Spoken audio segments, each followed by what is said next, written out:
call Mr. Omar Ivory.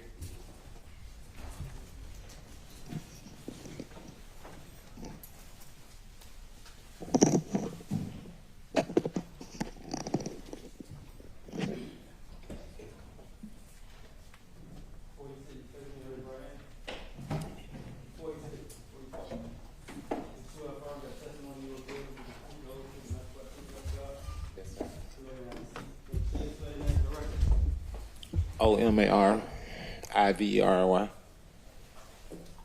Good morning, Mr. Ivory. How are you? Doing? All right. And can you tell the jurors, how old are you, sir? I'm 45. Okay. And where are you from? Atlanta, Georgia. Okay. Now, I've had the opportunity and pleasure to speak with you outside of court. I know you got an outside voice. Yeah. Will you use it so we can all hear you, please? Okay. Thank you. You said you're 45, and are you from Atlanta, Georgia? Yes, sir.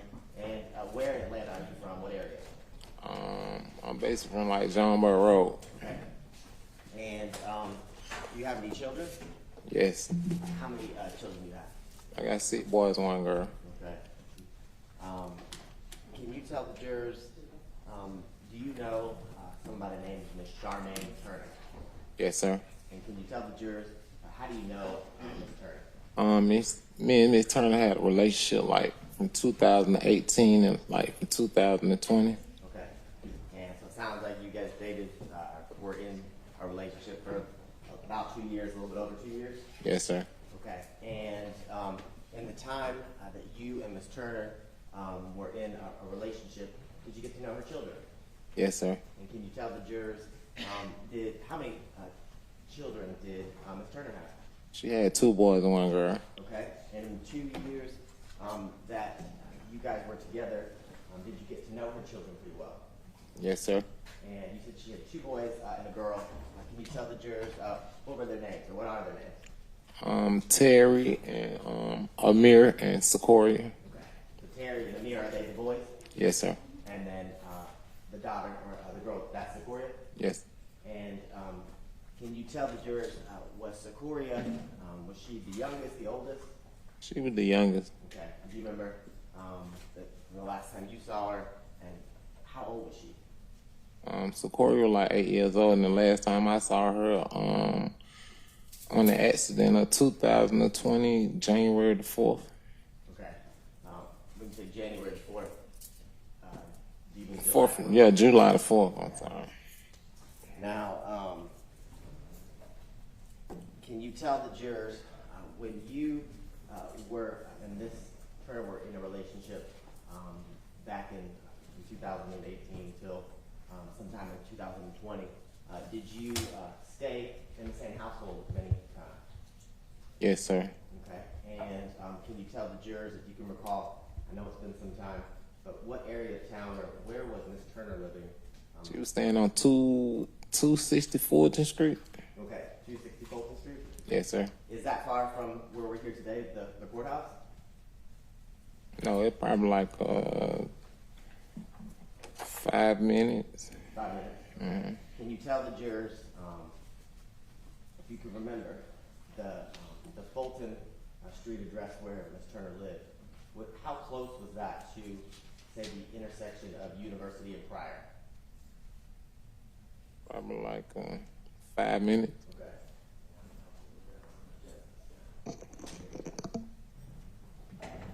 And so you said probably about 5 minutes? Okay, so not very far. No. Okay. Now, the 4th of July of 2020, can you tell the jurors, I know it's been almost 5 years, a little over 5 years, I apologize. Do you remember what you guys did on the 4th of July that day?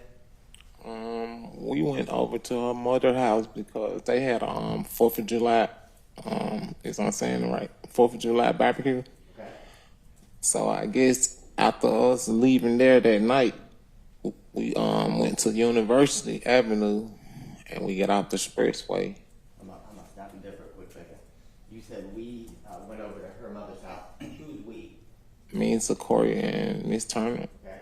And do you remember where Miss Turner's mom's house was that you went to see the barbecue? It was somewhere on the west side, but I don't too tough know the address. Okay, just something on the west side of Atlanta? Yes. Okay. And do you remember about what time you guys went to the barbecue and started celebrating the 4th of July? If I'm not mistaken, it was probably about 4 o'clock. 4 o'clock in the afternoon? Okay. And were other members of Miss Turner's family also there, in addition to Secoriea and obviously her mom? Yes. Her house? Okay. And do you remember when you were there, how you guys got there? I drove the vehicle. Okay. And whose vehicle did you drive? Miss Turner. Okay. And do you remember what kind of vehicle Miss Turner had and that you drove on July 4th, 2020? She had a 2016 four-door green Jeep. Okay. And had you driven that car before? Yes, sir. Okay. And once you got over to the barbecue, did you guys kind of celebrate the 4th of July? Yes, sir. Did you do the typical things you do at a barbecue? Cook out, have a fellowship with family and friends, kind of just hang out and talk? Yes, sir. Okay. Anything unusual happen at the barbecue that, sticks out in your mind? No. Okay, just had a good time.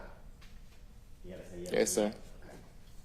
Now, how long do you think you stayed at the barbecue, kind of celebrating the 4th of July with family and friends? We probably stayed there to probably like 9 o'clock, if I'm not mistaken, like 9:30. Okay. So, between 4.5, 5 hours? Yes, sir. Okay. And before I ask you about what happened after you guys left, I want to ask you, in the 2 years that you were with Ms. Turner, did you get pretty close with her children? Very close. Okay. And did you get very close with Secoriea? Yes. And can you tell the jurors, as you continued your relationship and built your relationship with Ms. Turner, did you begin to think of Secoriea like she was one of your own children, like your daughter? Yes, sir. Would you treat her like your daughter? Yes, sir. Because of the relationship and the feelings that you built with Secoriea, did you always want to protect her? Yes, sir. Did you ever want to see her hurt? No, sir. Now, when you guys started wrapping up at the barbecue, can you tell the jurors where you were headed after the barbecue? We was going to University, the package store on University. Okay. And what was your plan once you got to the package store? Currently, I was going to the liquor store, but I saw the liquor store was closed. Okay. And can you tell the jurors, I guess, what's the route you would take, if you can remember, pretty generally, from the west side where the barbecue was to how you were going to stop the package store?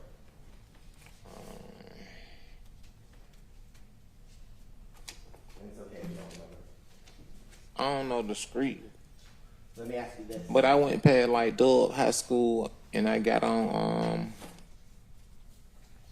I think I got on 20. You have to get on the highway, Yeah. and when you said you think you got on 20, do you exit off of 20, or do you have to get on a 75, 285? How do you get I on? don't forgot what the name of the exit, but I exited onto the expressway and we got off on University.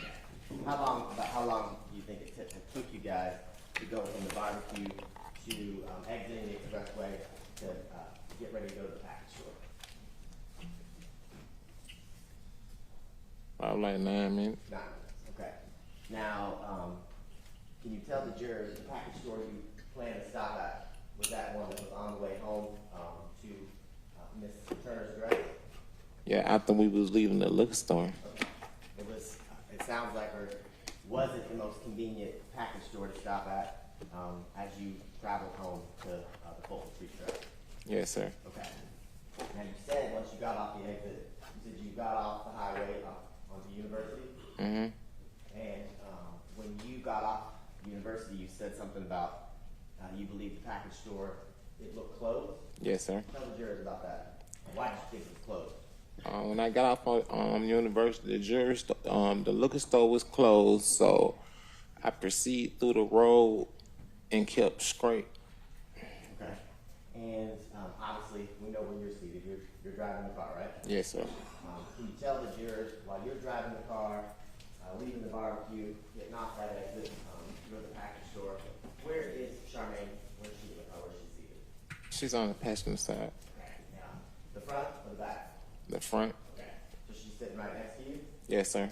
And is anybody else in the car? Secoriea Turner. And where is Secoriea seated? She was sitting in the middle of the seat. Okay. And in the back? Yes, sir. And was anybody else in the car? Just three of you? Yes, sir. Okay. Now, obviously I know you're driving. Can you tell the jurors, do you have an independent recollection? What is Charmaine doing in the front passenger seat?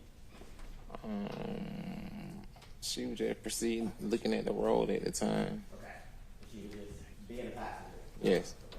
Okay. And do you have a recollection, I know your eyes on the road, what's Secoriea doing in the back, do you know? No. Okay. Now, once you realize or you believe the package store to be closed, where do you kind of proceed? Say it again. So you said the package store was closed. Mm-hmm. Do you pull into the parking lot, or do you realize as you're kind of traveling past? Kept straight. You kept straight. Mm-hmm. Okay. So you never went into the parking lot of the package store and attempted to open the door to see if it was actually open or closed. No, sir. And can you describe to the jurors when you get to the area of university where the package store is, what do you see? When I proceeded and got off the exit, it was a whole lot of guys standing out on your left-hand side with machine guns. Okay. And can you tell the jurors prior to this day, July 4th of 2020, have you been in this area recently? Not recently, but I done rolled down that street many times, and I never saw what I saw to this night right here. Okay.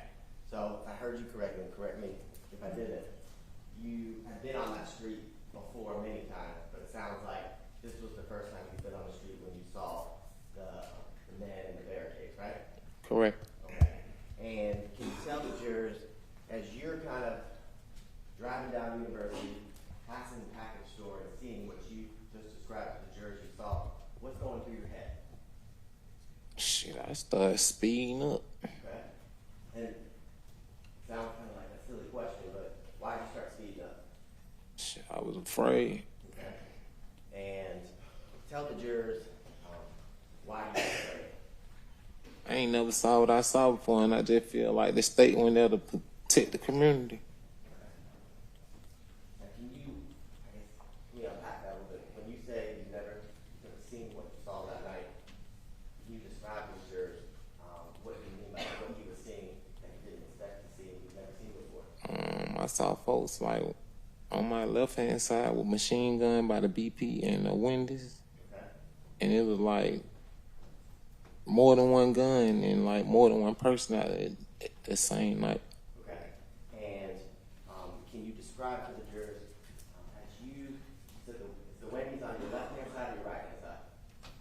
If I'm getting off the expressway, it's gonna be on my left-hand side. Okay. And just so we can orient the jurors, if the Wendy's is on your left-hand side, which side of the road is the package store on? The right. Okay. And so as you pass the package store, you're pulling up or you're passing the Wendy's, you say you see men with machine guns. How many do you remember seeing? It was a lot of guys, but like in the middle of the road, it was probably like 3 or 4 guys standing right there with guns. Okay. And was it just these 3 or 4 guys that were blocking or keeping you from traveling through the road, or were there other, were they using other means, or was there anything else that they used other than a person to kind of block your way to enter and exit through that area of the road? Oh, it was 2 barricades right there. All right, describe, when you say barricades. They were blocked out. They had the street light blocked out like this. So I guess when I proceed through the barricade, that when someone said, "Scream for my language, fuck nigga," and then we just heard some shots after that. Okay. So just so it's clear for the record. I actually couldn't hear what he said. Okay. So I'm going to ask you to repeat what you said in a second. the barricades, you used a tissue box and a Yeah. bottle of water. And are those, the tissue box and the bottle of water, are those the barricades to represent the barricades? Yes. And are they in, so if where there you have them positioned, are they basically in the middle of the road? Yes, they're in the middle of the road. Hello. We're not, we have this, we're not all using our imagination. What's the exhibit number on that? This is exhibit number 30A. Okay.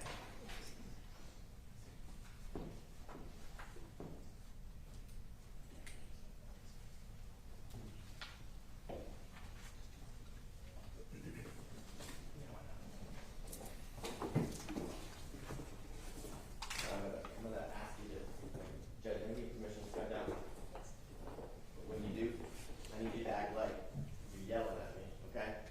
So, will you do me a favor? Will you put on State Exhibit 30A, where you, how many barricades were there? There was 2 barricades. Okay, and so this is university described, right? And in State Exhibit 38, this is prior road, right?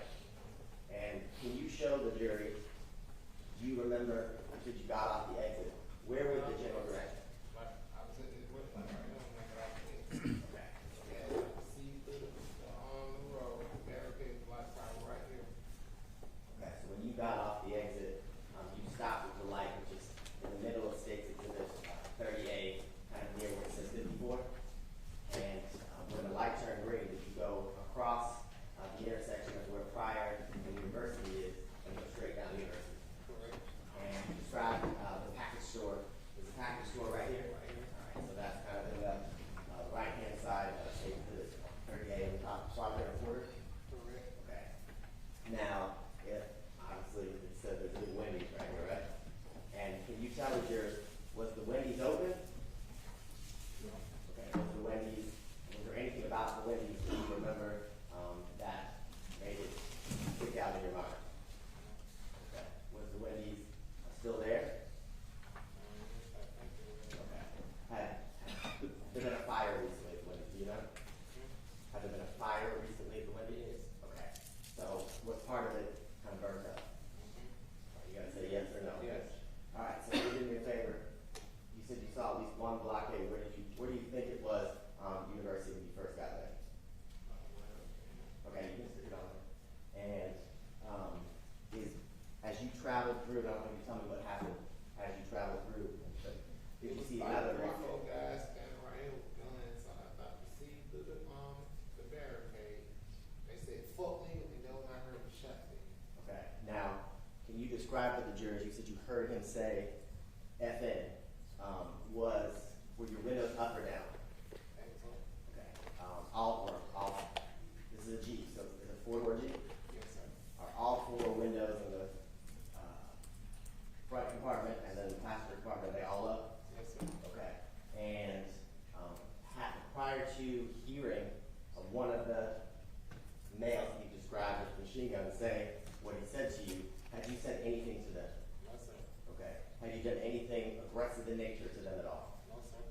Were you surprised that these individuals, these men with machine guns, were allowed to be there? Why not? No, Okay. Did you see any police? no, sir. Did that surprise you? Yes, sir. Tell the jurors why. I feel like they weren't protecting the community at the time. Okay. Now you said you saw the barricade, you saw the men with machine guns. What did you do next? I speeded up. Okay. Can you tell the jurors why did your instincts tell you to speed up around the barricade? First of all, I had an 8-year-old child in the car. Like, I was just trying to get off right there because there was too much going on at one time. Hold on 1 second. Can you guys hear him when he turns around? What's Can you hear? what's that? Okay, so you gotta speak up, and also, could you see the board around the witness? Okay, thank you. We'll mess with the board again in a little while, okay? You said you see the man, you see the barricade. Now when you speed up, can you describe to the jurors, do you go like you're going straight through the barricade? Do you go around it? How do you travel? I went straight through the barricade. Okay. And No, sir. Okay. Did you, when you went through where the barricades were people in front of your car? No, sir. Okay. Did you ever hit anyone with your car? No, sir. Was your intention, or what was your intention in speeding up and moving forward? What were you trying to do? I was trying to get to my next destination. But currently, it seemed like I didn't speed up too fast because an 8-year-old little girl got killed. Now, Currently, I said I did not speed up too fast because an 8-year-old little girl got killed. now, when you sped up, went through this first area, the barricade where the men were, you said an 8-year-old little girl got shot. So when do you start hearing gunfire? I guess like after we proceed through the barricade. Okay.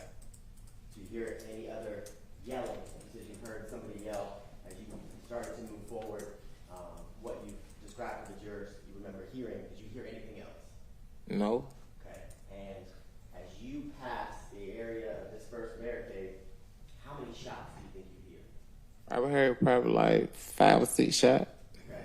And as the 5 or 6 shots you're hearing them, what are you doing? I'm driving as I'm proceeding through that. That's when Secoriea Turner had told her mama, "Mommy, I'm hit." And as you hear that, and you hear the shots, do you hear blast breaking? Do you hear bullets hitting your car? At the time, my mind was somewhere else. I couldn't hear nothing. Okay. And when you say your mind was somewhere else, are you just trying to get around the barricade safely and out of there? Correct. Okay. And so when you get past this first barricade, you hear, like you described, 5 or 6 shots. What happens next? I proceeded through the traffic and I went up probably like 3 minutes and I made a left turn and we turned into a parking lot next to a tie shop. Okay. I'm gonna let me do something real fast.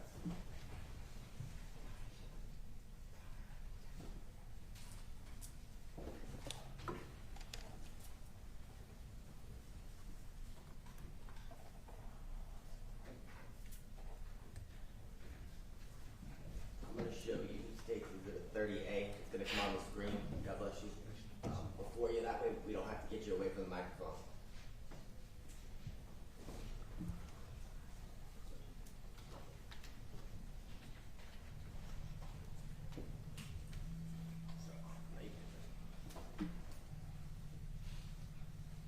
Okay. So in a second, what we have here should show on the screen before we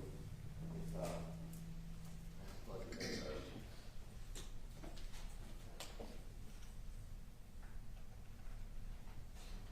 It's on the preview screen, so maybe it just takes a second. It's on.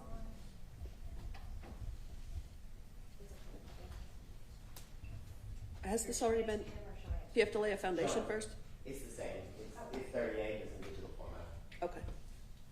All right. So let me make that full screen.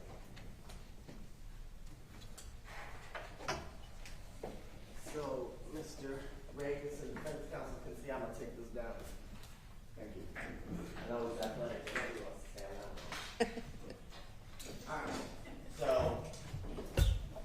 you pull through the barricade. Imagine it's there that you put on the board. Can you tell the jurors? Can you see generally the area that you pulled over? You can see it, but it's like some trees like blocking it though. So on this Right. screen, what you can do, let me do this. Will you put a circle or an X or a mark where generally the trees are you're talking about that you pulled over? Okay. And when you pulled over there, what is there? It's like a parking lot. Okay. And do you remember as you traveled through the area where the men were when they were shooting at you, did you have to go over a set of curves? No, sir. Okay. And when you got to where you were, you said while the shots were happening, Secoriea said, "Mama, I'm shot or I'm hit." Yes, sir. And when you guys pulled over, describe to the jurors what's going on in that car. As we pulled over, Miss Turner had proceeded out the front seat of the car, and she went to the back seat to try to do breathalyzer on Secoriea Turner. Okay. Is she trying to give her any sort of medical assistance? Yes. What are you doing while Miss Turner is trying to? I was trying to call 911 dispatch. Tell the jurors about your experience trying to get through to 911. As I'm trying to call 911 dispatch, no one picked up, and I received the call them like 5 times. Okay. And how long do you think you're dialing 911 trying to get through? We probably right there, probably about a good 5 or 6 minutes. Okay. Now, did it feel like a lifetime? Yes. Okay. And while you're trying to get through to 911, is Miss Turner still trying to do whatever she can to help her daughter? Yes. And can you tell the jurors, as you're frantically trying to get through 911, what's going on in your head? Too many things were going on in my head that time. Like, I was just trying to get the baby help. Are you thinking about what your next steps are, what you can do next? So my next step after we couldn't get through with 911 dispatch, it was a lady had walked up the sidewalk, and she had on like a black light metal shirt, and she came right there and she was talking to us. As she was telling her, I guess as she saw Miss Turner had doing what she was trying to do for Secoriea, so she walked away, and like all the cars started fleeing out the Wendy's and the BP, going back toward the interstate. Okay. And do you eventually get through to 911? No, only time I got through 911, like when I'm about to get off on Boulevard by Atlanta Medical Hospital, and then when they proceed to answer the phone. Okay. And so, since you couldn't immediately get through to 911, you said you proceeded to the hospital. Tell the jurors about how you got to the hospital and how you made that decision and why. I believe we ran on 2 flat tires coming from University to going to Atlanta Medical, and I didn't proceed to get no help until I got to the top of the expressway. It was a police at the red light, and he was just right there waiting on the light to get green, so I ran through the light. Once I ran through the light and went to the emergency room at Atlanta Medical, we had probably like 5 police cars behind us then. And do you see on State Exhibit 30A, you drew this red circle where you said that you pulled over after the shooting? You see that? Yes, sir. Now, do you see that you could continue going, I think that's east, down University, going away from the Wendy's? Can you tell the jurors, when you make the decision to take Secoriea to Atlanta Medical Center, do you go away from the Wendy's, or do you go back the way you came? We went the same way we came. So you go back down Universities, and now Wendy's is going to be on your right-hand side? Yes. So you have to go back through the barricade. No, the barricade was on this side of the road. Okay. So we went through the windows, and it had like a cliff side on that side. Sir, I don't know where he was pointing. It's not on the screen. Okay, if he can repeat the last answer and also indicate what he's pointing to. Okay. So you said you had to go back by the Wendy's. The Wendy's is on your right-hand side? Yes. And can you tell the jurors, you pointed at the area of the road in front of the Wendy's. What were you trying to describe when you were pointing in that area? I was trying to describe the same way that I went down on University past the Packet Liquor Store. I had to come back up on the other side of the street, so I guess that's on the right side of the right side. And correct me if I'm wrong, just so we can make sure the record's clear and everybody's clear. If you're traveling down the right-hand side of the road, I think you said as you're coming back that there isn't a barricade blocking on that side of the road. Correct. Okay. And are there any armed men standing in the middle of the road as you were traveling back in that area to try to get back on the expressway? No, because everyone had pursued from the scene. Okay. So you talked about you seeing cars kind of flee from the area where the Wendy's are, or Wendy's is, based on what you could see while you're trying to call 911? Correct. Okay. So do you proceed Yes, sir. And you said are you driving as fast as you can to get Secoriea to the hospital? Yes, sir. All right. And said, I think you kind of described that you got off the exit over there by Boulevard, right? Yes, sir. And tell the jurors again, you said you saw a police car, and then you mentioned a couple of police cars. Describe to the jurors when you see these police cars and why it sticks out in your brain. After I'm getting out the expressway on Boulevard, it was one police car at the red light. So after I had to run the red light and make a left turn, I ran out of the red light and I went inside the Atlanta Medical Emergency Room, and I had probably like 5 police cars behind me then. Okay. And you kind of talked about the fact that when you made the decision to drive to Atlanta Medical, you were eventually able to get through the 911 dispatcher, right? Yes, they didn't answer until I was on the expressway. Right. I want to show you the mark that states Exhibit 6. Have you seen the disc that states Exhibit 6 prior to your testimony today? Yes, sir. And have you had an opportunity in sitting down and listening to what's on States Exhibit 6? Yes, sir. Okay. And can you tell the jurors what is on States Exhibit 6? The 911 dispatch when I made the phone call. And when you listen to States Exhibit 6, your 911 recording, it fairly accurately depicts or sound like the same 911 call that you made, just recorded. Yes, sir. Okay. At this time, you're on the state with tender with the mark. It's admitted and you can publish. Also, the little red dot's still on the Zoom screen. Thanks.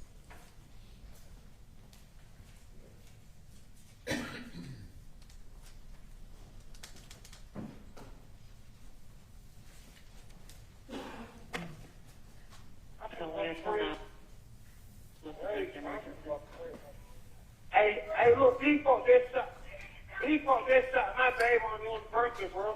They just what These now? folks just shot. Where y'all at? Where you at right now? And they still shoot. Who They shot? still shooting them. Okay, Miss Waterson, has someone been shot, sir? What Where you part? at right now? What part of the body? Where are they?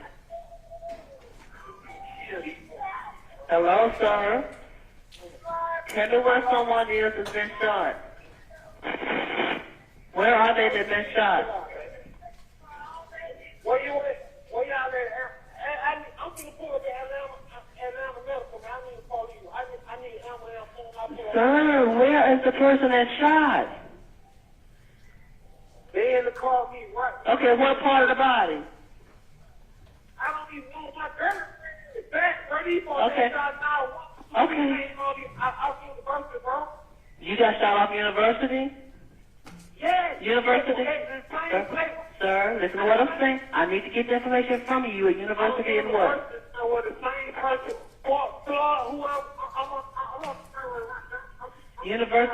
University and what, sir? Now, I'm finna drive to Atlanta. I know you're getting at Atlanta Medical, sir. I'm trying to get some help to you. Where on University were you? I just said I was on Atlanta University, man. Yeah, You please have the police down there. I'm going to get the police to Atlanta Medical for you. You at University, what was the cross street? What was your cross street where your girlfriend was shot? I'm about to get off on 18. I know. Were you at the ramp, sir, on University when she was shot? Yes, right there, soon we get off, man. I'm about to get off right there. It's a female?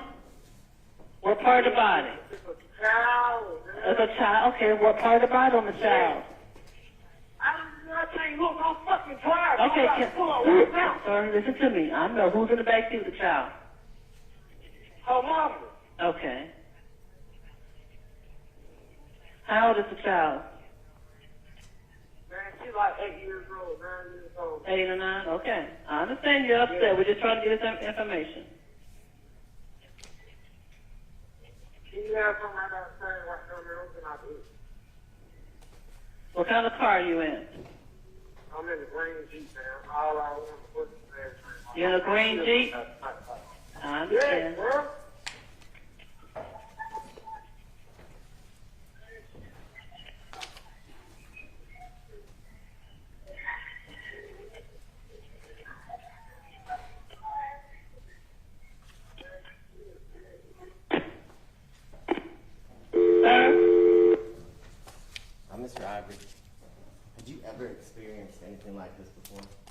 sir. And is this how you expected your 4th of July to end? No, sir. Now, we talked about the car you were driving, in terms of car. I just want to show you States Exhibit number 11. Do you recognize States Exhibit number 11? Yes, sir. And can you tell the jurors what is States Exhibit number 11? How do you recognize it? It was the car I was driving. Okay. Is it the same Jeep that you described you were driving on July 4th, 2020? Yes, sir. Your Honor, it's time to state and it was remarked to States Exhibit 11. Any objection? No objection, Your Honor. It's admitted and you can publish. Now, Mr. Ivory, you were describing to the jurors, you get off the exit on the boulevard, you see officers as you are running out of the light. What do you do once you get to the hospital? They had probably like 5 doctors out there, and I just jumped out of the car. And I guess my mind was racing that night, so I probably did all type of thing. Could you repeat that before? What do you say? I said my mind was racing that night, so I probably did and said all type of things. And Mr. Ivory, is this something you like to talk about? No, sir. Why not? I'm traumatized. Now, you get out of the car, did the medical professionals kind of surround and try to help Secoriea? Yes, sir. And does Miss Turner, at that point, did she get out of the car? Yeah, she got out the car. Okay. And when she gets out, is she with you, or did she go with her daughter? Do you know? I don't know at the time, but I think she went inside with Secoriea Turner. Okay. And you said you don't know, but do you know she wasn't with you? No, sir. Okay. And so you stay kind of outside in we're looking at States Exhibit 11 around the car in the hospital bay area where the ER, where people are driving it out. Yes, sir. Okay. And you said a few seconds ago, your mind was racing, and things were going through your head, right? Yes, sir. Tell the jurors, what do you mean by that? I went in the right set of mind at the time, so Were you mad? I was overly mad Why were you mad? because I was frustrated for one that we didn't get no help, and like second, I had to drive a child from university to all the way to a hospital. And when you're out of the car, walking in that area, are police officers approaching you? Yes, sir. Are they trying to talk to you? Yes. Did you want to talk to them at that point? I believe like 2 police officers had pulled me to the side and started talking to me. Okay. In that moment, did you want to be having any sort of conversation with them? I guess I probably just need someone to talk to at the time. Let me ask you this. You kind of described a few minutes ago about the fact that there were no police officers at the barricade area. You want to talk about that? Yes, sir. When you're talking to these officers, do you feel like the police has failed you at this point? Yes. And do you kind of express that to them? Yes, sir. Tell the jurors, in a nutshell, what you're thinking, what you say to them. I believe when I pulled up, I had said, I need to get an alternative Why? because I just feel like what went on this night with an 8-year-old child, it didn't even supposed to go on. And I said, the night that this happened, you said, why did I feel like what?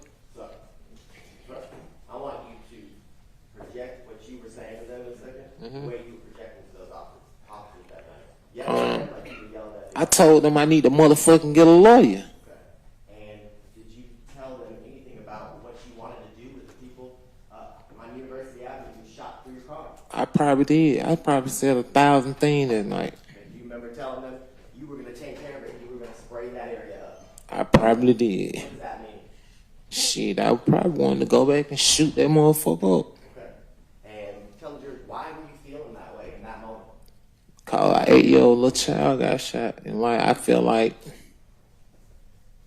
we wasn't getting no service that we need. So my mind just went demon time. And can you tell the jurors, when your mind went that way, were you also feeling like you failed Secoriea? Yes. Did you feel like you weren't able to protect her? No, sir. Did you feel responsible? Yes. And were you feeling all of those emotions all at once? Yes, sir. Okay. And while you were at the hospital, did you stay in the area and continue to provide as much information as you could in that moment to the police? Yes, sir. Now, as the night went on, did members of Ms. Turner's family, did they come to the hospital? Yes, sir. And tell the jurors what those interactions were like. Everything was smooth, but you know, everybody was like down and out, and like I just wanted to just leave the scene at the time because it was too much on me. When you say it was too much, was it too much emotionally? Yes. Now, after you left the hospital the next day on July 5th, do you remember a Detective Shepard coming to your house or where you were at to talk to you? Yes. And do you remember having a conversation with him? Yes, sir. Okay. And do you remember, and I know it's been some time, was it morning time, afternoon, nighttime, do you remember? I get like the morning time. Okay. And can you tell the jurors, did you describe for Detective Shepard what you kind of told them here today about what happened at University of Fire July 4th, 2020? Say that again. Did you describe to them the events that led up to Secoria's shooting on July 4th of 2020? Did you tell Detective Shepard about that? Yes, sir. Okay.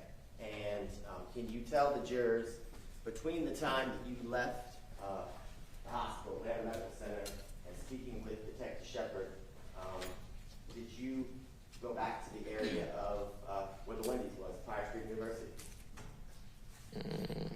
No, sir. Okay.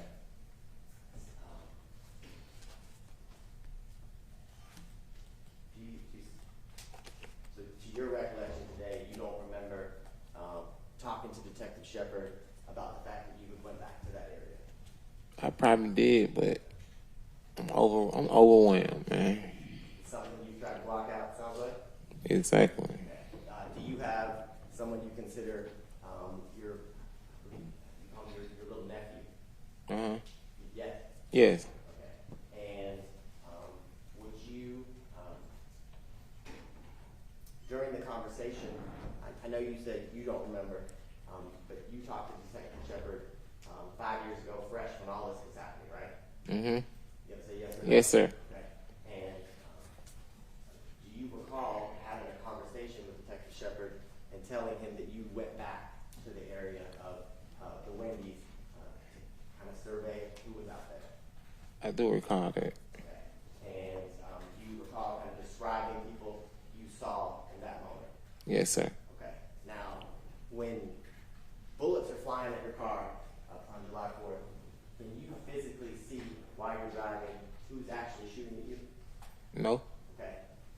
Do you, during the time that you're talking with Detective Shepard that next day, do you describe some of the men that you see standing in front of the barricade in the middle of the road that you talked about with the machine guns? I believe I described like some people was in all black, and I believe I described a tall black man with dreads. Okay. And at that time, did you have social media, Instagram, Facebook, whatever it may be? No. Okay. And did members of your friends or family have Instagram or any kind of social media? Yes, sir. Okay. And do you remember either using somebody's Instagram or Facebook to kind of look for any pictures of that Wendy's, the University and Pryor intersection where people had taken pictures of themselves? Yes, sir. Okay. And do you remember screenshotting or somehow getting the picture onto your phone and then sending a picture of men that you believed you could recognize? Yes, sir. Okay. provide those photos to Detective Shepard?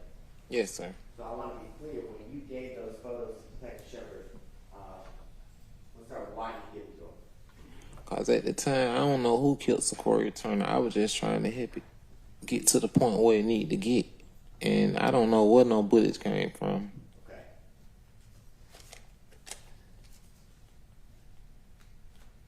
Now tell the jurors, after July 4th and into the next couple of days, what is your relationship like with Miss Turner and her family? Oh, our relationship okay. Okay. And as time continued to pass after Secoriea died, did your relationship change, let's say romantically? No, it's still the same. Okay. And at some point in, because you said your relationship was from sometime in 2018 into 2020 after this, do you and Ms. Turner kind of part ways as it relates to being significant others? No. You stop dating? Yes. Okay. I used a lot of words I should have said. I see. Stop dating, so. And can you tell the jurors why did you stop being together? Life is everything happened, man. So I guess I ain't gonna say it was an accident, but I don't know. Was it a lot for both of you to Exactly. process and handle together? It was too much. After that, and to this day, are you and Charmaine, are you still friendly? Yes. You still talk? Yes.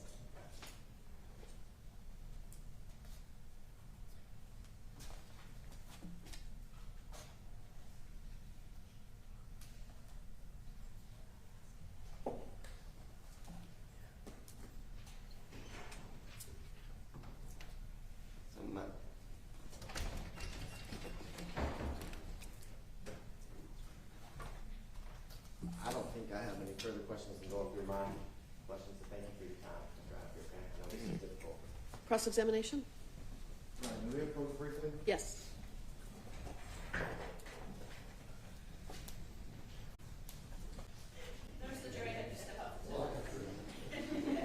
All right, for the jury.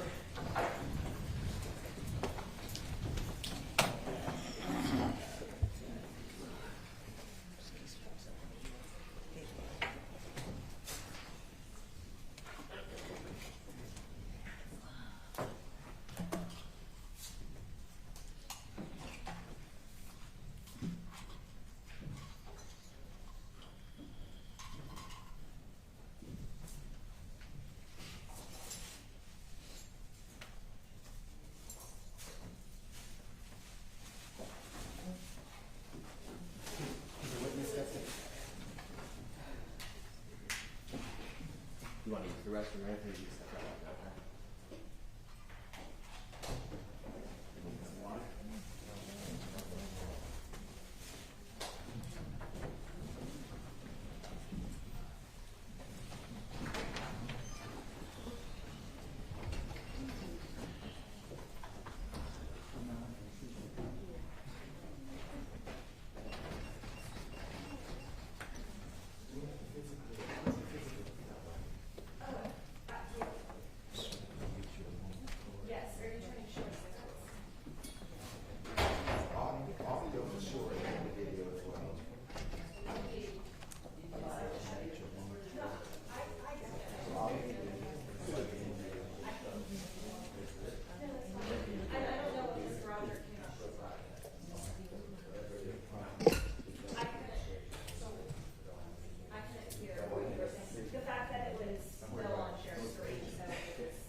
And that motherfucker. And you saw it too? I saw what you on me. I don't know, making somebody do something. Take that to me real quick. You pushed up on him. Me and my left finger go crazy. I'm like, yeah. My dad said, I know how you feel, son. I know what you're about. I know what you're Let's try your way. This is not clear at all. And you have zero control up there.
You seen that to me? Hell yeah, I seen it to me. You know the motherfucker who shot like him. It's a shot deep to him.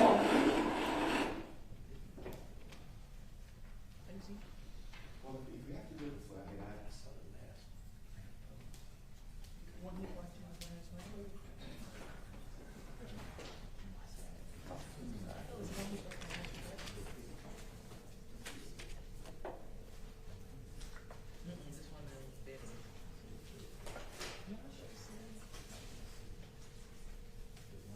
July 5th, 2020.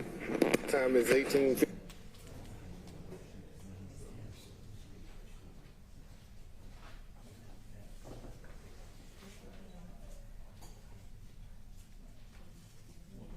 Here go the motherfucker who shot like him. This who shot these two motherfuckers. Can you control that? Can you turn that up louder? I can control any volume.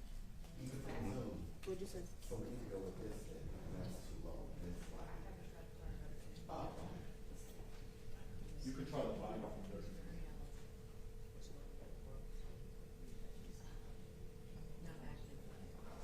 Yeah, when I try to get some information, right? When I'm getting information.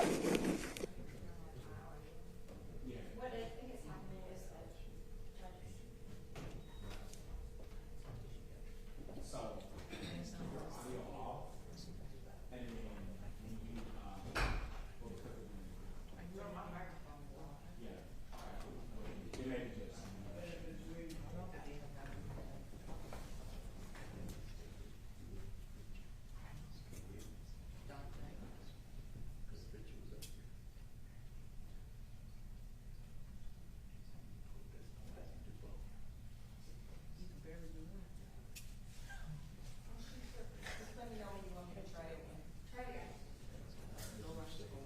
This motherfucker right here dog was standing next beside me.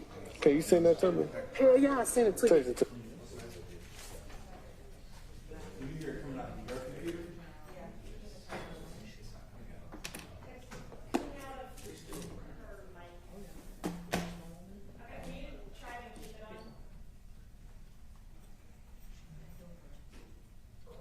You want to sit in the car? I'm good. Okay, cool. So when I went back up there, I'm really thinking it was Black Lives motherfucker. It's not them. So, you see that motherfucker right here, dog? This motherfucker right here, this is cool. So you see this on Fuck shit cool. this is how you control. That motherfucker so dirty, dog. This 8 year. I'm still what I'm saying. Dog, that motherfucker right here just was me, dog. It was hustling, bro. He was right there when it happened?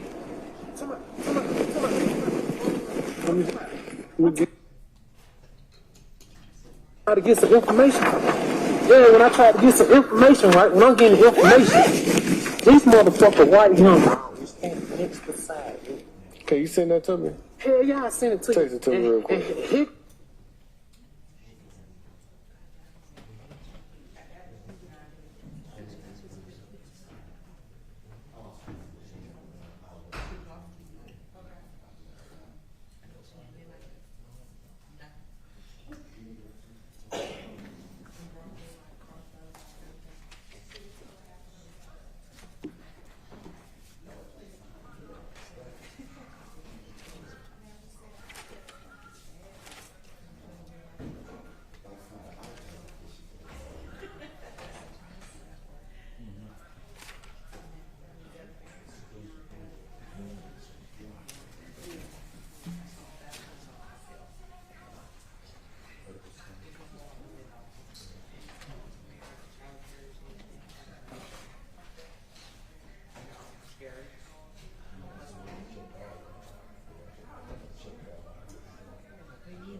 That's typically what happens, is the sound automatically plays the screen share is control.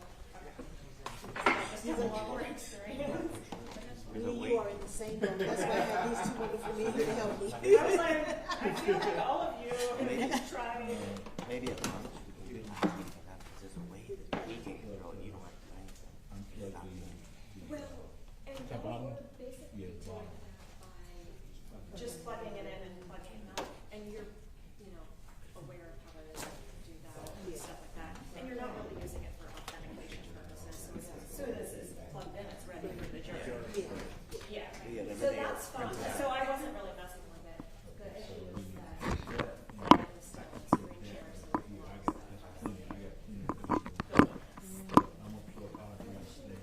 I think is that the big screen.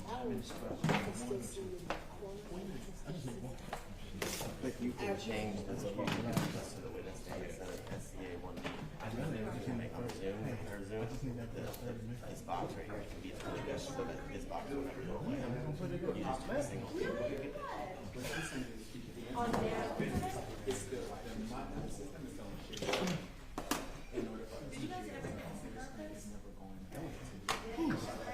But even when you Yeah, you were saying the little box could at least be the witness. yes, when you share screen. Oh, Penny. Yeah, it's a pin. Yeah.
Great. How's the baby? How old now? She's almost 8 months. Almost 8 months. Make sure you're going to take care of them.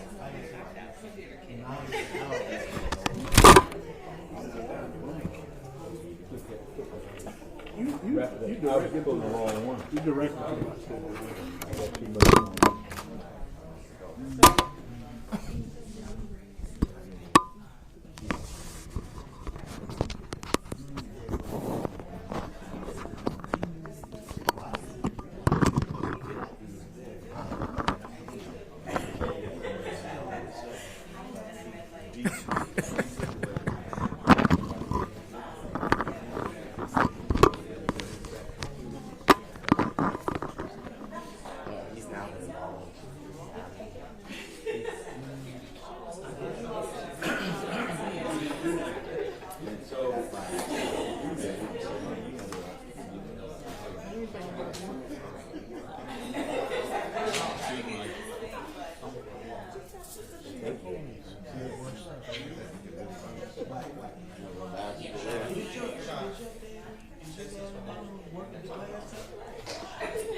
He stayed.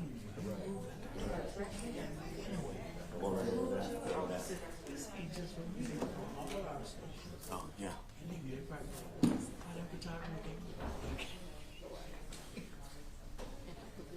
We can switch back.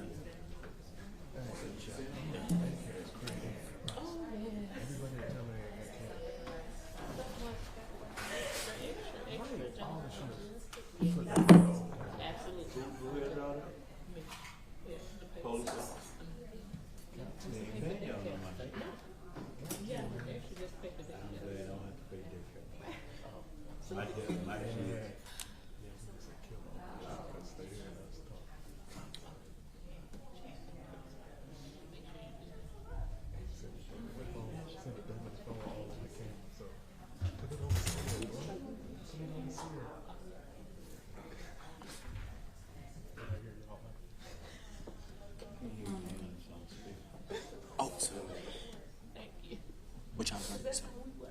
I was going to have David. But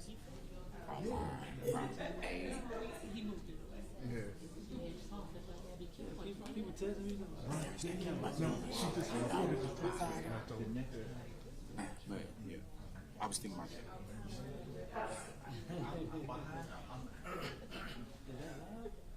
He just killed all of you. I'm one thing I'm recording is on speakers. I wasn't paying attention. Hoping I would start cursing. Maybe everybody eat it. Yeah, it's weird. He was like, turn over, turn over. I could hear it all over. That phone all over. Somebody was telling me, said, Yeah, dude. I had it. That's him, not me. She said,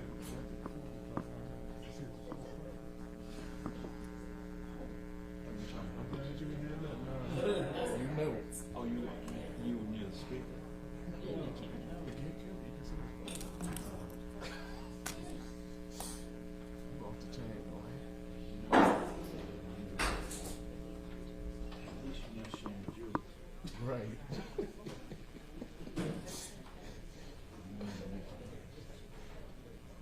That's Oh,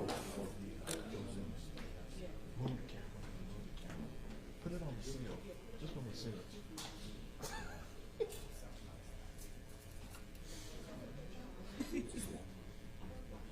I finally saved this stuff. Thank you. I don't either, but you told me that you would save it that day. They're fine. Had the camera off. They don't play with that.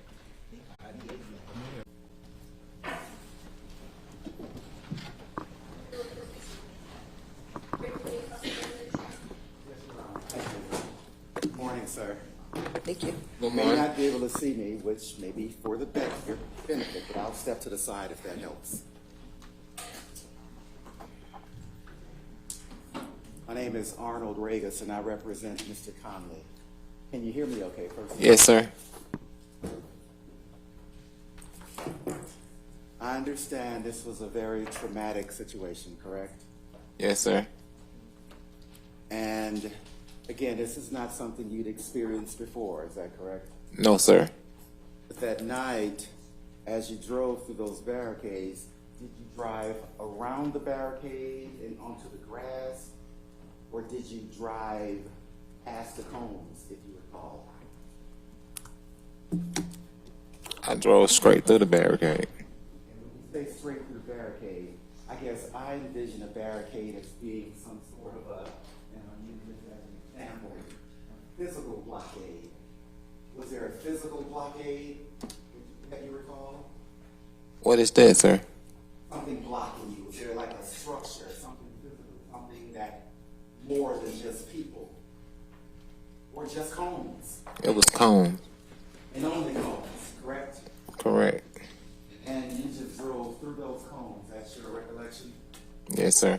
And as you drove through those cones, you heard someone say something like, and I apologize for my language, something on the lines of fuck nigger, fuck shit, or fuck something, right? Correct. And when you heard that, you drove through those cones, and did you approach the second set of cones as well? No. So you drove through those cones, and there were no more cones, correct? Yes, sir. And when you drove through those cones, you went a few hundred yards, and I'm not a math person, but you went some yards away, and then that's where you stopped. And you got out of the car and called 911, correct? Correct. And you were out there for 3 or 4 minutes, and you couldn't get through. Is that your testimony? Yes, sir. And then after that, you got back in the car, and you turned around, and then you drove back through those very cones, correct? No, sir. It wasn't no cone. Once I turned around and proceeded to the right-hand side of the road was clear. It was the only cone on the left-hand side of the package store. So I'm sorry. So if there were cones on the left-hand side of the package store, those are the ones you drove over them, correct? Correct. And they covered the entire... No, sir. It was covered for 2 lanes. 2 lanes. Mm-hmm. And you had been in that neighborhood prior to then, correct? Before then, right? Yes. And you had seen people out before then, right? No, sir. Never before then. No. But that night, you saw a lot of people out there with guns, right? Correct. A lot of people out there with long guns, right? Correct. But when you drove through the cones, I think you said you only saw maybe how many with guns right there at the cones? It was 4 people in the middle, sir. And it was many people with guns out there that night. Thank you, sir. I appreciate that. And being that it was traumatic that night, and it's still traumatic, and I certainly appreciate your pain, but you also talked with, as you testified to, Detective Shepard the next day or so. Is that correct? Yes, sir. And you met him, I believe, was it at your apartment complex? It was at some apartments, right? Yes, sir. And when you met him, you told him you saw the people who shot. Didn't you tell him that? Correct. And you told him you saw the people who shot and they were wearing black, didn't you? Yes. And you told him one was tall and you remember that person's beard. Isn't that correct? Say it again? You told him one was tall with a beard, didn't you? Yes. And you told him the other one was short with dreadlocks, correct? Correct. But that you knew and you saw those 2 people with your own eyes, correct? Yes, sir. Both wearing black, correct? Yes. Dressed like, your words again, dressed like bounty hunters, correct? Yes, sir. In fact, you had a picture to show him, didn't you? Yes, sir.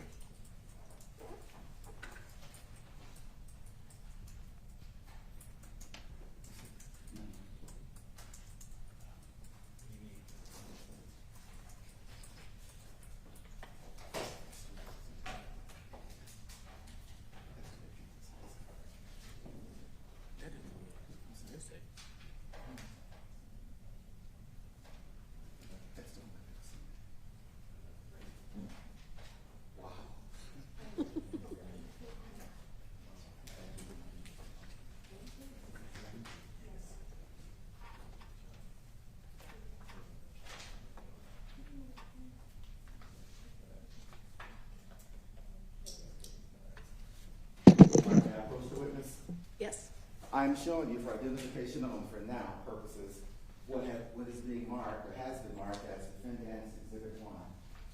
Haley? Do you know what that picture is, sir? Yes. Is it the picture that you provided to Detective Shepard? Yes, sir. Is it a fair and accurate picture, copy of that picture you provided to Detective Shepard? Yes, sir. Your Honor, at this point, I move to introduce into evidence Defendant's Exhibit 1.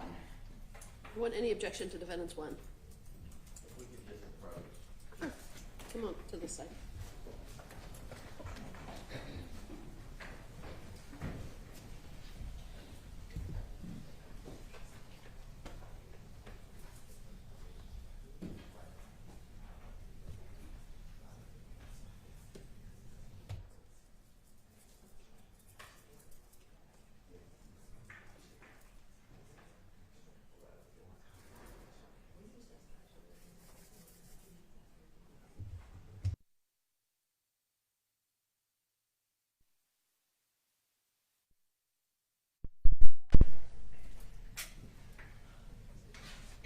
And looking at that picture, you know there's writing on that picture.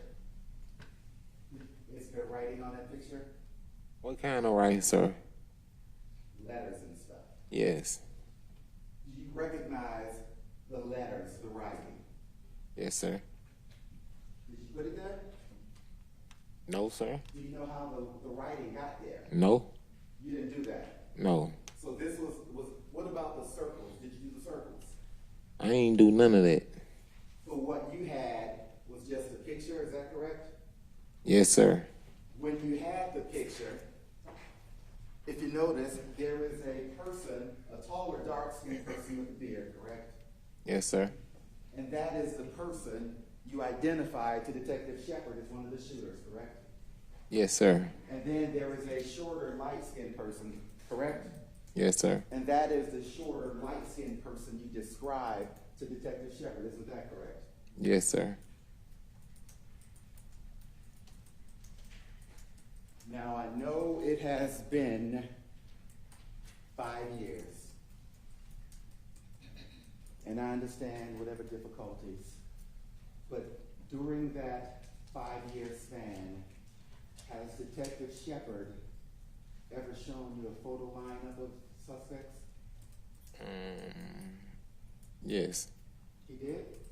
I think he did back in the day. It been 5 years over time, man. Like, he probably did or he probably didn't. I'm sorry, I want to make sure I understand your answer. I said it been 5 years over time. He probably did or he probably didn't show me a lineup.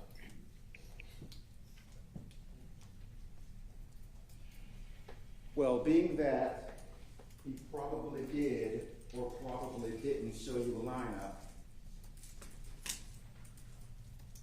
we have no doubt that you saw this picture, correct? Yes, sir. And you have no doubt that he saw this picture, correct? Yes, sir. And we have no doubt that you pointed to two people wearing all black, correct? Yes, sir. And we have no doubt that the people you identified as the shooters were all black, correct? Yes, sir. We have no doubt that they were dressed like bounty hunters, correct? Correct. Whether it's 5 years ago or today, correct? Correct. No further questions.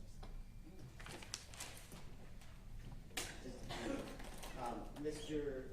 Ivory, as you sit here today and testify to this jury, do you have any idea who shot Secoriea Turner? No, sir. I was just angry at the time and trying to help the family. That's all. So if I did say anything,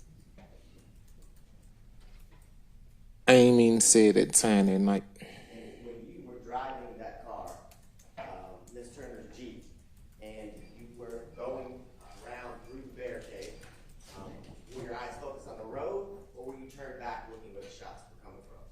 My eye was focused on the road. And can you tell this jury the only time, or is the only time that you saw individuals that used this drive today and in the past wearing black, looking like bounty hunters with machine guns? Was that when you were quickly approaching the barricade and made the decision to go through? Correct. When at any point during the gunfire, when you were driving the car, taking on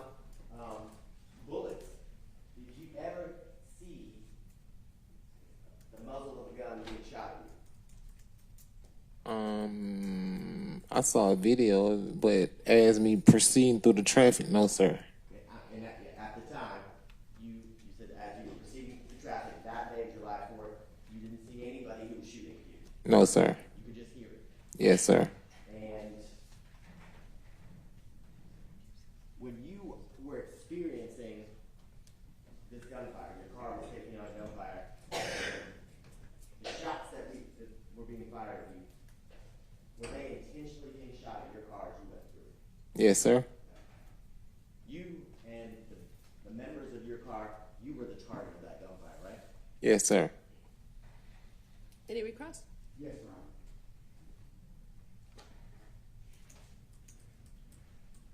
Well, I want to talk specifically about what you told Detective Shepard. Your words to Detective Shepard were that you saw the people shoot, correct? I'm going to object to ask and answer. Rhonda, this is the questions that are followed up from the redirect. All right, you have him on cross. Go ahead. You're talking your words. You're only talking your words. Isn't it correct that your words to Detective Shepard that day? Yes, sir. You said you saw the two people who shot you, correct? Yes, sir. And in addition to telling him about the two people, you described the two people you saw, correct? Yes, sir. And then after you told him they shot, he asked you, if you recall, are you sure, did you see them? And your response was, hell yeah, I saw them. Isn't that correct? Yes, sir. No further questions. That is that whole question. Mr. Ivory, as you sit here today, do you have any idea how many people were even shooting at your car? No.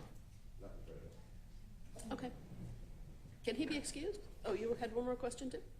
No questions and no objection. Thank you. Thank you. Okay, can he be excused? Yes, Your Honor. All right. Any objection to excusing him? No objection, Your Honor. Okay. So you can be excused. That means if you want to stay and watch, you can, but you do not have to. Ready with your next witness? Yes, Your Honor. State called Charmaine. Okay.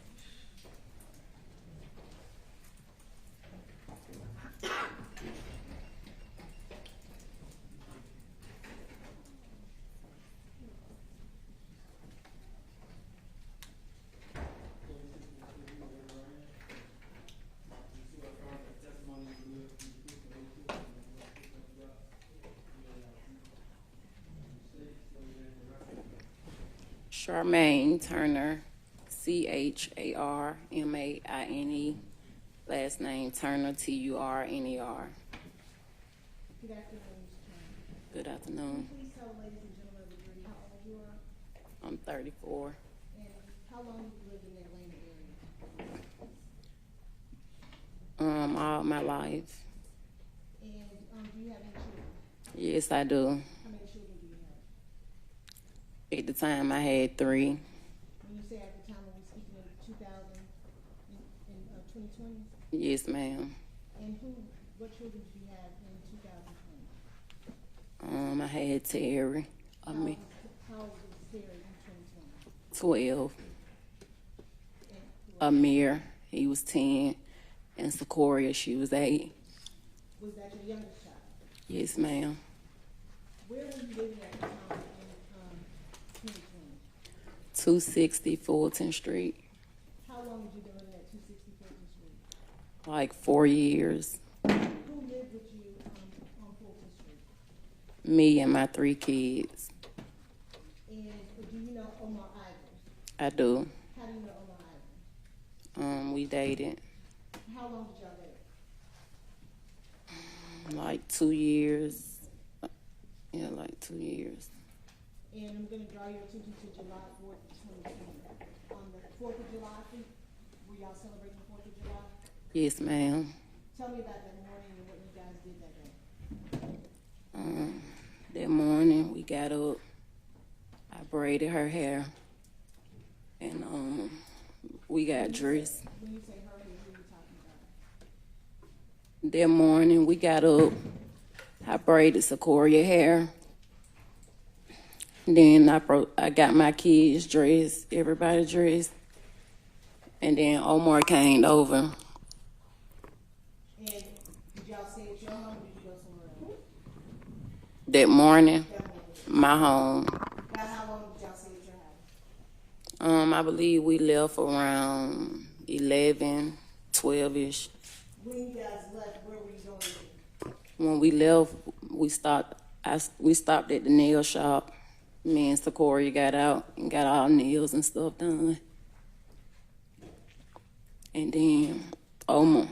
When y'all left your house, did y'all leave in a car? Yes, Whose car were you leaving? mine, my Jeep, What type of Jeep was that? a green Jeep, 4-door. How long did you have that Jeep? Maybe like 2 years. And you said you guys were leaving, and you and Secoriea went to go get your nails done. Yes, Who was in the car with you when you left to go get your nails done? Omar, Amir, my youngest son, Secoriea, and myself. And she was driving the vehicle when y'all left to go get your nails done. Omar. And do you remember where y'all went to go get your nails done at? At Get Nails on Ref David at Apney. Is that a regular nail place that you would go with Secoriea? Yes. What was Omar and your son doing while you and Secoriea were getting your nails done? I think they sit outside, and I believe they came in and sit down. But they was like back and forth. About how long did y'all stay at the nail shop? Probably an hour and a half. Did Secoriea enjoy getting her nails done? Yes. How often would y'all do that together? I mean, with it being my only daughter, I try to take her every time I went. So, probably like twice a month. About how long were you guys at the nail shop? Like an hour and a half. What happened once y'all were done getting your nails done? We left. We ended up going to my mom's house Where did your mom live at that time? on Morris Street. Morris Street? Yes, ma'am. About how far was that from the nail shop? Maybe 12 minutes.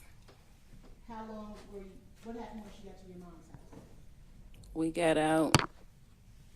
You know, they kids, I got nieces. I got a lot of nieces, so, you know, she went and played with her cousins. And my son, he went and also played with them as well. What else did y'all do while you were at your mom's house? The kids were playing with their cousins. What else was going on? Were y'all barbecuing? Yes, we was barbecuing. Celebrating the 4th of July? Yes, ma'am. Was that a normal thing for y'all to do on the 4th of July? Yes, ma'am. About how long were you at your mom's house? I stayed there the whole day until I got time. I got my youngest son, Amir. I always try to split. I always try to give their dad half for the day.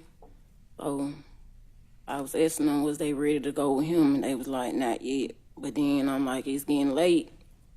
And he had told me that they was getting ready to pop the fireworks and stuff, and they need to come on. So. When you say he, who are you talking about? Who was Secoriea. Okay. And what about your son Terry? Was he at your mom's house with y'all? No, he was with his grandmother and his dad. And so you were getting ready to take Amir. Was Secoriea supposed to go also? Let me ask you, who's Secoria's father? Secoriea. So Secoriea is the father of Amir and Secoriea. Yes. And you were saying you like to let your kids spend half the holidays with their dad. Yes. And so were both of your kids going to their dads? Yes. And about what time did you leave your moms to take them over to their dads to do fireworks?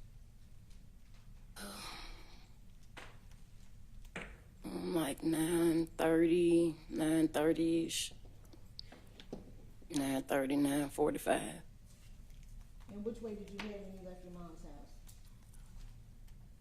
We went down Donnelly Hollowell because Secoria's mom stayed. If you go down Donnelly Hollowell, you can turn up Fulton Industrial Way. And she stayed off Fulton Industrial.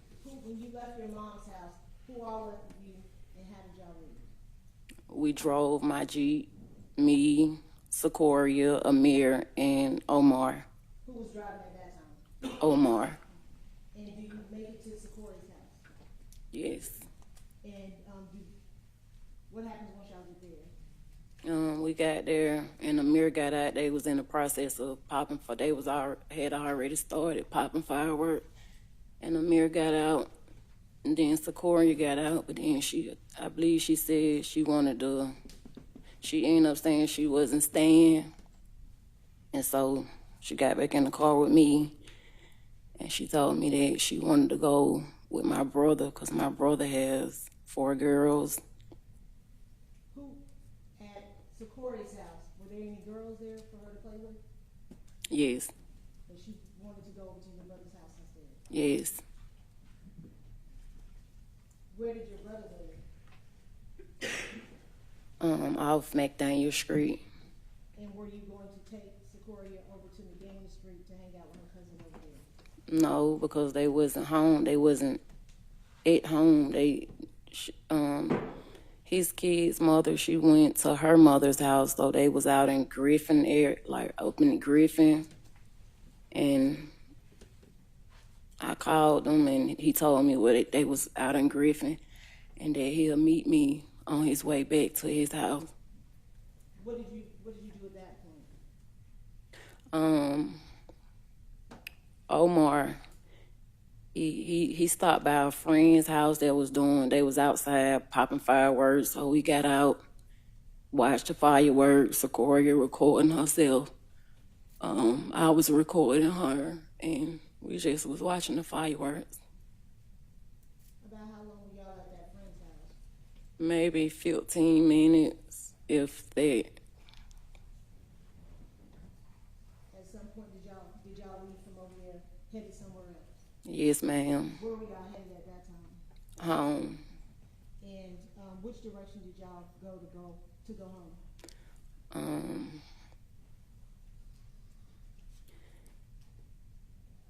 I believe it was 20 East. Got on 20 East.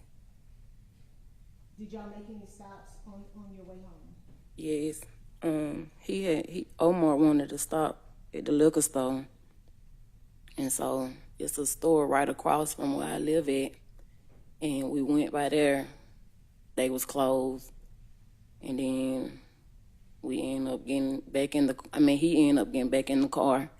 And we rode to the package store on University. Okay.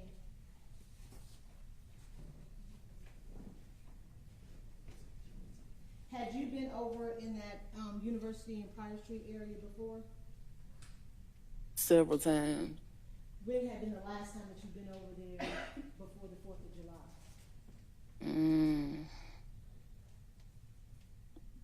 I didn't go over there at all because I had been seeing what was going on.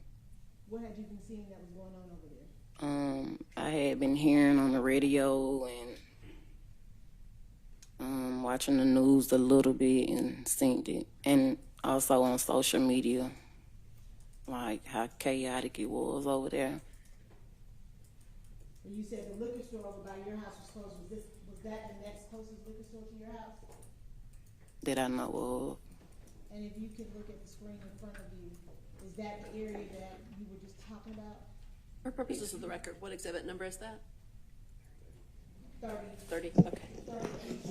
30A, okay. Is that a map of that area? Yes. And is that the liquor store on your left-hand side, the All-American Package Store? That's the second stop. That was the second stop, you said? Yes. Okay. Where did you go? Oh, you stopped at the other liquor store first, and then y'all came to that area. Yes. Can you tell us about what happened when you got over to University of Pryor? Let me ask you this. Who was driving the car at that time? Omar. Where were you at in the car? Passenger front seat. Where was Secoriea sitting? She was sitting behind Omar. So back the driver's passenger side? Yes.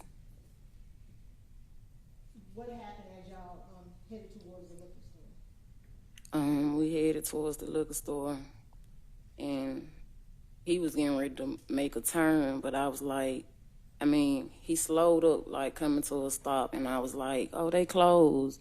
Why did you think the store was closed? Because it looked it like it was closed. That's fine. Then what happened? And then he continued down the road, and How far down the road did y'all get? not that far. What were you doing as y'all were driving down the road? I was looking up, but I was also looking at my phone, so it was like, yeah, I was looking up, then I was looking at my phone. I put my phone down, and I'm paying attention to it. What was Secoriea doing? She was in the back seat on her phone. You said you were looking up and looking down. At some point, did you see anything unusual when you looked up? Yes, I looked up, and as soon as I looked up, I heard a loud, I thought it was somebody saying, hey, or something. And then I just heard gunshots after that.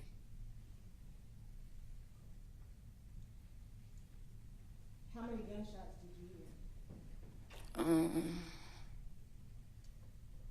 A lot. Could you see who was shooting? When I looked up, I seen someone standing in the street by the yellow line. And then, like, on the sidewalk, it was a man in black. And then it was also a gentleman with a white shirt on, the black face mask. They was, like, on the sidewalk. Okay, I want to slow you down. So, have y'all passed the liquor store at that point? Yes. And you hear someone say, hey, could you make out what they were saying? No, I thought it was like, you know, as if somebody trying to get your attention. Were your windows up or down? Up. I think you said you saw someone standing on the yellow line. Yes. What did that person look like that you can recall?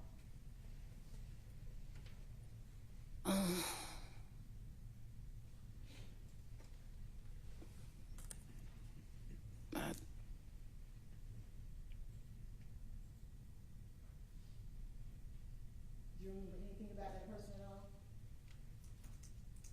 I mean, I just noticed the everybody was a different complexion. Do you recall what complexion the person on the yellow line was? Yes, he was light skinned. Do you remember anything about his clothing? No. And on that screen in front of you, if you can tap it, if you could tap and show me where you saw that person standing on the yellow line.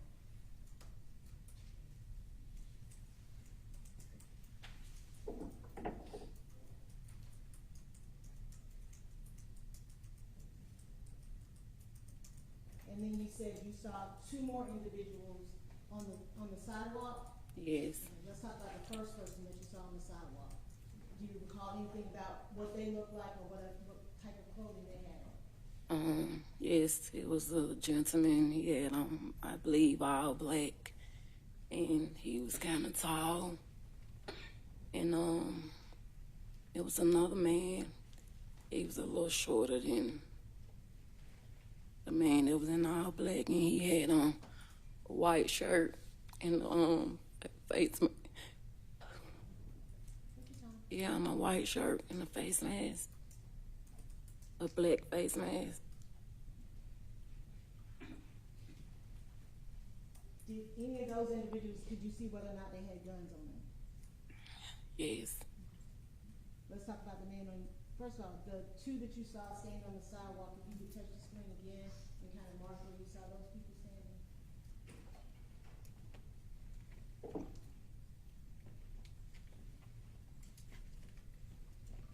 So they were on the left-hand side of your car? Yes, ma'am. Kind of in front of the Wendy's that's on the left? Yes. And I just want to indicate for the record, the man on the yellow line was on the left-hand side of the car? Yes, ma'am. Was that the driver's side of your car? Yes, ma'am. And both the men that you saw on the sidewalk, were they both on that left-hand side of the sidewalk near the Wendy's? Yes. And I was asking, did you see anybody Yes. Who did you see with guns?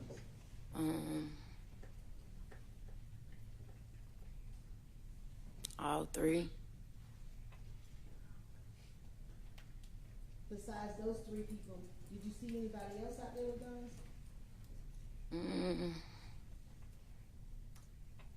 No, I wasn't really.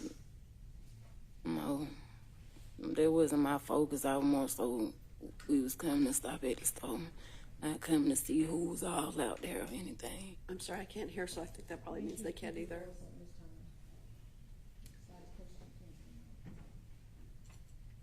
I don't recall seeing anyone else with a gun because my main focus was we was coming to stop at the store, not to see who was all standing out and around. Do you recall seeing any barricades or cones in the road as y'all passed the liquor store once you realized that it was closed? Or thought that it was closed? I believe it was a cone, like, I don't know if it was in the street or like near the yellow line, like, but then it was like barricades like further down. And if you can, on stage 30A, kind of mark where you saw the cone and the barricades.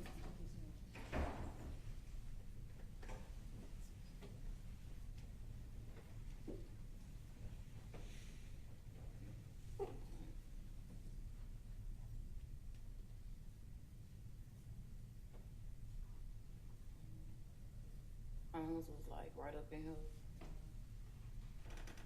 And what about the barricades? They were further down.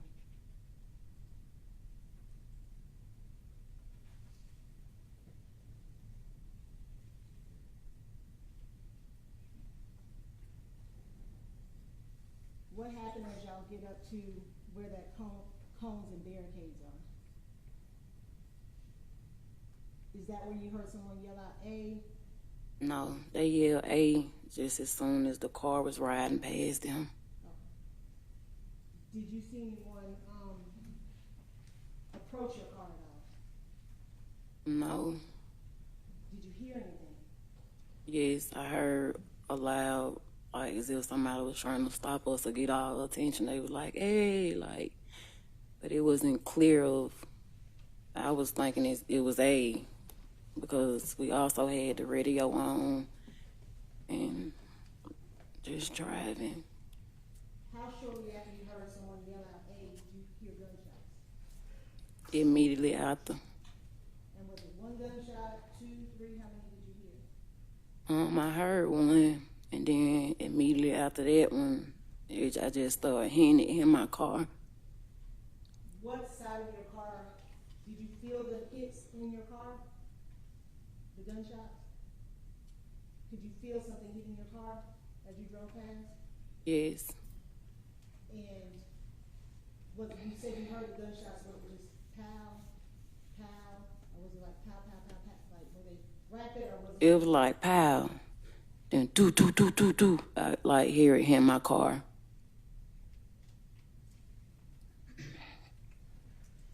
What happened at that point once you start feeling the gunshots hitting your car?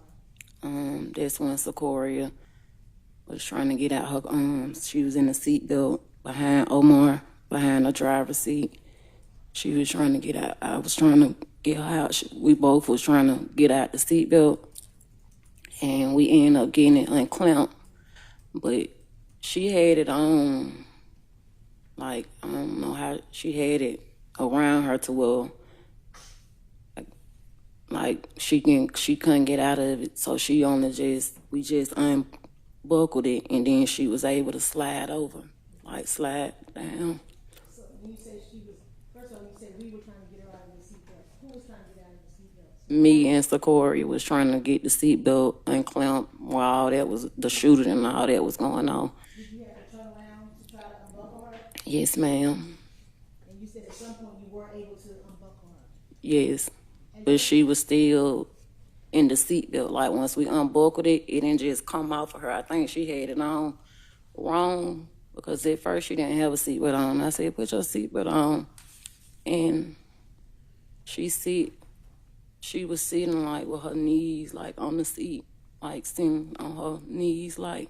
She was sitting on the seat on her knees? Yes.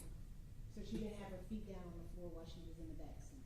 Yes, she was sitting on her knees, and then I told her to put her seatbelt on. And so I'm guessing she might have, you know how you can slide through it instead of just pulling it over? So that's how she was. She was, it's like even when we unbuckled it, it still was around her, like the top part. The top part of her body? Yes. Were y'all moving around as you're trying to get her out of the seatbelt and she's trying to get out of the seatbelt? Yes. Do you remember if you were saying anything to her? I was just trying to unbuckle the seatbelt, and Secoriea, like, solid. She had weight on her. She was my biggest child at the time. And I'm trying to unbuckle her seatbelt. She trying to move down to where I can grab her, and I grabbed her. And it's like, as soon as I grabbed her, she was like, Mom. And then, that's when I started feeling her, like, trying to see, like, what was wrong, because she only said, Mom. And then I felt her, like, started feeling on her body and stuff. And this. Did she say anything else after she said Mom? No. At that point, are you still in the front passenger seat? No, I'm through the middle of the car. Most of my body in the back seat, but my probably knees and feet and stuff was still in the front. Or is someone still shooting at your car? Yes. At some point you said she falls into you? Yes. I'm trying to grab her, and like, as soon as I'm grabbing her, like, I'm trying to grab her, she trying to get up, the seatbelt was stuck. And then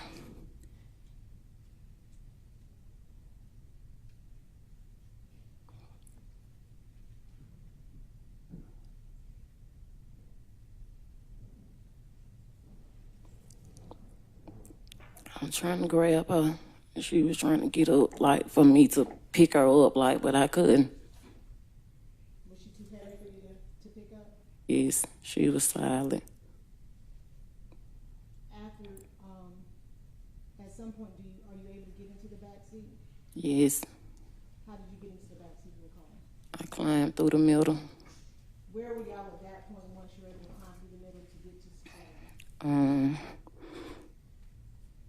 When I noticed that she was shot, I was like through the middle the entire time. Then I told Omar to stop the car or pull over or something. Like trying to get his attention, let him know my baby is shot.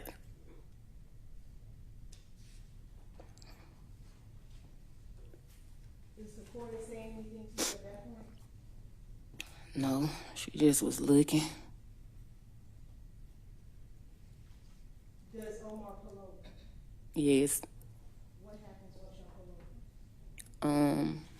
He pulled over.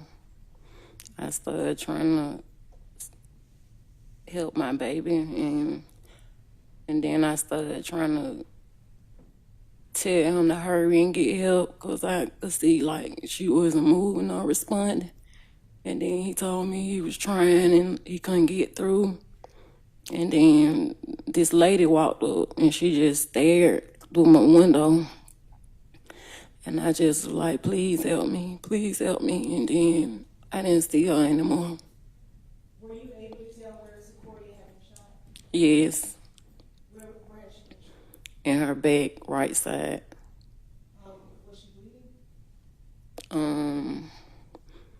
I didn't feel any blood, because I started trying to like press on it. I mean, put pressure on it. And I don't recall feeling any blood. And you said at that time Omar was trying to call 911? Yes. Was he still inside the car with you? No, ma'am. Was he ever able to get through to 911 while y'all were still out here on University Avenue? Not of my knowledge. About how long were y'all pulled over before y'all left? maybe 2, 3, maybe 4, maybe 3 minutes or so. Not long. After that 3 or 4 minutes during that time, are you still trying to apply pressure? Yes, ma'am. Is she breathing at that time? No. What do y'all do with I'm trying to press on her and blowing her mouth and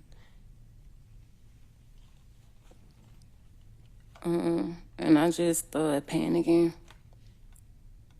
And I just started screaming, and I had started kicking the windshield to let Omar know, like, I need to take my baby to the doctor. I need to get her some help. You said you were kicking the windshield of your car? Yes. Why were you kicking the windshield? Because we was driving, the radio was still playing, like, he never turned the radio down, so I didn't think that he could hear me. And so... Does he eventually get back into the car? Yes, he came and he jumped in, and we U-turned and went back up the street to get on the expressway. And do y'all get back on 75? Yes, ma'am. Where are y'all headed to? The hospital. What's going on in the car as y'all are trying to get to the hospital? I'm calling her name, trying to keep trying to feel for a pulse. And I started screaming at him, asking him, telling him he need to go faster, And then he was telling me that the tires were shot out. He couldn't, he trying. You said you were panicking. Could you tell what was going on there? How was he acting? He was driving, trying to call on his phone. I was more so paying attention to my baby, trying to do all I could do to help her. Do you know, you told him to go to the hospital? Yes. Did y'all make it to the hospital? Yes, ma'am. What hospital did y'all go to? He went to Atlanta Medical. What happened when y'all got to Atlanta Medical? We got out the expressway, and then he was like slowing up, and I was like, go, go, go. And then he just kept going, and then I seen lights like a police officer was coming behind us. And then we pulled into the emergency part of the hospital. And once we got right there, was an officer behind. I believe Omar was, I don't know if him and the officer were having where I couldn't really tell what was going on or what he was asking him. But I was just, then a lady was out there, and I was like asking her to help me. And then she started trying to help me pull Secoriea out of cause it's like she was tangled in the seatbelt. So the whole time that y'all driving, she's still, the seatbelt is still across her? Yes. No. Were y'all able to get her out of the seatbelt? Yes. Do y'all go inside the hospital? Yes. What happened when you get inside the hospital? They take her in, and I run in behind her. And they was telling me that I couldn't come back there, and they just was saying I couldn't come back there.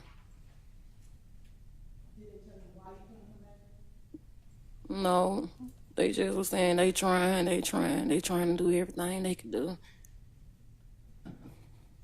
How long were you at the hospital?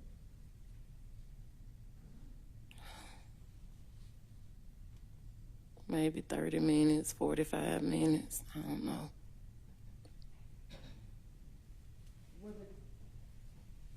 When Secoriea was taken out of the car, was she breathing at that point?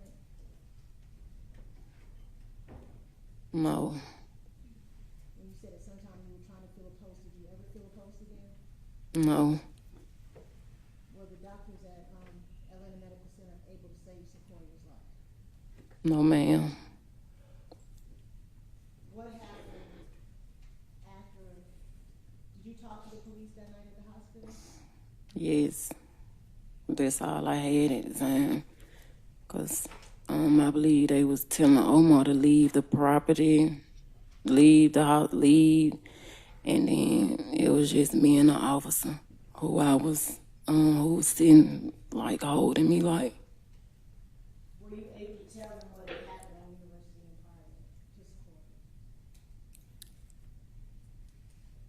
private? I mean, I said some. I didn't say exactly what happened, but I did like give him. I believe he asked me where, and I think what they looked like. I believe. At some point, do y'all leave Atlanta Medical Center? Yes. When you get home the next day, do you recall talking to Detective Shepherd?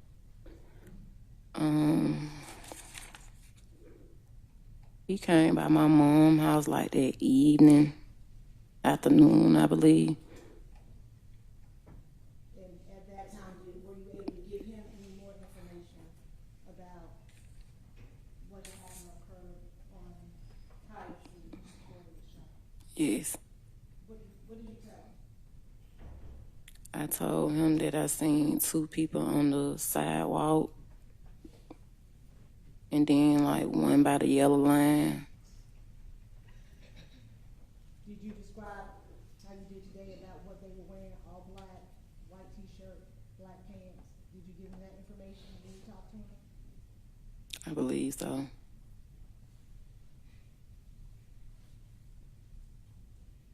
Do you, after you spoke with Detective Shepherd, did he ever bring you any photographic lineups or anything like that to try to identify anybody? Yes. I'm not for sure. I believe he did, but I was also showing him what people were sending me and stuff.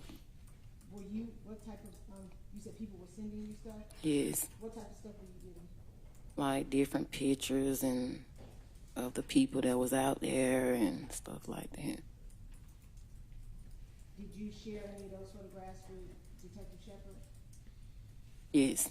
Did you recognize any of those people as the individuals that you saw out there that night?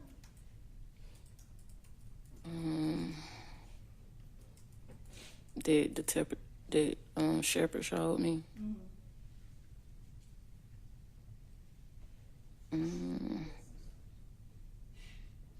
Yes. Yes. You recognize some of the people that Detective Shepherd was showing you? Yes. How were you able to recognize them? Because I told him that I remember one of them was wearing black, and I told him that I remember somebody with a white shirt on and a black face mask. Do you know for certain, do you know how many people were shooting at your car? I don't. Do you know who shot Secoriea? I don't. When you were describing to Detective Shepherd about what individuals were wearing, were you describing them as, I know 100% that that's the person that shot Secoriea?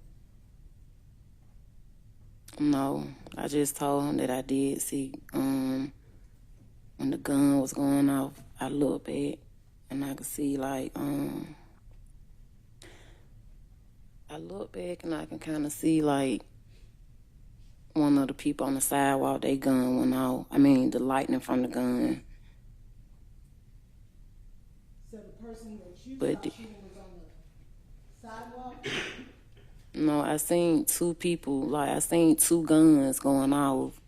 So it was like one on the sidewalk, and then it was like, it's like when it was going on, I'm kind of like doing like this. And so I can kind of see out the side of my eye, like that gunfire was coming out. Like I was seeing gunfire from two different places. So you saw gunfire coming from the sidewalk on that, over there near the Wendy's? Yes. And then you saw gunfire coming on the side of the car? Yes. Is that the driver's side or the passenger side? Driver. Did you ever look out your back window at all? No. So when you describe people shooting, it's people that were on the driver's side of the car? Yes, ma'am. The driver back seat, like, it's like everything was going in my back seat. Like, the back door.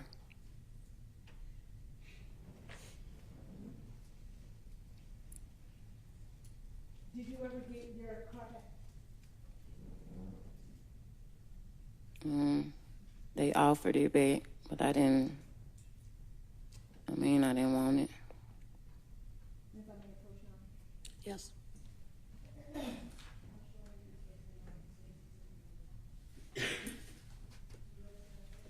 Yes. My daughter. Is that a picture that you gave to? I believe so. Any objection? It's admitted. Yes, granted.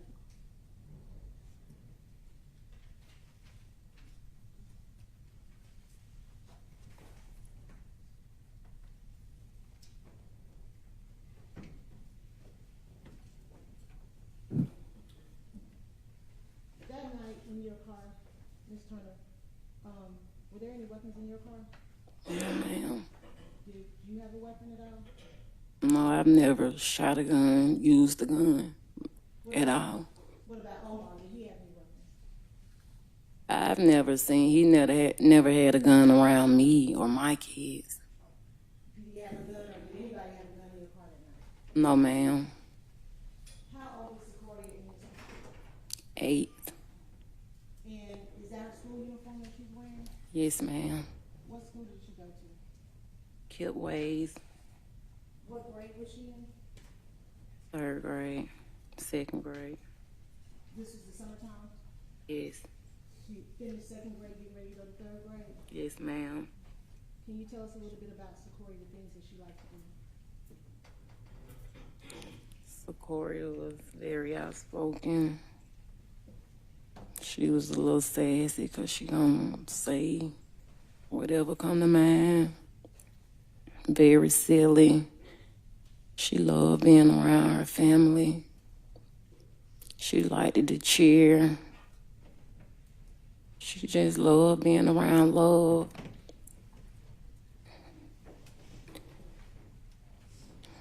She. Secoriea talked about what she wanted to do when she grew up. Yes. What did she want to do? She named at least, I believe, 2 different things. Like, she was undecisive, but she was for certain that she wanted to go to college. What college did she want to go to? She said Spelman. She going to Spelman College. She didn't say, I want to go. She said, I'm going to Spelman. Yes. That was that Sassiness Center? Yes, ma'am. Since Secoriea has died, have y'all developed a scholarship in her name? Yes, ma'am. Or what school? Spelman. No further questions. Can I see the attorneys at the bench?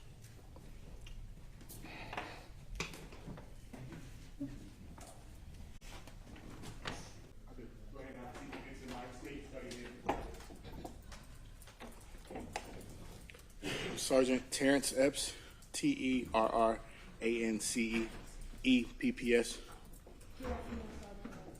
Afternoon. I'm employed with the City of Atlanta Police Department. I'm a police supervisor. How long have you been with the Atlanta Police Department? Since 2007. And you said you are a police supervisor? Sergeant. Sergeant. And did you, from 2007, what was your position as a police department? 2007, I was a recruit in 2007.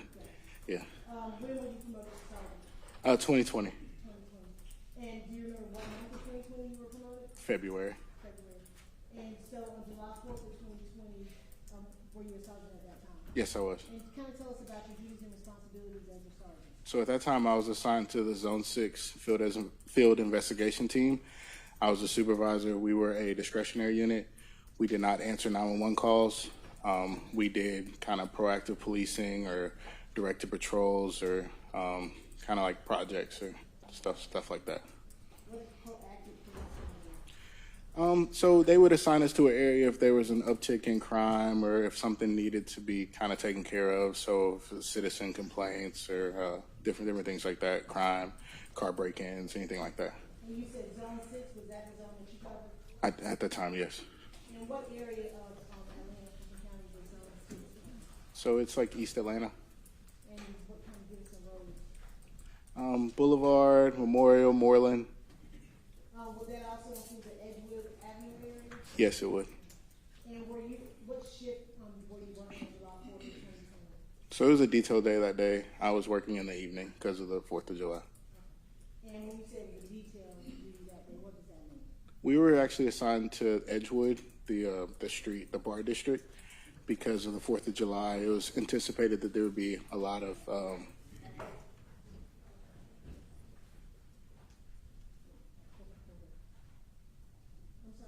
Everything okay? Sorry, she got disconnected for a second. Okay, whatever he said after Edgewood. Oh, I was assigned to Edgewood. It's a bar district inside of the zone. They expected it to be crowded because of the 4th of July, so they had us there to kind of monitor the street and the bars. Was anything else going on in that Edgewood area around that time, the summer of 2020? Yes, it was the protest. How often would there be protests in that area, the Edgewood area specifically? Because of how close it was to the King Center, it was a lot. It was a lot of protests over in that area. And when you say protests, are those peaceful protests? It was both. When you say both, what would the other? When it was a little more rowdy, I don't know. It'd be a lot going on. Were there any incidents of violence during that time? Occasionally there would be. It's been a while. Specifically on July 4th, do you recall there being any issues of violence in that area? I do recall something happening after this incident. And what was that occurred in the Edgewood area? It was a shooting. Was anybody injured in that shooting? Yes, there was. Yes.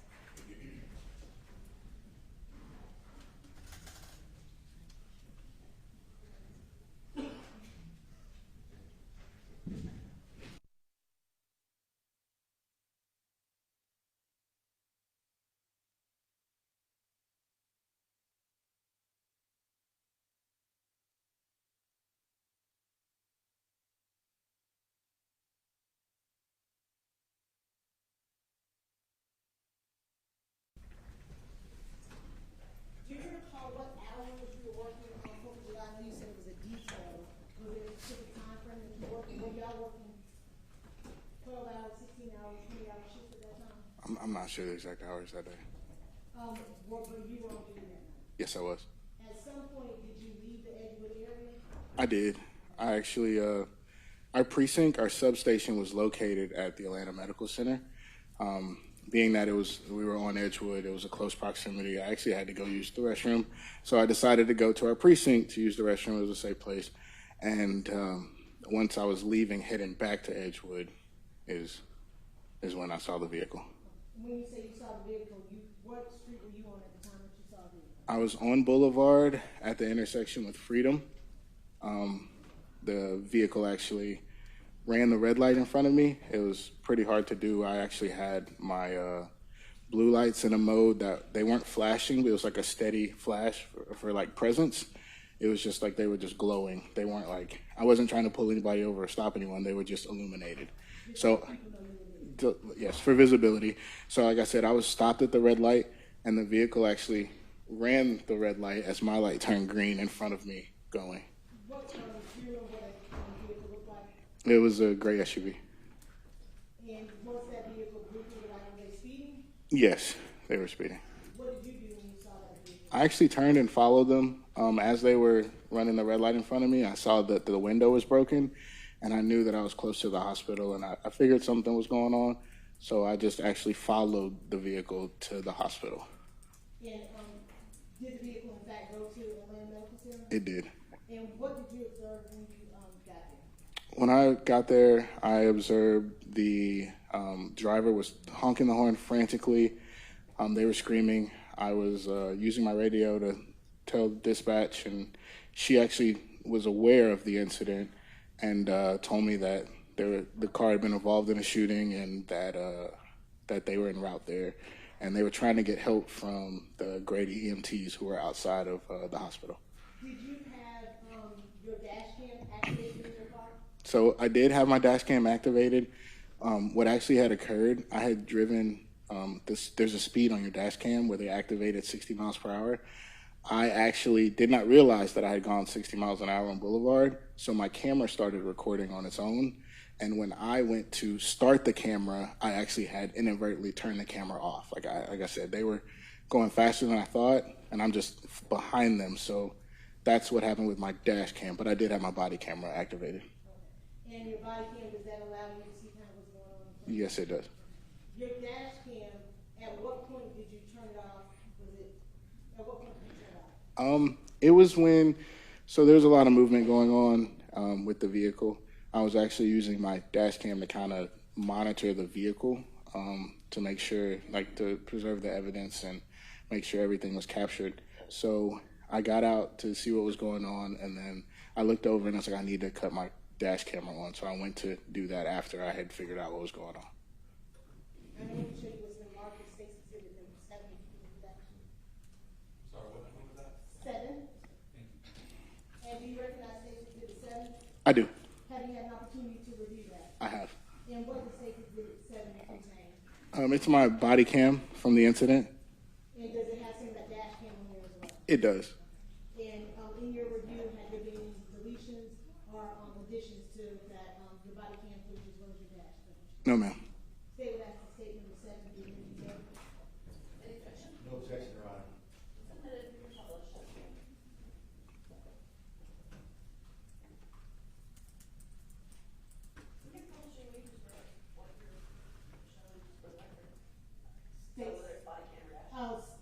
States number 7 of the body cam and dash cam of Sergeant Epps.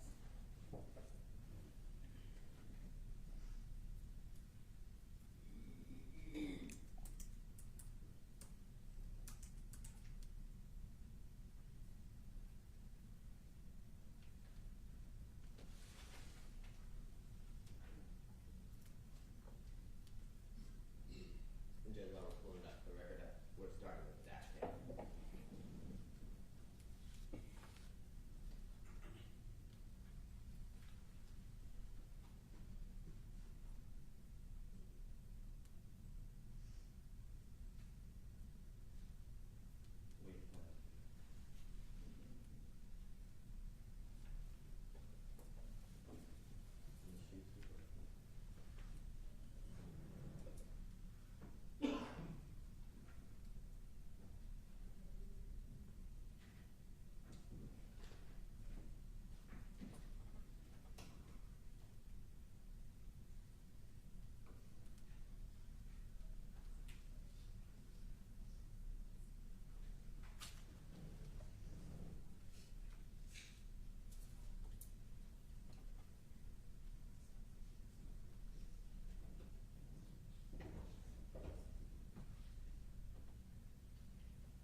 And I just asked you while we're trying to get our technology working.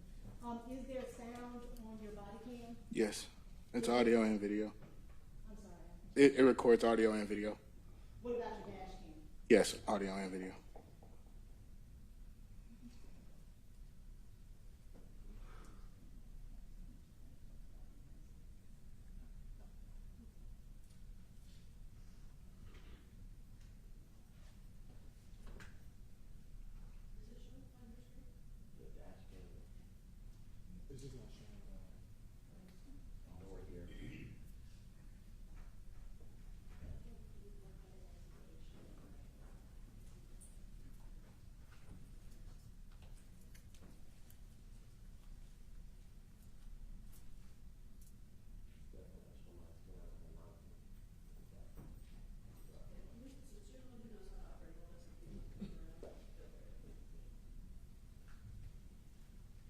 Did you come into contact with anyone while we were trying to get our technology, while you were there at Atlanta Medical Center?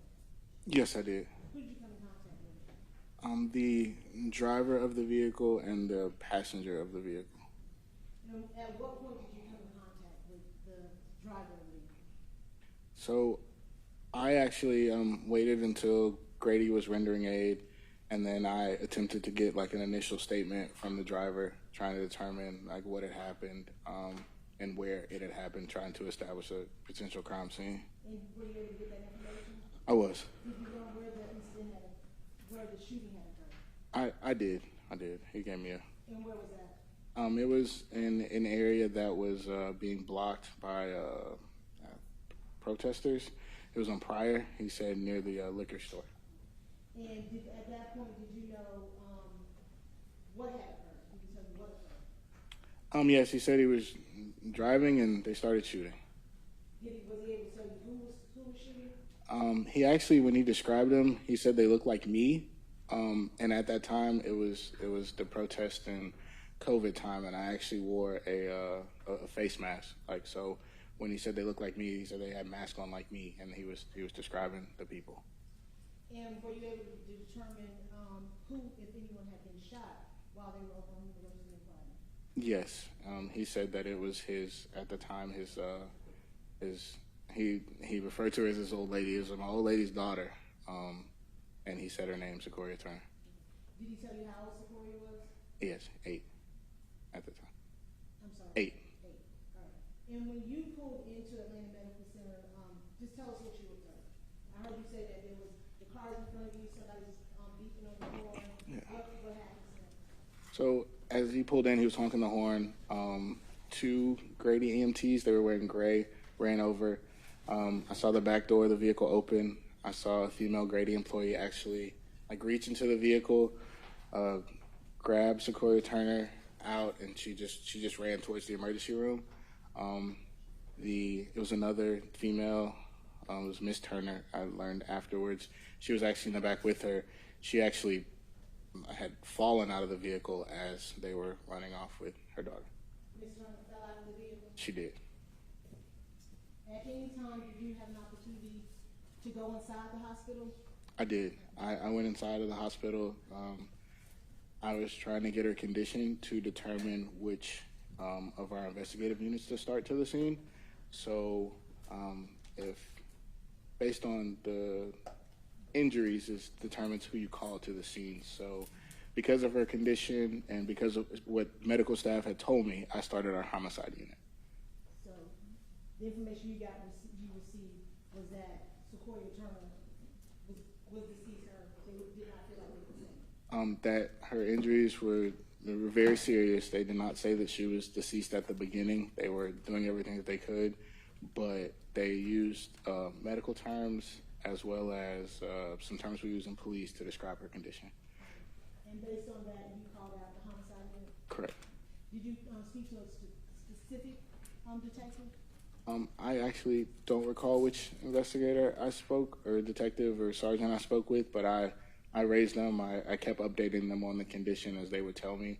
I was in the hallway for a good little while they were attempting the measures to save her life. You were in the hallway of the hospital while the doctors were working on Secoriea? Correct. Were you, in regards to Charmaine Turner, did you ever have an opportunity to speak with her at all? I'm not Charmaine Turner. That's the mother. The mother, yes. I don't believe I got a chance to speak with her. It was a lot going on, and her I don't think I was able to ever get a statement from her. When you indicated that you did. So this on the screen is my dash camera.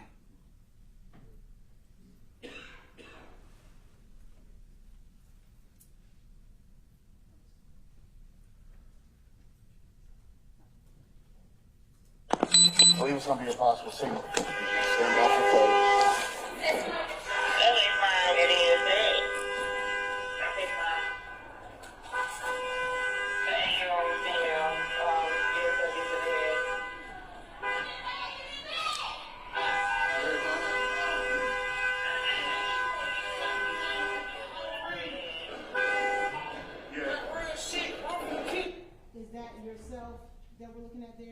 Yes, I'm in the pants with the black one to the far right. And is that Mr. Omar Ivory? Yes, it is.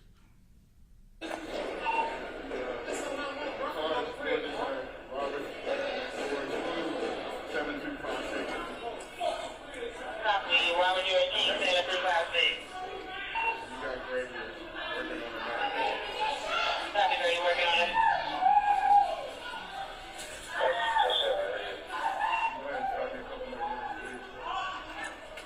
Hey, any units in the area, ANC, need to start at ANC.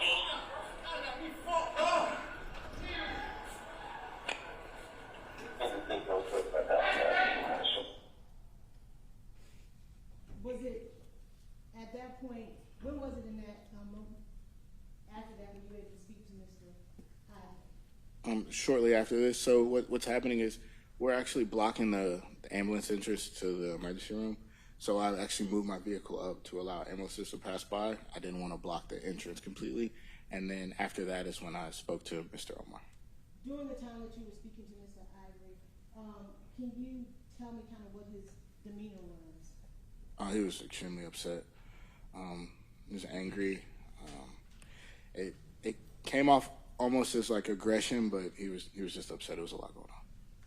Did you find his emotional outburst uncommon for somebody who's been driving a car with an 8-year-old who's been shot and killed? No, it was fine. Nothing further.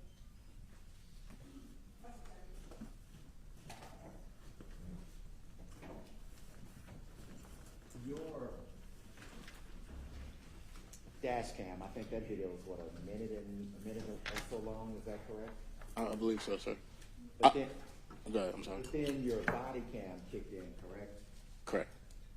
And the state's attorney was asking you about Mr. Ivory's demeanor, correct? Yes, Because you did speak with him, right? I did. And you said that he told you, again, this old lady's daughter was shot, right? Correct. And you indicated that to some extent it almost appeared as aggression, correct? Correct. I'm sorry? Correct. But it was understandable aggression, correct? Yes. He said things like, there are 1,000 people on university with guns, right? I'm not as sure his exact quotes, so it was captured on my body cam. But he said there are a lot of people out there with guns, right? Again, I'm not sure his exact quote, but he made reference to people being out there. And he called you all basically security guards, right? I'm not sure if he was speaking about us, but he did refer to security. And he gave you a description, somewhat, of the people he thought were involved, correct? Yeah, my understanding, he said he didn't know. He said they looked like me, and that was he was referring to my mask, like they were covered. He couldn't give me much, and I was trying to get height, weight, and I was asking him a lot of questions. And he was also referring to your clothes. He said they were dressed like cops or something in black, right? I remember him saying they look like me, so I'm not exactly. I didn't get to go into much detail about exactly my clothing, but he referred to my mask that I was wearing. They had masks on like you. I'm sorry. He said they had masks on.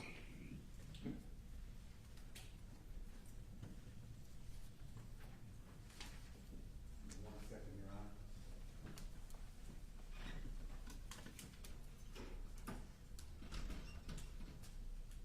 I thank you. I have no more questions for you. Any redirect? What type of mask did you have on? It was one of the COVID face that it fastened around my ear.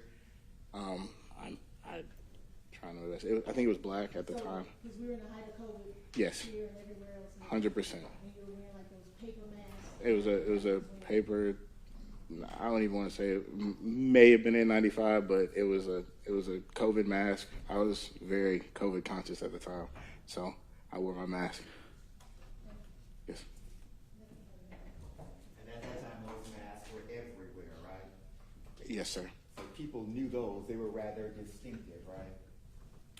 They were everywhere. When you say distinctive, what do you mean? It's hard to miss that COVID mask, right? You can see them on your face. Oh yeah, you can see them on people's face. Correct. Thank you, sir. No further questions. Okay, you can be excused. Thank you so much for your time. Okay, are you ready with your next witness?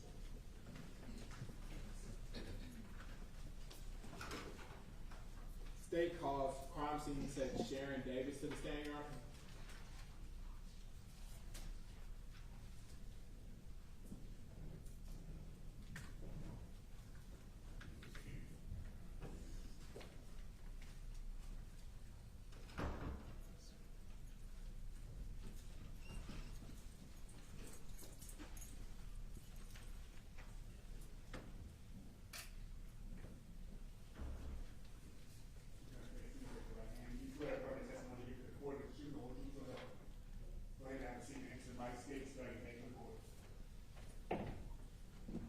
Sharon Davis, SharonDavis.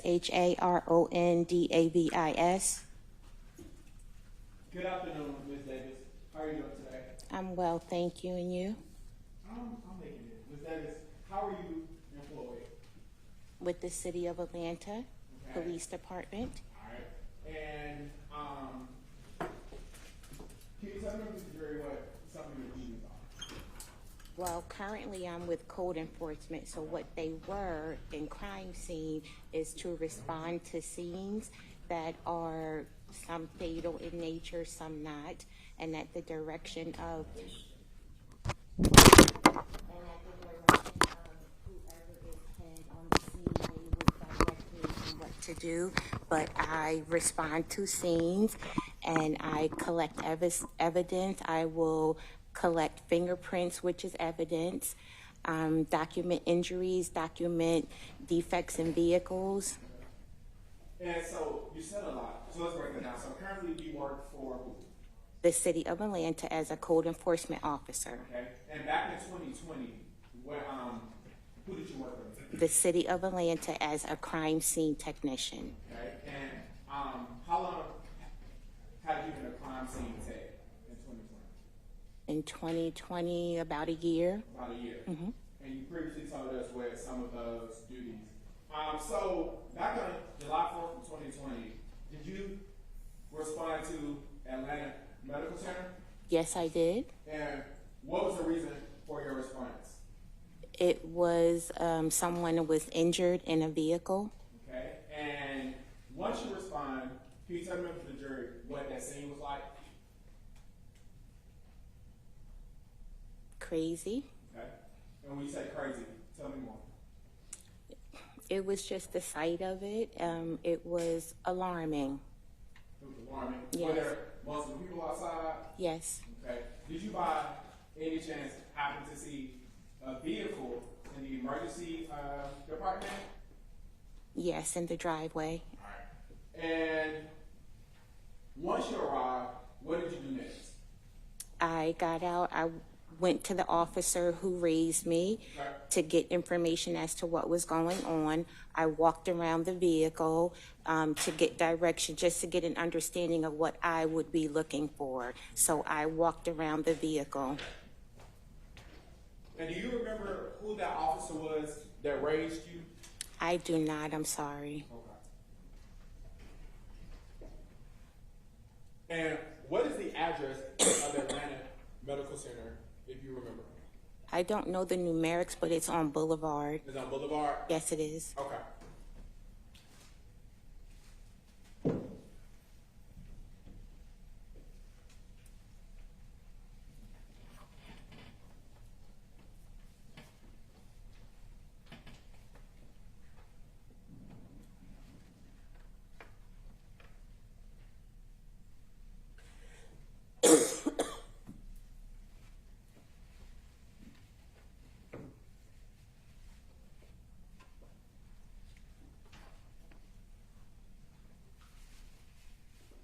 And when you use the word raise, what does that mean?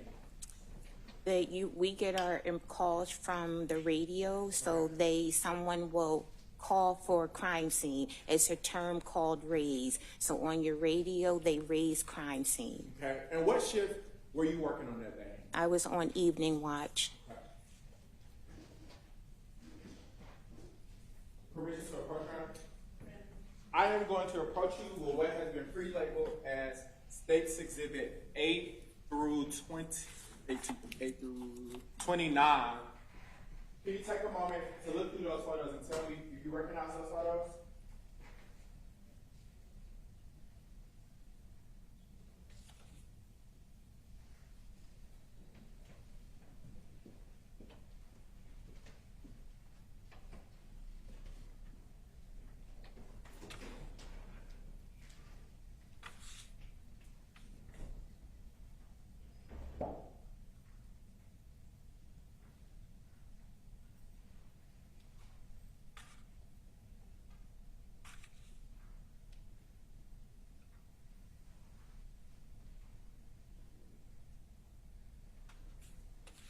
Yes, I do. All right, and how do you recognize those photos? That was from the crime scene. And are those photos a fair and accurate depiction of the photos you took once you responded to Atlanta Medical Center? Yes, they are. Your Honor, at this time, state 10 to states 8 through 29.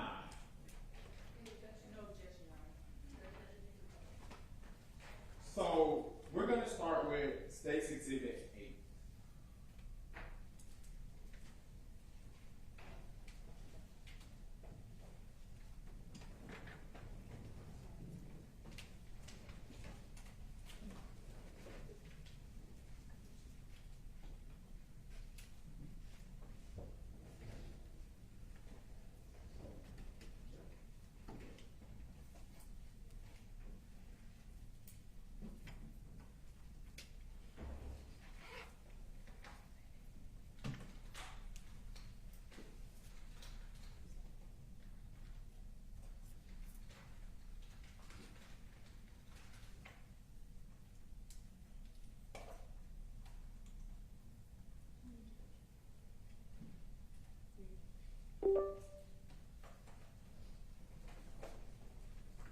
Ms. Davis, can you tell the members of the jury what State's Exhibit 8 is? It is it's a Jeep, a gray in color Jeep that was parked in the driveway in front of the medical center. Okay. Now, State's Exhibit 9, is that just a close-up view of State's Exhibit 8? It is the overall rear of the vehicle. Okay.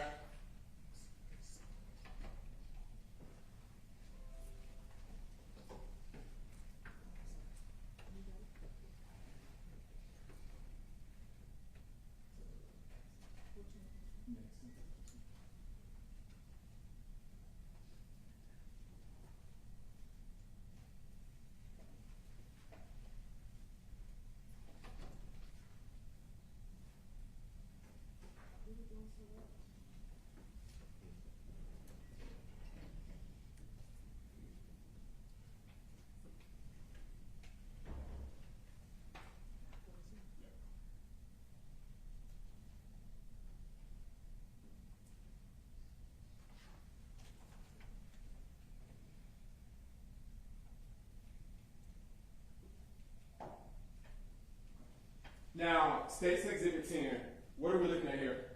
Overall front of vehicle. Okay.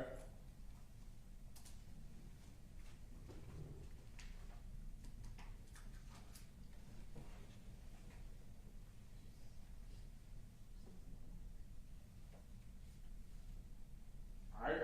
Now, State's Exhibit 11, what are we looking at here? That's overall driver's side. Okay. So let's go to State's Exhibit 12.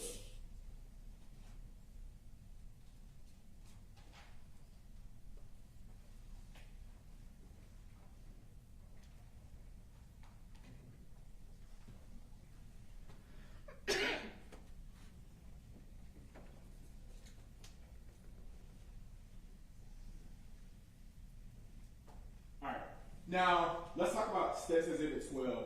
Which side of the car is shown on State's Exhibit 12? The driver's. The driver's side. And was there anything significant about the driver's side of the car that made you take this photo? It's the overall rear driver's side. So just trying to get both sides because I couldn't stand straight on. Okay. And now State's Exhibit 13. What are we looking at on State's Exhibit 13? The defects in the door, the driver's door. All right, so if you can tap the screen for me, And where you see the first defect, can you mark it A?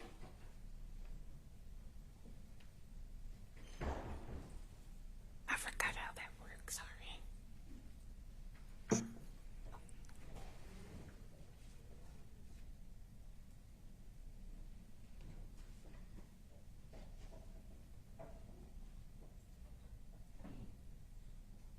Great, you beat me to my next question. So my next one was, is there another defect? It would be B. You've already marked it. Oh, okay, sorry, yes. So how many defects have you labeled? 2. All right, let's go to the next one.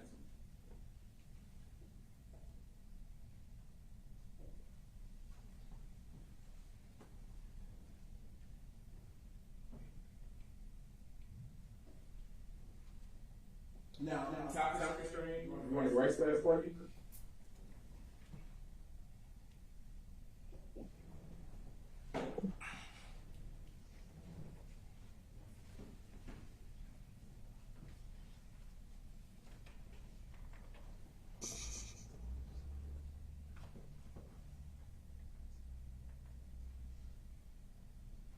Let's go back.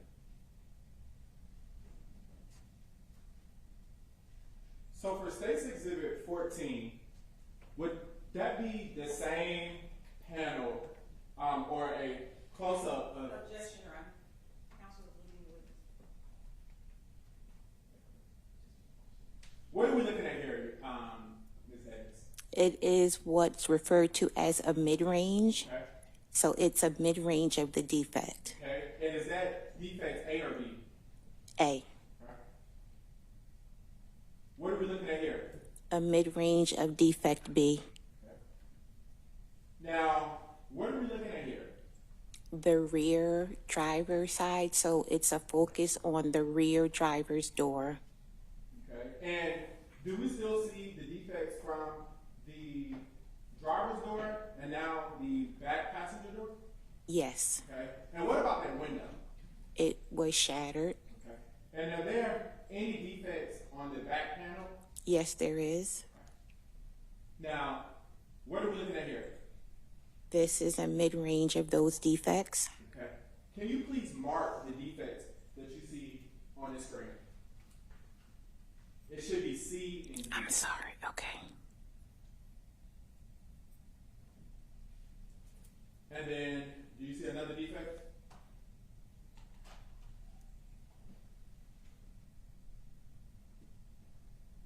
So in total, how many defects have you noted so far? 3. Okay. And then Well, let's add I'm sorry. A. Oh, yeah. Okay. I'm sorry. 5. Did you want to tap the screen? Erase it.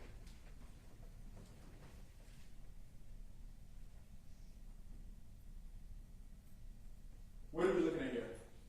A close-up of the defect. And which defect would that be? That's on the top handle of the rear driver's door. Okay. And would that be defect D that you previously labeled? Can you zoom back out? Yes.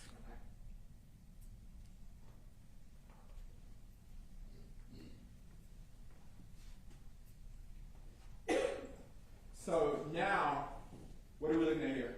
That's overall of E. Okay. And was there something that you noted at the bottom of the vehicle? Was there a defect at the bottom of the vehicle? Objection, Your Honor. I think he's got a direct addition so far. Other than the flat tire? No. No. Okay. Whatever's down there, I can't really see. Okay. We'll go back. So right here, would you agree that we're looking at 3 defects? Yes, I agree. Okay. Plus a shattered window. Yes. Okay. And what side of the car is this? The driver's side. What is State's Exhibit 20? It is a defect in the rear. The rear driver's side. Thank you. What is State's Exhibit 21? a mid-range of the defect on the rear driver's side. That's Exhibit 22.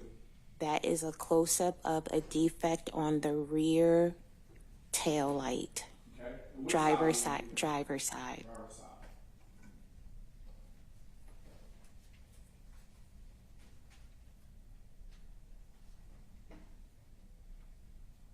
Stacy Exhibit 23.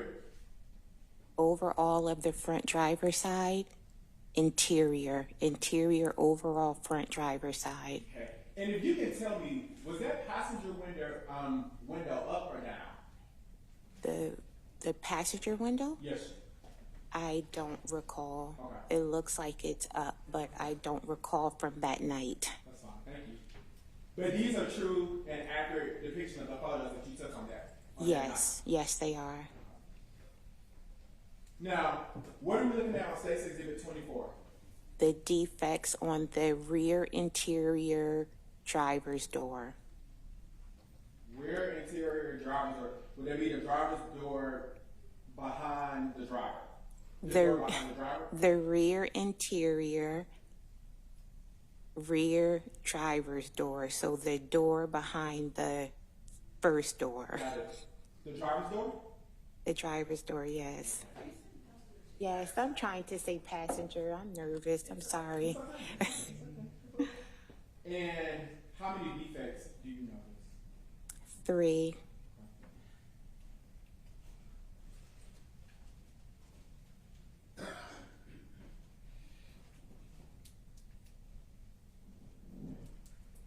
For Stacy Exhibit 25, what are we looking at? The rear interior passenger side. Okay. And why did Excuse me, driver's side. Mm-hmm. And why did you take this photo? Well, when you photograph vehicles, you always do all 4 sides of the exterior, and you do interior from each door. Driver, front, rear, passenger, and then to the front passenger seat. Okay. Did you know, or did you learn whose purse that was? I did not. Okay. What about the cell phone? No one told me. I was unaware of who it belonged to. What about the blood? It was from the deceased victim. Now, which side of the car are we looking at here? Passenger. Passenger. Now, on the passenger side, did you know any defects to the passenger side? No. Okay. So you said no? No, Okay. other than that tire. I'm sorry. Okay. Other than the tire, right? Yes, yes. Okay. So, for example, would you agree that based off of the defects, where were all of the defects that you noted? On the driver's side. On the driver's side. And those defects, what are they consistent with? If you know.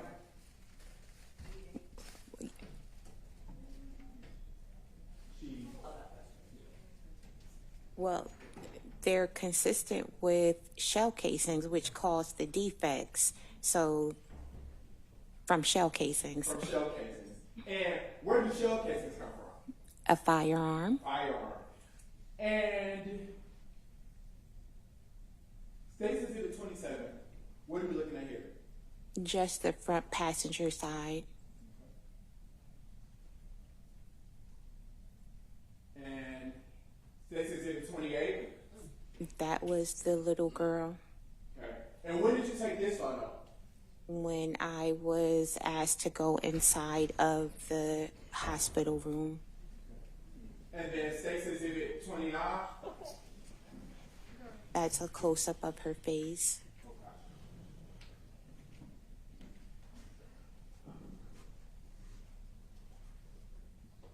So, based off of all of the photos that you took, were there any defects on the passenger side of the car?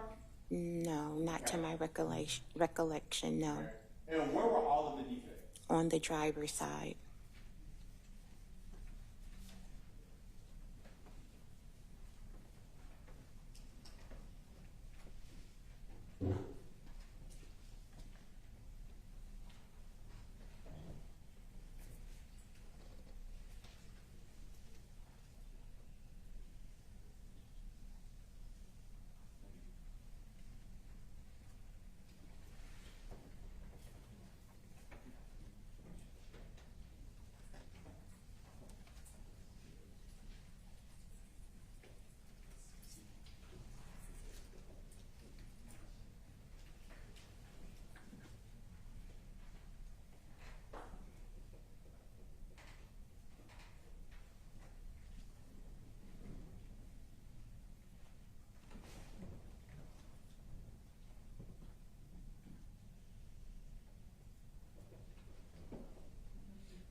little girl. I'm sorry? The little girl. And did you learn the little girl's name?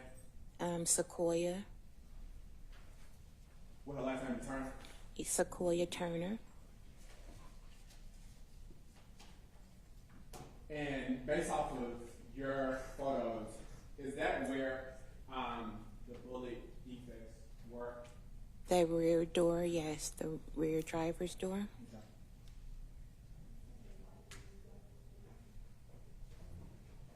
Will you repeat that for her? Sorry. The rear driver's door.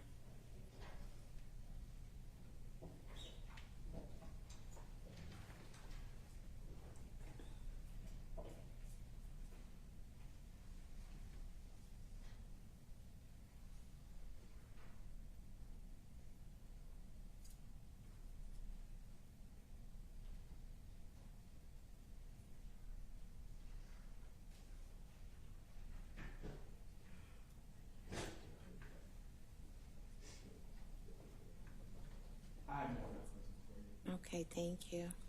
Cross-examination.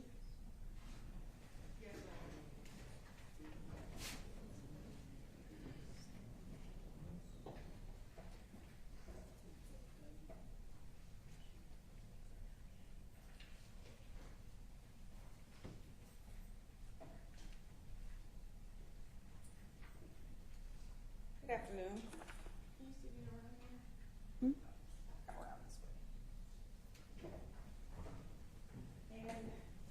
You mentioned that you were a crime scene today. How long did you do that? From 2019 until 2024.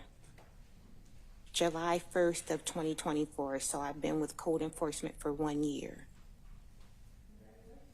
Thank you. And you mentioned being raised by an officer. Do you know? No, I'm raised by the radio. So radio raises crime scene. I answer and then someone starts talking, and that someone is who is already on the scene, and it was that officer. So do you ever meet with that officer? Yes. Okay. And how is that officer involved in the picture that you took? He's not involved at all. Okay. So the pictures that you take are based on just your responsibility to collect the information, correct? Correct. So you don't have any knowledge of what previously transpired when you take pictures at various scenes? Well, I have to have an update so that I know what I'm photographing. If I don't get a briefing, then I could just start photographing the street, which has nothing to do with the scene. Okay. So in terms of the briefing that you get, you don't talk to witnesses? No, I do not.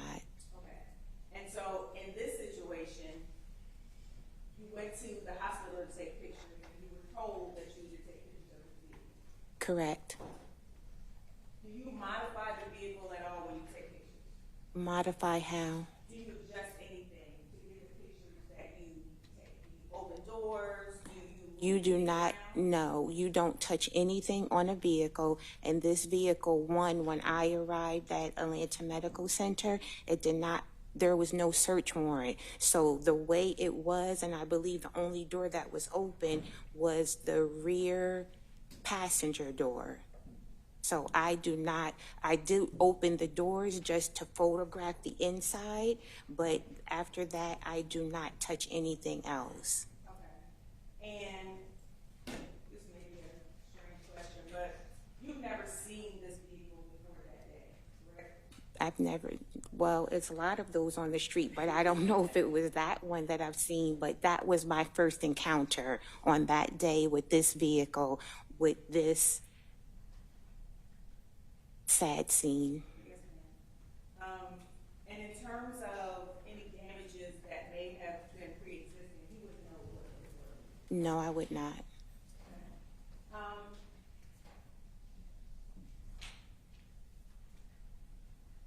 So you said you had to have a briefing to know what to take pictures of. So when you got to the scene, you were told to take pictures of the vehicle, but was that the extent of what you knew, that something had happened in this vehicle? No one has to tell me to take pictures. That's what I do as a crime scene technician. So again, they're just giving you a short story as to what they know to have happened, and then I start working as a crime scene technician, documenting the scene via photographs. And in terms of how many pictures you're supposed to take, do you make that determination? Yes, I make that determination. And when do you know that you've taken enough pictures? You never take enough pictures. That is a fair assessment. And so you mentioned mid-range. Mm-hmm. What does that mean, mid-range? Mid-range is so the overall is to show relation to where something happened. So if something happened up here, I would do an overall from back here. So whoever's looking at the photo can say that happened in that vicinity.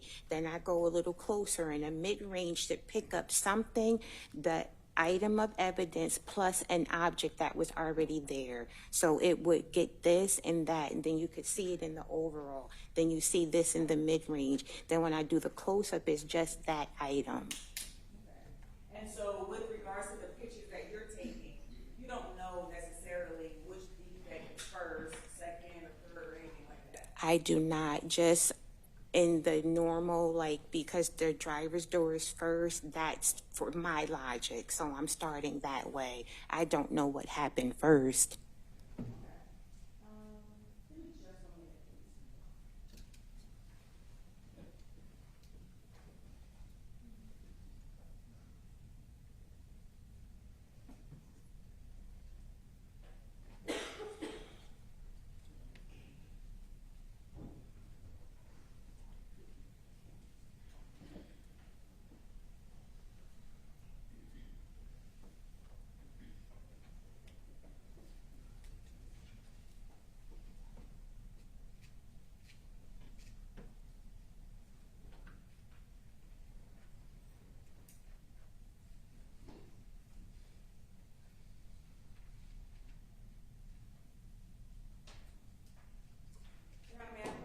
Yes. You recognize that picture? Yes. How do you recognize that picture? I can see the part of the hospital wall. Have you seen that picture before? Yes. Can you remember when you've seen that picture before? Well, I took it, but I don't remember when I saw. And then when I come back to the office, I have to download these photos, and I sit there and I have to describe every photo. So I'm reliving the scene again, and now I'm reliving it again today. So, but when I took it, and then when I got back to the office and I downloaded the photos and I started describing what I took pictures of. And you said describe the photos. Where do you describe them? What do you do once you get back to the office and download them? Into Mark 43, so we download the photos into evidence.com, and then I do a report on Mark 43. And then what happens with those pictures once you finish with describing them and do your report? Well, they're saved on a disc and with the report, and it's sent to the photo lab. Okay. And do you ever have any I guess, incident to see them again once they go to the photo lab? Yes, like right now. That's fair. But before now and after after they go to the photo lab, do you compile them at all, or once you send them to the photo lab, you're done? Yes. Okay. And so you said you know that picture to be a picture that you've taken. Is that a fair and accurate depiction of a picture that you've taken? Yes. Your Honor, at this time I would like to move to enter Defense Exhibit 2. Any objection to Defense Exhibit 2? No objection, Your Honor. It's admitted and you can publish.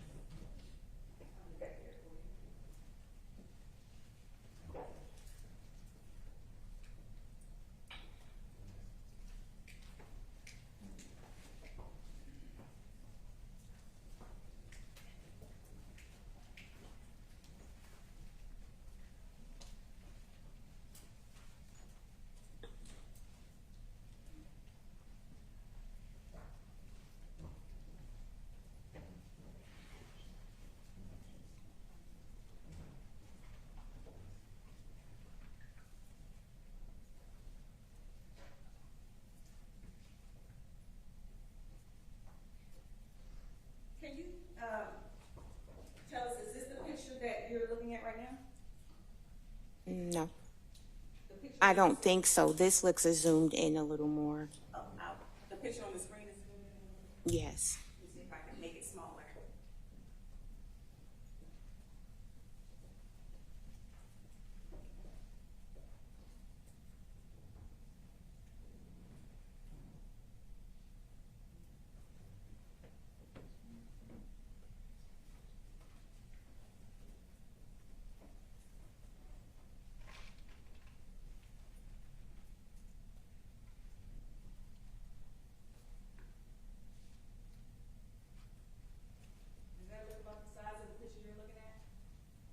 No.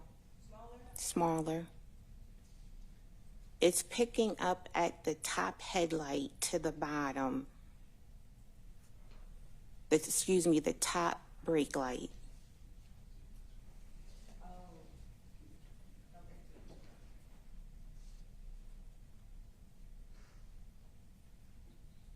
So,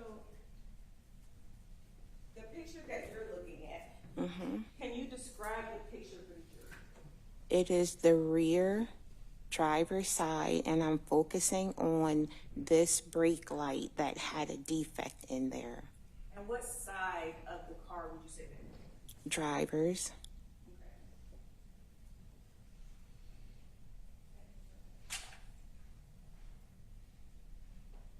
And the way that you took this picture, you mentioned that you have a system Mm-hmm.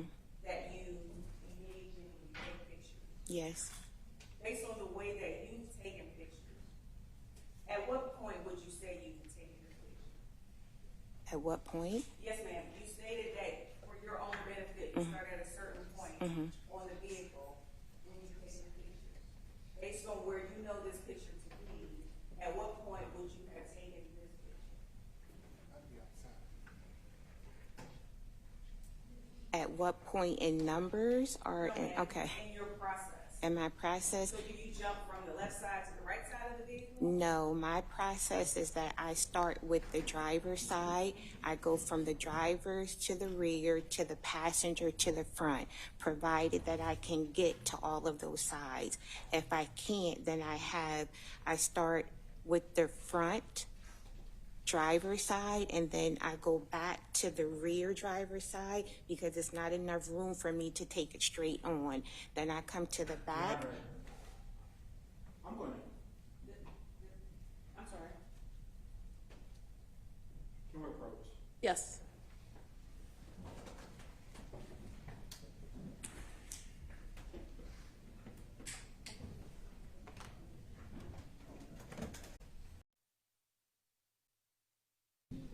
I'm sorry. You were describing how you actually take pictures and what your process was. And so in the scheme of your particular process of taking pictures, you were trying to tell us at what point you would have gotten to this point.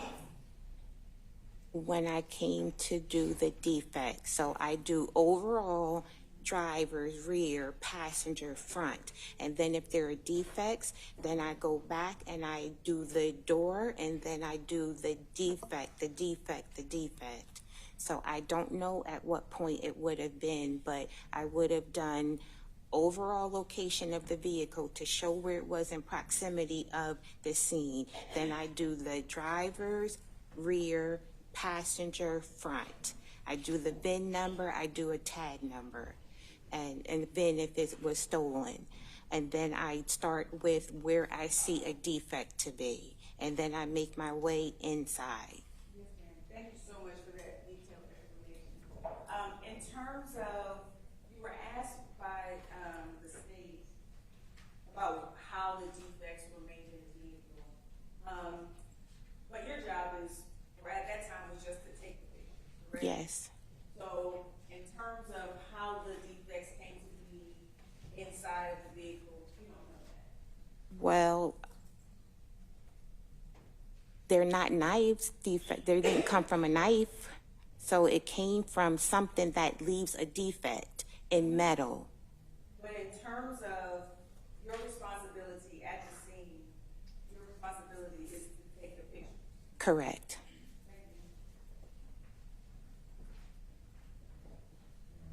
Redirect.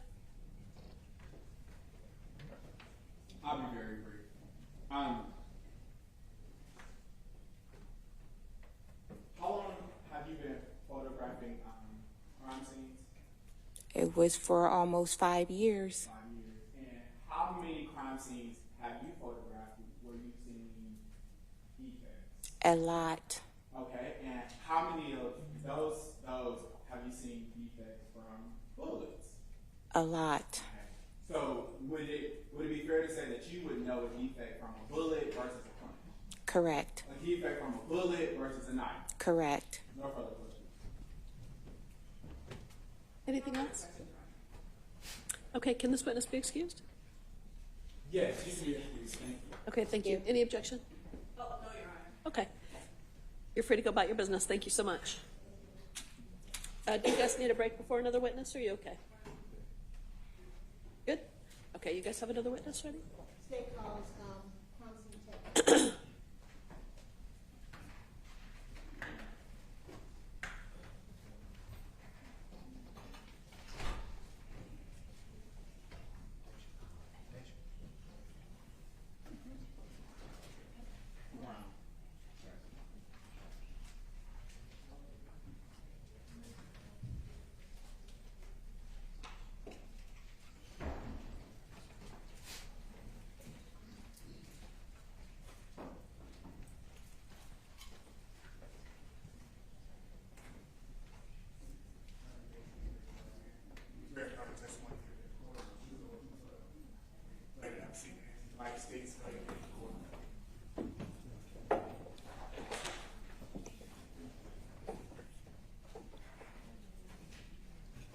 Please say and spell your first and last name. Hollis Brown, HOLLISBROWN. And how are you employed, Ms. Brown? I'm a crime scene technician for the City of Atlanta Police Department How long have you been a crime scene tech with Atlanta Police Department? since October 3rd, 2019. Since 2019. And what are your duties as a crime scene tech? My jobs are to collect and preserve the evidence. And have you had any specific training in regards to evidence collection? Yes. Can you talk to us about the training you had? I did my training at Gypstick, and it was a week course. We went over courtroom testimony and how to collect and tape bag evidence. And how long was that training? You said a week long? Yes, ma'am. Any other additional trainings that you've taken over the course of your career in regards to evidence collection? Just that one course. And were you employed with Atlanta Police Department in 2020? Yes, ma'am. Were you involved in a case on July 4th of 2020? Yes, ma'am. How did you, how many cases were you involved in that? I'm sorry, that day? How many cases, yes. I'm not sure. Were you called to the scene of University and Fire? Yes, ma'am. Do you remember how you got called to University and Fire? Yes, I was raised over the radio from an officer to respond to that location. Did you have any information as to what had occurred at that location? I responded to a 5048, What's a 5048? a homicide. And when you arrived on the scene, did you go directly to University and Fire? Yes. And when you got there, what did you observe? The scene was very chaotic. It was cloudy outside. There was SWAT, a few officers on that scene. Can you describe what that overall area looks like? Is it a residential area? Is it a business area? More like a business area. There's there's two gas stations. There was a Wendy's over there, a liquor store. Any other businesses? I think you said a gas station, a liquor store. There's about 3 or 4 gas stations in that one area, and then there's the Wendy's beside the gas station. Did you do anything to secure the scene when you arrived? No, ma'am. I just got the walkthrough with the officer. Do you recall what officer you walked through? No, ma'am. And did that officer give you any directions as to what needed to be collected or memorialized? Yes. And what was it that the officer indicated you needed to do in regards to evidence collection? Well, once I got to the scene, they told me we would have to process it fairly quick because of how the scene was. Once I got there, they showed me where all the shell casings were, and I went ahead and photographed and collected the casings. When you said it was a chaotic scene, what do you mean it was a chaotic scene? There was still a lot of people in the parking lot area where the Wendy's was. There was a lot of police officers where the liquor store was, at the gas station. I actually had an officer walking with me on the scene to make sure I was okay. And when you say people, were other people outside of the police officers? Yes, ma'am. If you could look through State's Exhibits 31.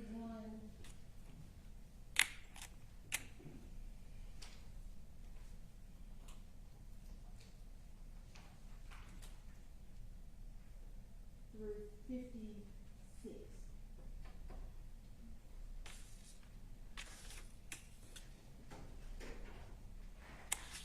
Have you guys seen those? No, Your Honor. They've been previously, discovered.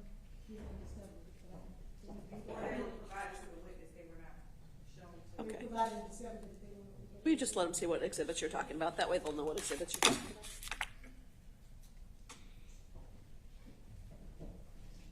Is anyone else taking photographs in that area? I'm sorry. Was there anyone else that was tasked with taking photographs? No, ma'am. And you said that you walked the scene with the officer. How long did it take you to walk the scene with the officer? Probably all of 2 minutes.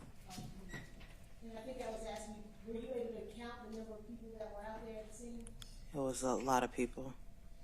And where were those people as you were walking the scene with the officer? There were some at the gas station that was beside the Wendy's, and the Wendy's parking lot was pretty packed. Were you able to observe whether or not any of those individuals were armed at all? I'm not sure. And how many other officers were out there with you? It had to have been over 15, 20.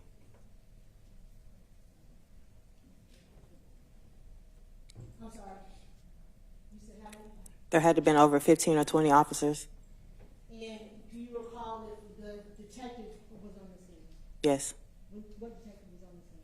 I remember Shepard. Were there any other detectives on the scene? I'm pretty sure there were, but I just remember Shepard. How long were you at that location? I may have been there for about 30 minutes, 45 minutes. And after you indicated, did you take any photographs? Yes, ma'am. What is your process once you're taking photographs at the scene? Once I get to the scene, I go ahead and take my overalls, and then when I find my evidence, I go ahead and do my mid-ranges to show where the evidence is on that location, and close-ups to show you what the evidence is. So you said the overall, Mid-range. mid-range, and a close-up. Yes, ma'am. And have you had a chance to look at states 31 through 56?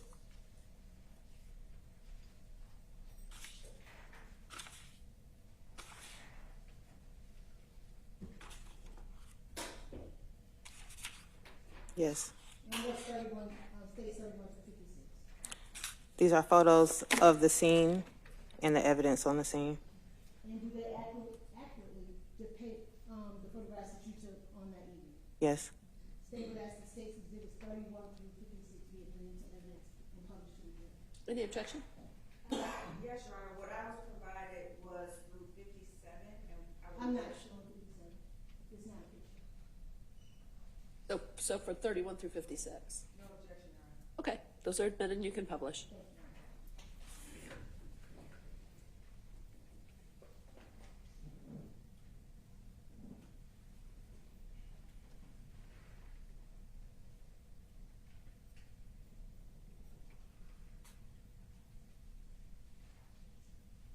It takes a second.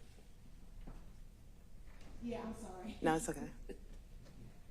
I'm done with my stalling questions while they're looking at the pictures. So. Here we go. Can you tell me what we are looking at in state's exhibit number 31? This is an overall of the liquor store at that location. What are we seeing on the outside of the liquor store? It's been boarded up. Did you have any conversation with anybody to understand why it had been boarded up? No, ma'am. And in state's exhibit 32? These are photos of the cameras in front of the liquor store. And state's exhibit 33? This is another camera in front of the liquor store. Why did you take photographs of the cameras? To show where they were, and if anything had been done on that scene, it could show that the cameras were pointed in that direction or where they were located. And do you provide that information to Detective Shepard? We went over it when we were at the liquor store. And state's exhibit 34, what are you looking at in state's exhibit 34? This is an overall of the location and the street. And do you recall which street this is we're looking at? This is University. And do you recall where the Wendy's is located in state's exhibit 34? It's to the left where you see that white van. And so from this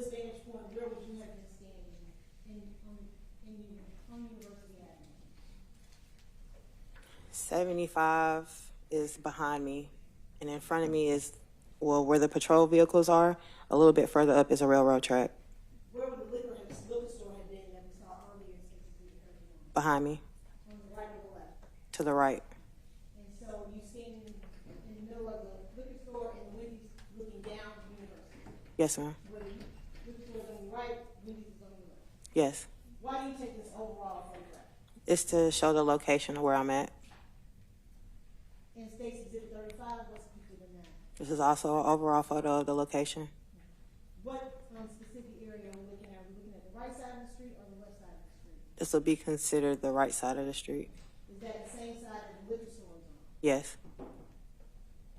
And State's Exhibit 36? This is the overall photo of the right side of the street, and I'm a little bit closer to the patrol vehicles that were down at the other end of the street. State's Exhibit 37? This is also another overall. To the right, you can see the gas station. Right beside it is the Wendy's, and to the left, there's a Texaco. Across the street from that Texaco is where the liquor store is.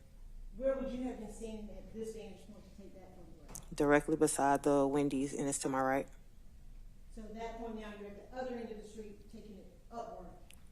Which direction does that have? Is that headed towards the highway? Yes, ma'am. And State's Exhibit 38? This is also overall. Are you at that same location from State's Exhibit 37? Yes, ma'am. State's Exhibit 39? This is the overall from the right side, and the Wendy's is straight ahead. State's Exhibit 40? This is the sidewalk that's in front of the Wendy's, the driveway area. And what is there writing in that photograph? Yes, ma'am. Can you tell us what that says? Rayshard Brooks, Lil Mac, RIP, BLM. Are you familiar with the terms BLM? Yes, ma'am. And what does that mean? Black Lives Matter. And State's Exhibit 41? These are a photo of an overall of my markers. I'm gonna ask you, that's a touch screen for me, so I want to walk through where the markers are. And can you tell us what, when you say markers, what does that mean? Those are placards I put down beside my evidence. So each place that you see a marker, there's some type of evidence? Yes, ma'am.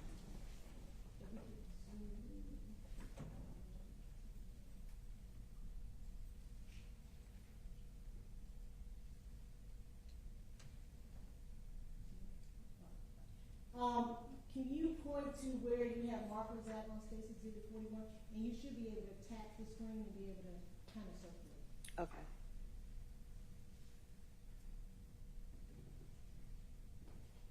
Can you see it?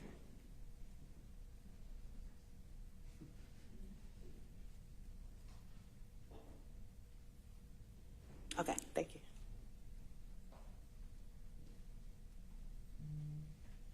How many placards are in what you just circled in red? There are 3. There's 1. 1. 1. And another one.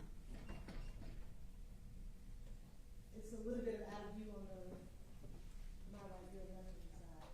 Where those 3 placards are. Where is that located? Are you able to tell where that is located in your overall? Yes. Can you?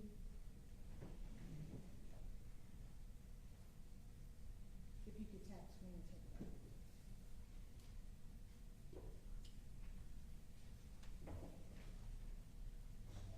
Where would those 3 markers have been?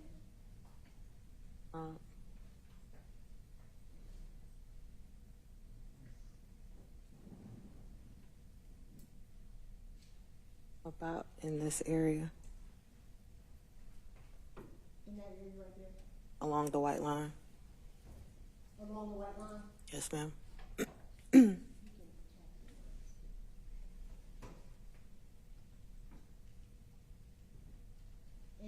State's 34, are you able to tell us where those 3 markers would have been?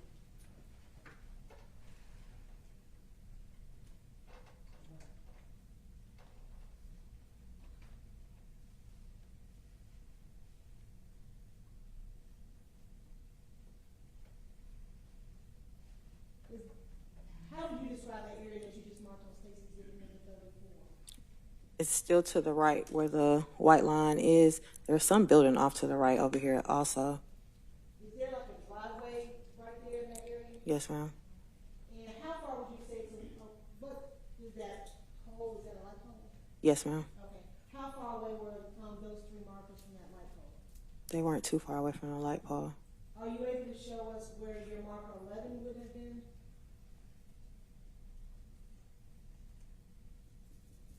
And where is that located on State Exhibit 34? It's in the middle of the street on the double yellow lines.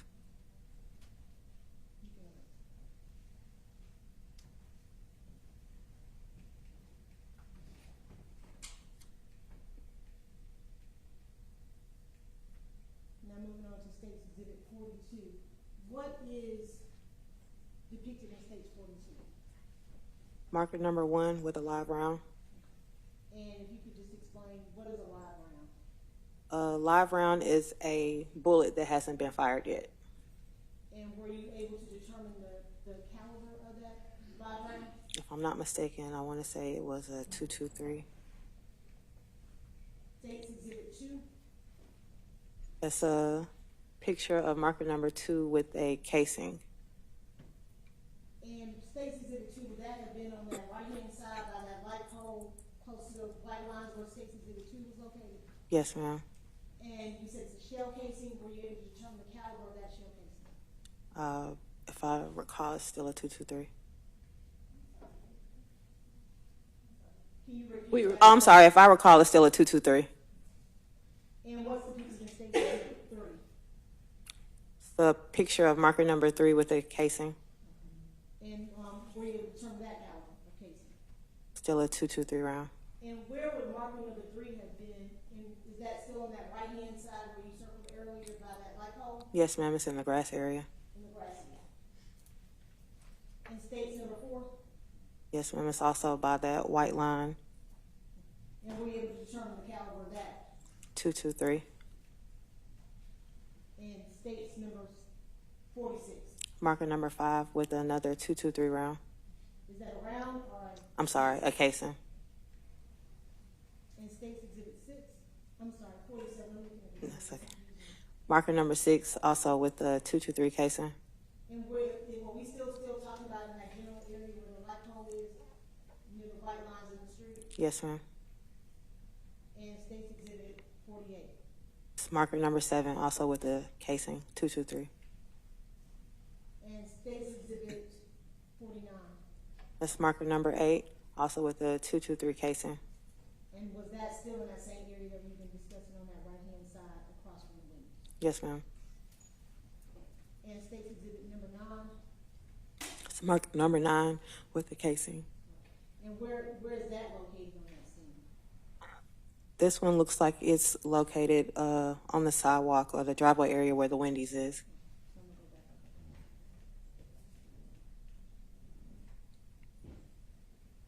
Was it in that area? Yes, ma'am. Can I draw? And if you could just describe where you're drawing it on State's Exhibit 40? On the sidewalk area towards the bottom under the RIP where the crack is in the sidewalk. And that's where your number 9 is located? Yes, ma'am. And what was that caliber of that shell casing? That's also a 223. And State's Exhibit 10? That's marker number 10 with a live round, 223. And State's Exhibit number 11? That's a projectile on the double lines in the middle. Were you able to determine what caliber projectile? No, ma'am. Why not? That's a part of crime lab. When you say it's a part of crime lab, I'm sorry, they handle ballistics. are they able to do further analysis and testing to give you more information about shell casings, calibers, projectiles, Yes, ma'am. and State's Exhibit 53? This is going to be an overall of the location. So this gas station is a little bit further up on the same side of the Wendy's. On the same side of the Wendy's? Yes, ma'am. And State's Exhibit 54? This is an overall of the ramp heading to 75 North. Is that the same area that was just depicted in 53? Yes, ma'am. And State's Exhibit number 12? It's overall of a casing. Who directed you to go up there where State's Exhibit 55 was located? The investigator. Did you know whether or not that was involved in what happened on University? I'm not sure. And State's Exhibit number 56? That's a close-up of the shell casing. And what caliber of shell casing was that? It's a 9mm.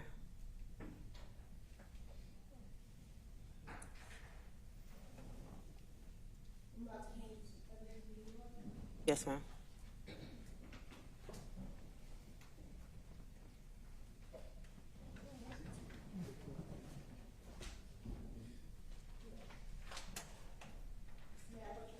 Yes. And I'm handing you what's been marked as State's Exhibit 60 and 60L. Do you recognize State's 60 and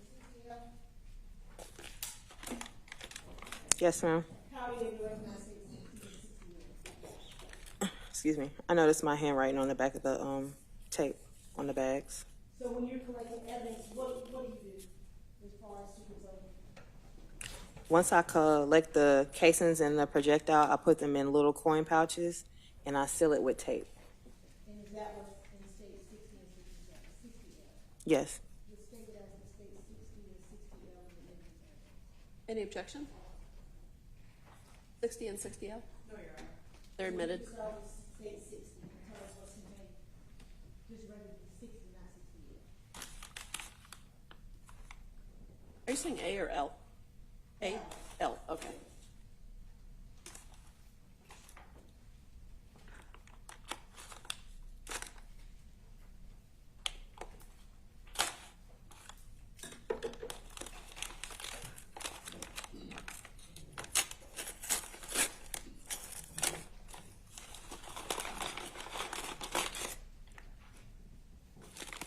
And can you tell us what is contained in State 60? My casings. And are they labeled as states number 60A through 60K?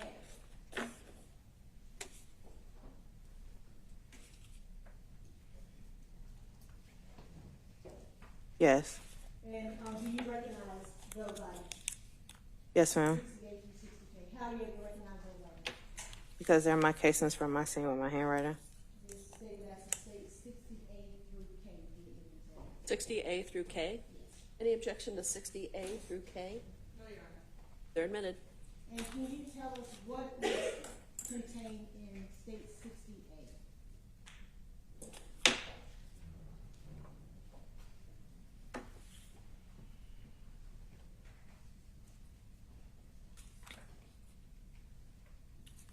This is a LC20. What's an LC2? It's a casing.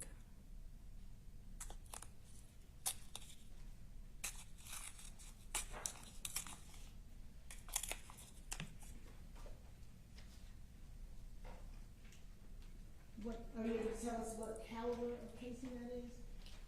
A 223 round. What of your markers 1 through 12 would that have been that's contained in State 60A? This one is marker number 6. And you said it was a 223? Yes, ma'am. And State 60B?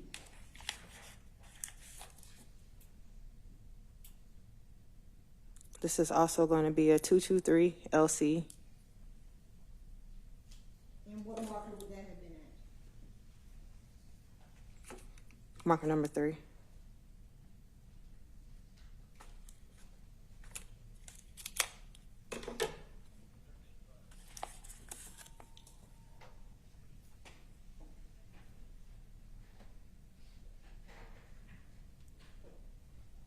And State 60C?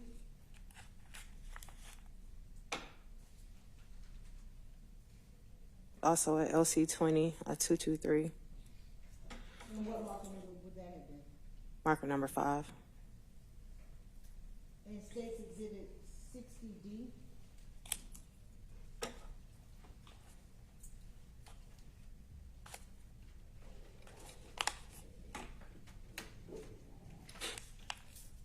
LC20. Number 4. And States Exhibit 60E.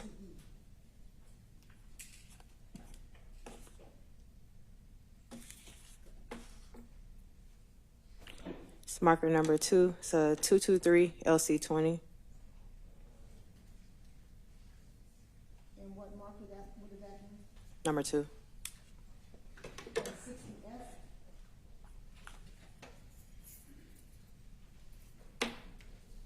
It's going to be a LC20. And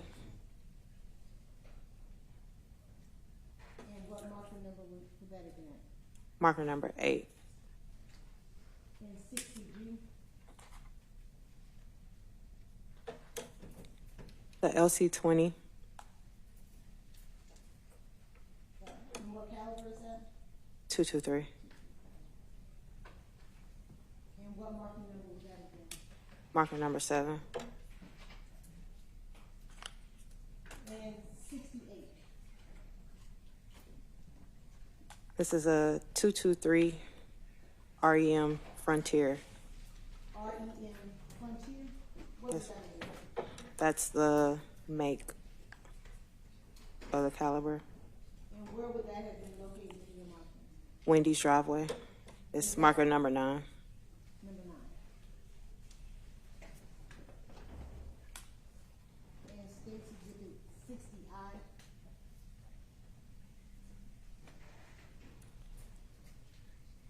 This is the 9mm Luger. The casing. It's marker number 12 on the ramp. And that would have been up kind of going near the highway, looking back at the movies. Yes, ma'am. And States Exhibit 60J. It's a 223 REM Frontier. And is that a casing as well? No, ma'am. This is a live round. And what is a live round mean?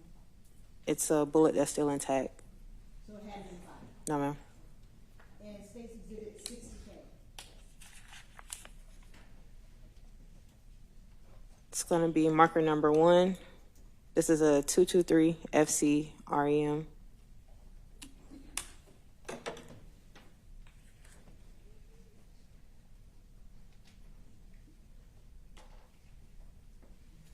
And this is also a live round.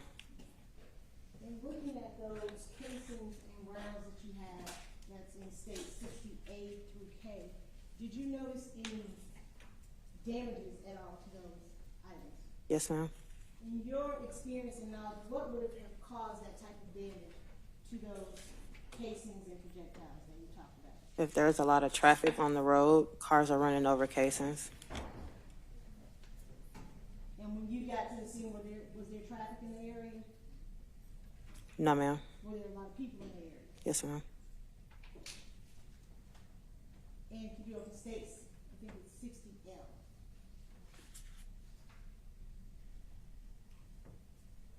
I, or you say L? 60L.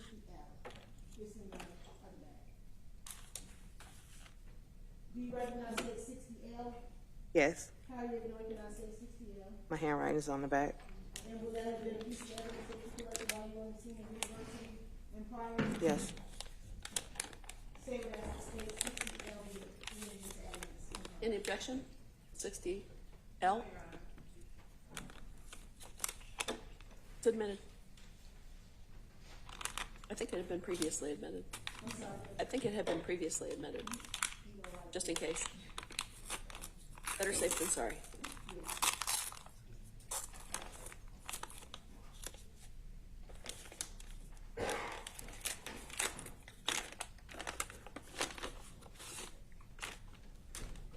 And I asked you, do you know what was going on the scene before you arrived at the university in prior? No, ma'am. That was 4th of July. Everything was up that day. Okay. What is contained in State 60L? It's a projectile. And where was that projectile found? In the middle of the street, marker number 11. Marker number 11. And do you know the caliber of that projectile at all? No, ma'am. When you said you're unable to tell us what that is, that would have to be the GBI? Yes, ma'am. Nothing further. Cross-examination? Yes, Your Honor.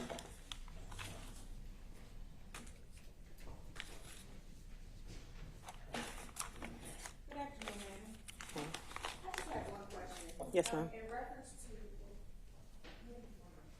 Yes, ma'am. in reference to, what you did on that day, you mentioned that you had an officer or a detective that was with you. Yes, ma'am.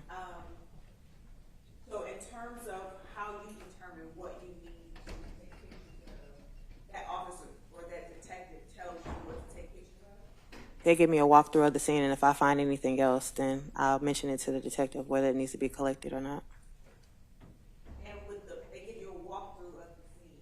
Yes, ma'am. Can you describe what that is? So when I get to the scene, I go ahead and give my sheet, like a verification form, to the officer, and they walk me through the scene as far as telling me where everything is, what they're looking for, or whatever the case may be. Okay, thank you. No further questions. Yes, ma'am. Any redirect? Ms. Warren, did you find anything in addition to what the detective had pointed out to you to photograph or collect? Not that I recall. Any objection to? Your Honor. Hey, you can be excused. Thanks for joining us today. What do I do with this evidence? I'll come get it. All right. Thank you.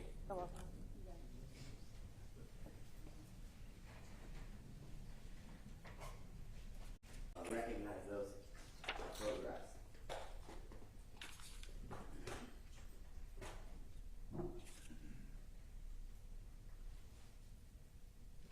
Yes. And prior to today, crime scene tech done had, you had an opportunity to review those photographs in detail prior to your testimony. Yes. And can you tell the jurors, are those photographs that you took as it relates to the vehicle that you were asked to come to the cage and process and photograph on July 6th of 2020? Yes. At this time, I'm going to state with tender with remark and state exhibits 58 through 103. Any objection? No objection, Your Honor. They're admitted and you can publish. Thank you, Judge. Now, crime scene tech done, I'm going to kind of speed through some of these because we have seen pictures of the car from its initial being photographed by your colleague, crime scene tech Davis. But can you explain to the jurors why you take additional photos that may be similar to what another crime scene tech has taken, but the location is different? What's the purpose of that? You said why we take similar photos, but the location is different? Yes. Well, the location is different here because this car was towed from where it was originally to our cage. Let me ask you another question. These photographs, are they used to document where the car is in processing? Oh, yes, this is pretty much documentation of where the actual vehicle was when I processed it.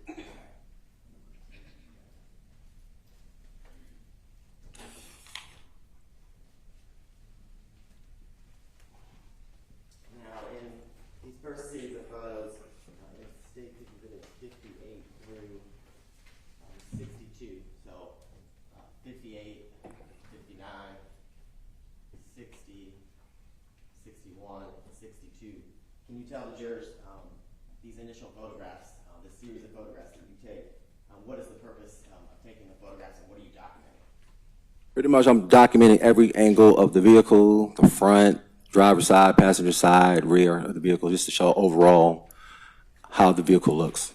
And when you're taking a series of photographs or photographs in general, as you're documenting the processing you do of either a crime scene or, in this instance, a vehicle, do you use the same typical photographing techniques that we've heard about previously, where you'll take an overall, a mid-range, and a close-up? Yes. And the photographs that I showed you, are there instances in the series of photographs where we're not showing the overall, the mid-range, and the close-up? Yes. Okay.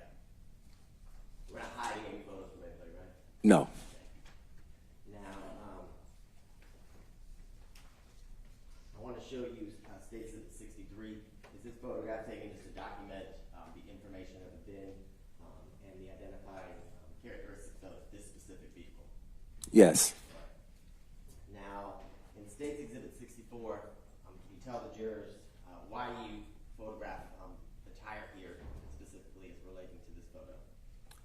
Well, I photographed it because it's damaged. So pretty much any type of damage that the vehicle might have, I'm gonna photograph it because it might be related to something involved in a crime.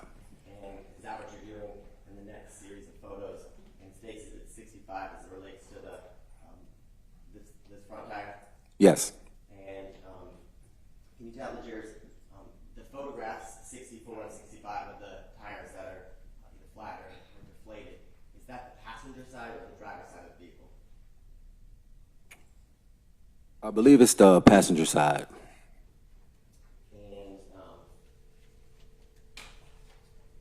you talked about documenting damage as you're taking the overall photos of the front, back, and the side views of, in this instance, a vehicle. In states that it's 66 and 67, are you just photographing damage that you saw when you began to process the vehicles related to the front windshield? Yes. And to be fair, to ask you a question, do you know how that damage got there? No, I do not. Okay. And were you present on the scene when a shooting may have occurred? No. Okay. Is your job, begin after processing of the actual crime scene has occurred and the vehicle has been towed to the location here at the cage? Yes. All right. Now, after you've taken your overall and the series of photos you described of the outside of the vehicle, before you begin to mark items of evidence, do you do the same technique you described with photographing the inside of the car? Yes, I photographed the inside. Is that what we're seeing in States Exhibit 68, 69, 70, and 71? Yes. And as it relates to States Exhibit 72, can you explain to the jurors what is the focus of the photograph, the purpose of this photograph? The purpose of this photograph is to show the defect that's located in the back seat. Okay. And as it relates to any defects that you find either inside or outside the car, do you then take additional photos where you mark with either placards or some sort of sticker to identify the actual piece of evidence in which you are photographing and processing? Yes. Okay. I want to show you States Exhibit 73. Can you tell the jurors in States Exhibit 73 what the A's and B on States Exhibit 73 signify and the purpose that you put those markers there? A and B are the markings of the defects that were located in the rear of the vehicle. And you said you've been working in the city of Atlanta for how many years? A little over 10. And in your 10 years, I think you said you've only worked specifically as a crime scene tech and now a supervisor in that unit?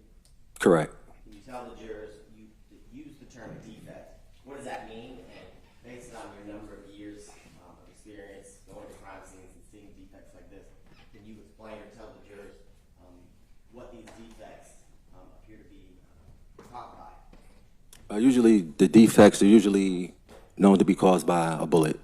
And can you tell the jurors, how do you know that, based on your training and experience, these are defects that are caused by a bullet instead of, let's say, a knife or a rock or something like that? Well, usually by the shape of the defect. It's, mostly round. Okay. Is that what we're seeing here in States Exhibit 74 and 75, both close-up versions of the marker A and marker B, signifying the defects you've previously described? Yes. And we go back to States Exhibit 74. Can you tell the jurors, and I'm going to go back to States Exhibit 73, the defects that are marked for the record purposes, A and B, where are they located as it relates to the quadro portion of the vehicle? Well, A is located in the rear tailgate, and B is located at the bottom towards the bumper. And if we're looking at States Exhibit 73, maybe a silly question, but would you consider the defects that you see in States Exhibit 73, the markers A and B, would you consider that to be the driver's side of the back of the vehicle or the trunk? Yes, the driver's side. Okay. Now, in States Exhibit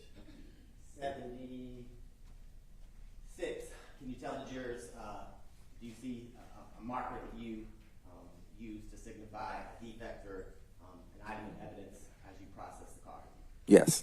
And can you tell jurors, are we looking at something similar that you described previously when you marked A and B in the back of the car? Yes. Okay. And just for the purposes of the jury and for the record, can you tell the jurors what area of the car are you photographing here? That's the rear driver's side, like I guess you call it like quarter panel fender area. Okay. And can you tell the jurors, as we get to State Exhibit 77, a close-up version, is this another defect based on your training experience from a bullet? Yes.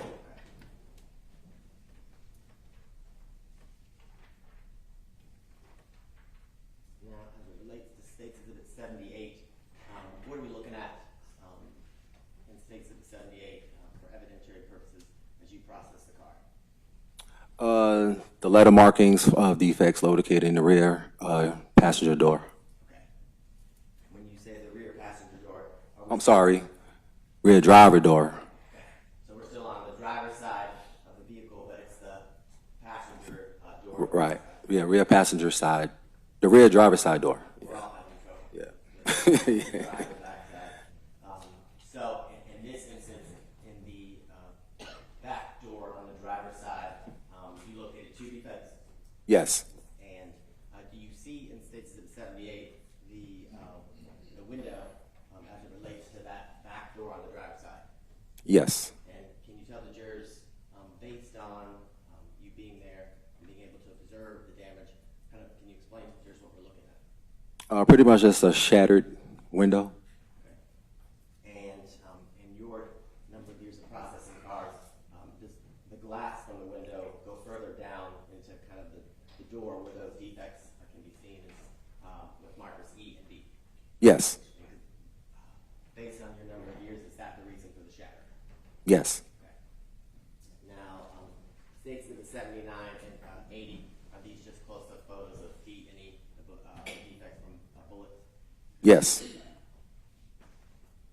And in State Exhibit 81, can you kind of describe where on the vehicle this defect marked with the letter marker F is on the driver's side of the Jeep?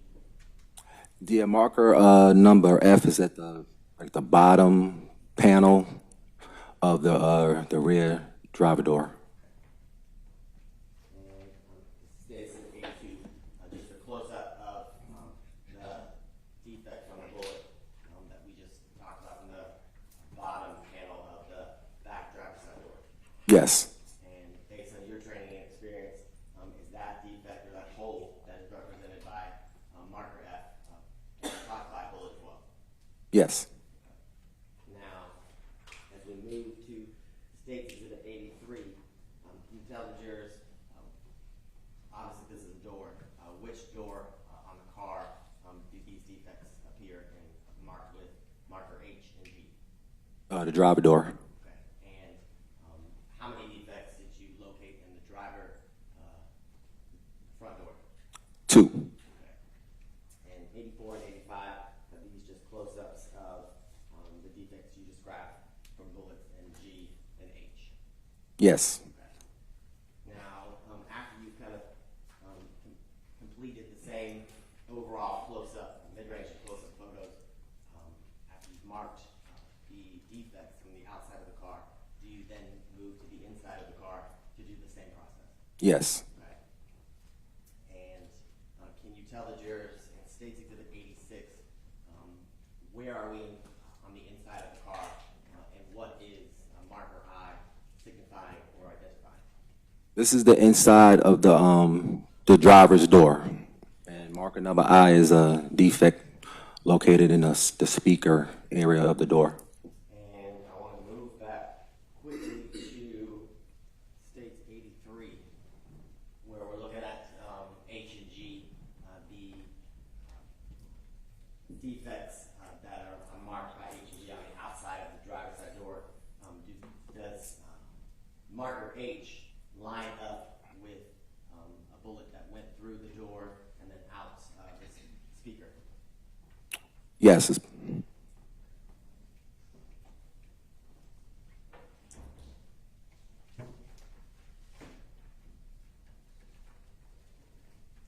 is marker excuse me, is State Exhibit 87, just a close-up version of the defect caused by the bullet exiting the speaker.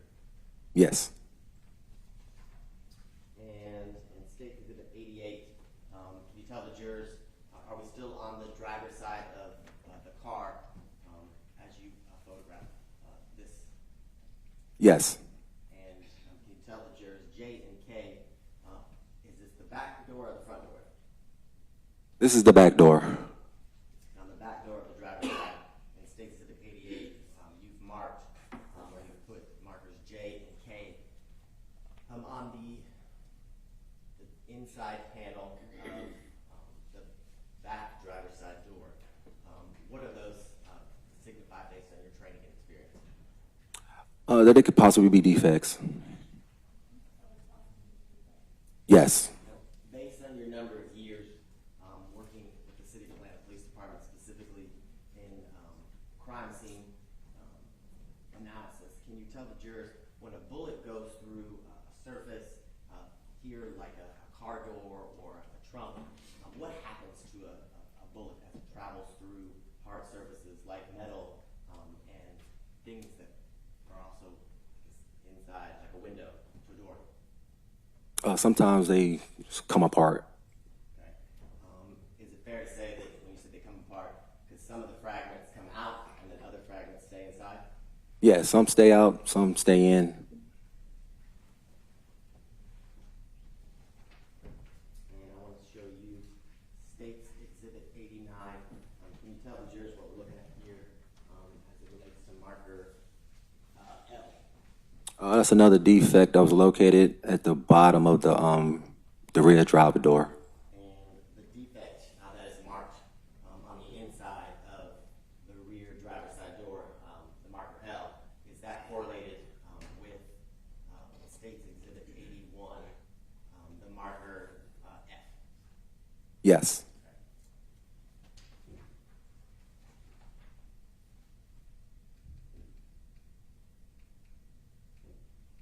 And State Exhibit 90, as that is part of the series of photographs, the close-up photograph that was taken of L and the defect is marked. Yes. I want to show you as we move inside or closer to the inside of the vehicle on the back driver's side. Do you see marker N in State Exhibit 91? Yes. And can you tell the jurors what is marker N and how does that correlate to, if it does, to the previous marker that we just saw in State Exhibit 90, which is L, and then 81, which was State Exhibit F, I'm sorry. Well, M is another defect that was located at the bottom. I can't really, I forget what the area is called, but it's located just below the rear driver frame of the door.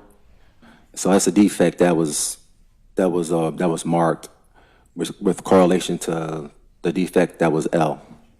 So in this instance, L is I'm going to call it an exit, we'll call it an exit wound from the car.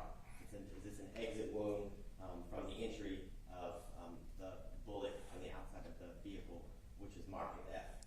Correct. And is State's Exhibit 91 and 92, which is marker M, is that a re-entry based on your training and experience of the bullet that traveled from the outside, that lower panel of the driver's side back door, out the inside of the driver door, and then into the innermost part of the bottom part of the car?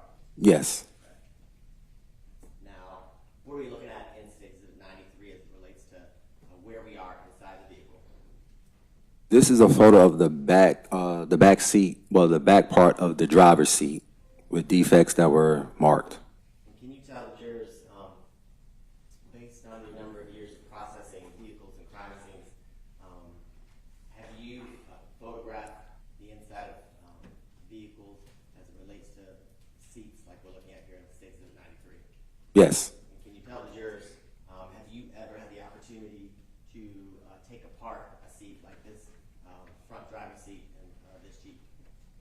I have before. And can you tell the jurors, based on your experience in doing that and processing vehicles like this, what's inside of a typical seat? It's a whole bunch of cushion. Is there metal springs? Yes, metal springs, cushion, all types of. And in this instance, did you open up the driver's seat in State Exhibit 93? No. Okay. And is that something that was requested for you? Was that something that was requested by the detective you were working in conjunction with when you processed this Jeep on June 6th of 2020? No. Okay. And NRS, do you see the markers that we're looking at here in 93? Yes. And can you tell the jurors, are those defects similar to the ones that you explained previously from your previous markers? I won't go through the alphabet, but is that the same general defect? Yes.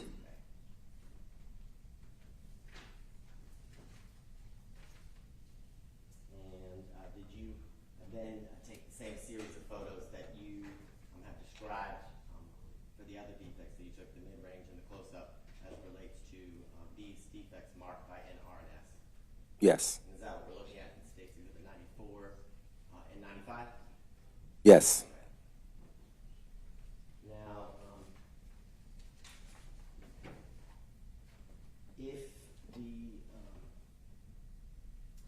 if there was a defect on, so I'm going to move to State Exhibit 96. Do you see the defect marked by O? Yes. So, and where are we in the car as it relates to the defect that we're looking at here that you marked with the letter O? This is the back seat on the driver's side. Okay. I just want to go back to State Exhibit 95 where we're looking at R and S, and then 94 where we're looking at the marker N. If there was a defect on the other side of the driver's seat, so the front, what I'll call it, of the driver's seat, would you have taken a series of photographs marking that and documenting that? Yes. Okay. And in this instance, were there any defects in the front part of the driver's seat? No. Okay.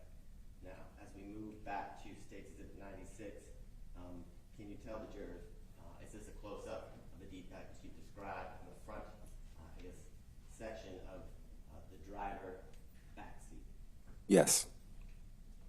And as we move to State Exhibit 98, marker P, can you tell the jurors what is that marking for, and does that marker P correlate with any previous defect that you marked in the series of photographs that we've been looking at? Yes. P is the defect that's located on the back side of the rear passenger seat on the driver's side. Okay. And I want to ask you too, when, based on you a number of years working and documenting and processing crime scenes, can you tell the jurors when a bullet goes through, again, a surface like a metal part of the trunk, and then travels through a vehicle into the back of a seat like we're looking at here with the marker P in State Exhibit 98, can you tell the jurors as a bullet travels through surfaces like that, can the trajectory of the bullet change? Your Honor, I'm going to object to this line of questioning. Will you approach? Yes.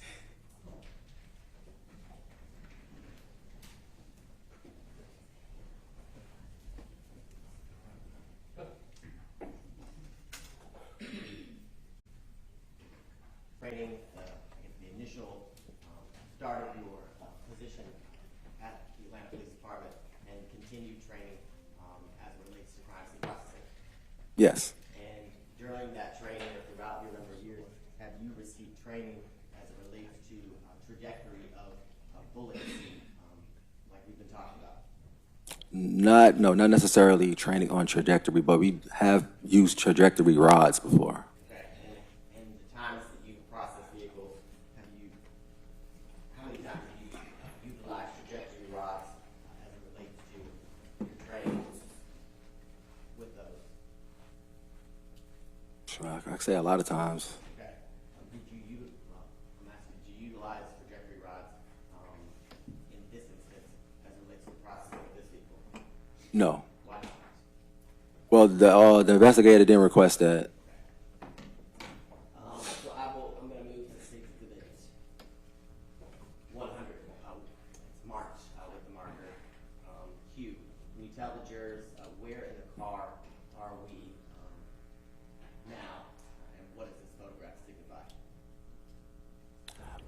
The Q is the defect that's on the bottom, on the inside part of the tailgate. And when we're looking at State's Exhibit 98, we see the marker P. Do you see that? Yes. Is marker Q that we were just looking at in State's Exhibit 100 kind of, is it the opposite, is it the same? I don't know how I want to phrase this. Well, Is it the back of the trunk that would lead you to State's Exhibit P? Yes. Okay. So if I was to open the trunk of the Jeep, that would be the inside part of the trunk. And would that correlate with the bullet hole that you took on the outside of the trunk that was labeled A? Labeled A. Yes, yes, yes. And can you tell the jurors in State's Exhibit 102 as it relates to marker T, what are we looking at there? That's another defect on the side of the driver's seat. And do you see on the marker R that we had previously talked about? Yeah, that actually fell. Yeah.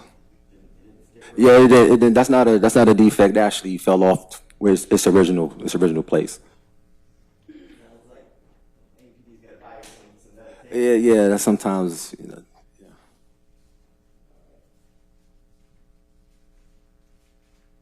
And it states that the 103 is that as a close-up of the defect that you saw and photographed previously. It states that the 102, but from the mid-range.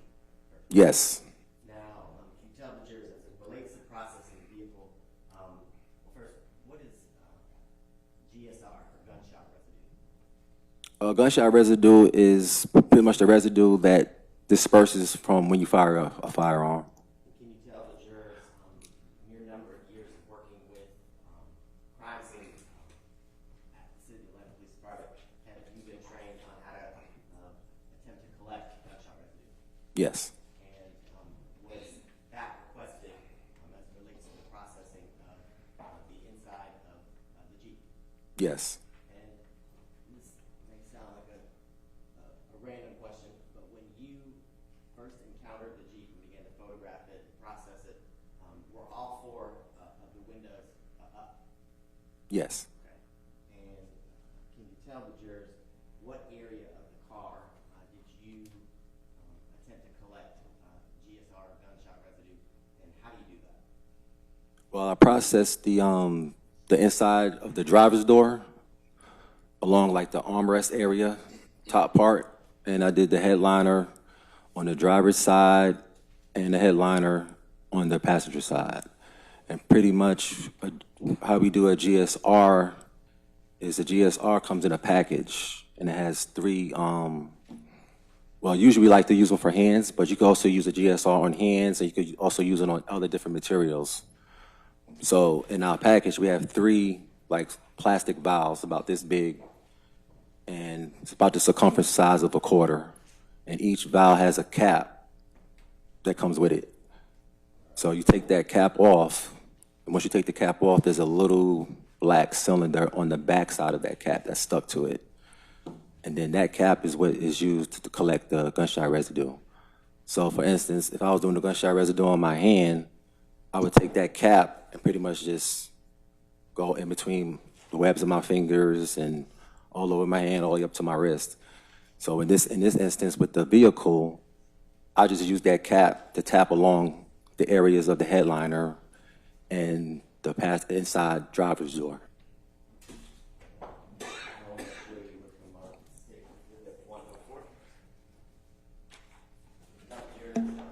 at the outside of the packaging. States it 104. Do you recognize Yes, this is a gunshot residue kit.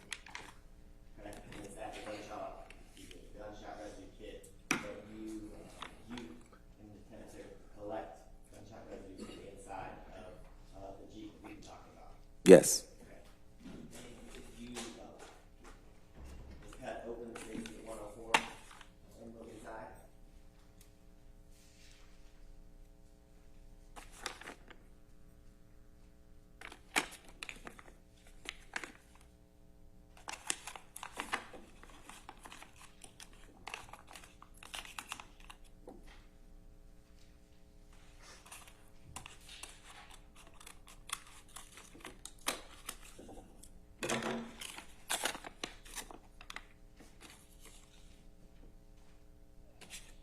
You want to take it out? Okay. You opened it, right? Yep. Inside, is that the contents of the gunshot residue kit that you used and attempted to collect gunshot residue inside that vehicle? Yes. So, at this time, I'm going to state the state to the 104 amendment. No objection, Your Honor.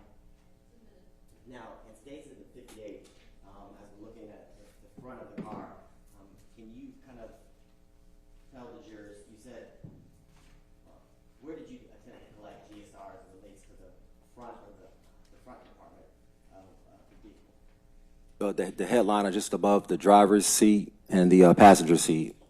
When you say the headliner, it states in the 58, would it be the fabric or whatever material a vehicle has that's above the windshield and leading to the roof of the inside of the car? Yes. And you said something about not only did you test the headliner, but you tested an area of the front driver's side kind of door area. Yes. Can you explain to the jurors where generally did you test the front driver part of the actual door? I tested the area just above the armrest where the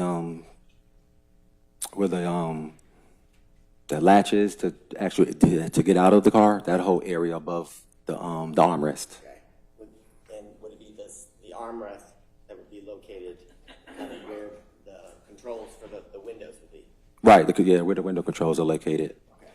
And can you tell the jurors when you use the kit that's contained in 104, you described how you would do it on a person's hand. How would you attempt to collect gunshot residue or GSR from the headliner or the part of the driver's side door that you just talked about? Oh, like I said, I would just have to use that cap that has that little black disc on the back side of it and just pretty much just tap along that whole surface area to collect possible GSR. And would you say, as it relates to the headliner, did you test the majority, if not all, of the headliner that's contained within the front compartment of the vehicle? Yes, I did the whole front portion of the headliner leading from the driver's side all the way to the passenger side in the front portion of the vehicle. And once you completed the tapping motion that you just described, I won't repeat it because I won't do it as well as you. But what do you do with the kit? The kit, once everything is all done, once I'm done, I pretty much put everything back inside of the packaging, seal it up, evidence tape, and then I'll send it to the GBI for GSR analysis.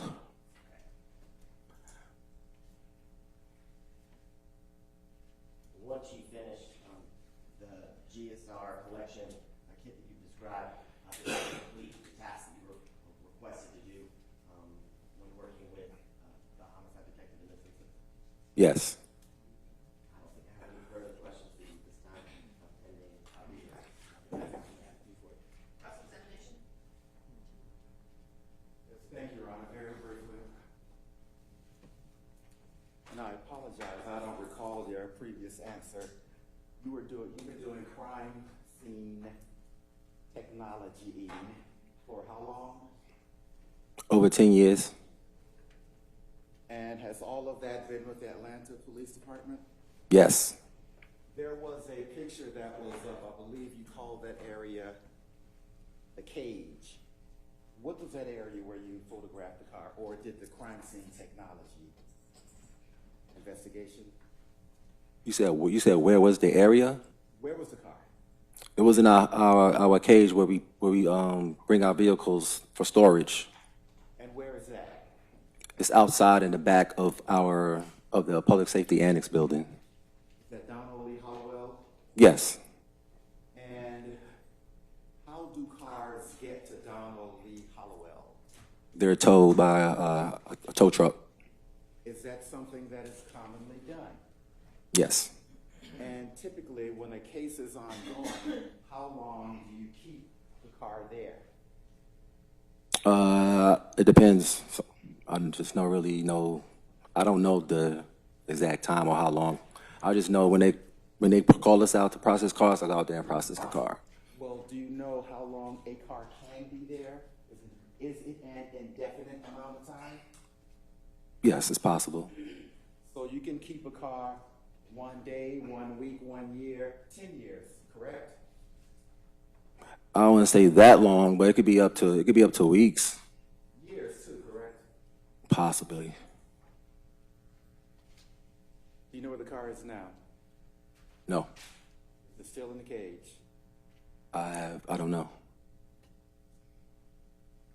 Why, in your experience, as you indicated, you have done trajectory rides, I believe you said lots of times, correct? Yes. Why? Well, trajectory rods are used to show the path and angle of a bullet from a shooting. And by showing the path and angle of a shooting, it is also helpful in determining the location of the shooter. Isn't that correct? Correct.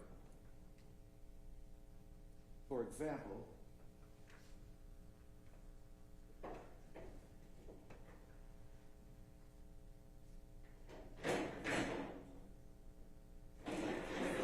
as you showed that car seat back, well, I'll withdraw that. When you discussed the front car seat, there's a question about what's on the inside of that car seat, and I think you indicated foam, correct? Yeah, cushion, and wiring, not wiring, but, cushion and And springs, yeah.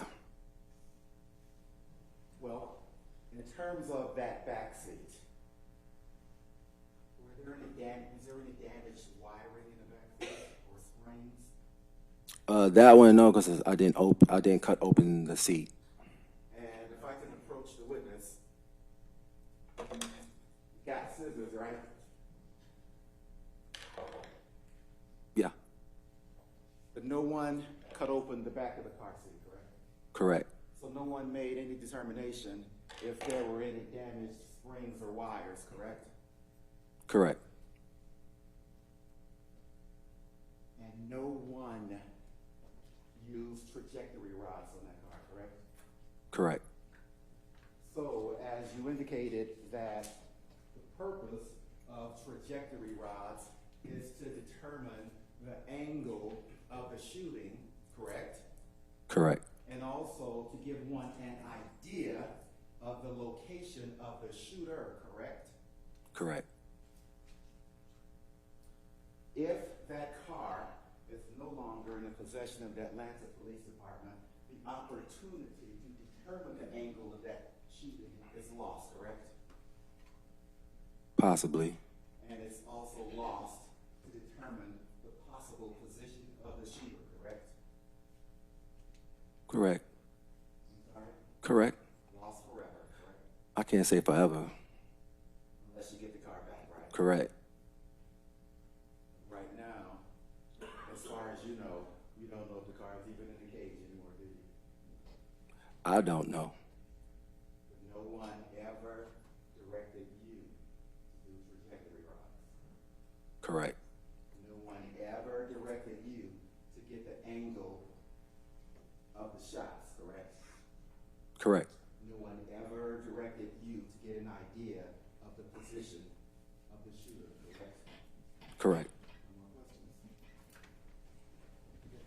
Do you have any question in the number of years of training and experience that the vehicle you processed back in July of 2020, that it took on gunfire on the driver's side of that car. Yes. Okay. Do you have any doubt or question that that's where the defects are from? No doubt.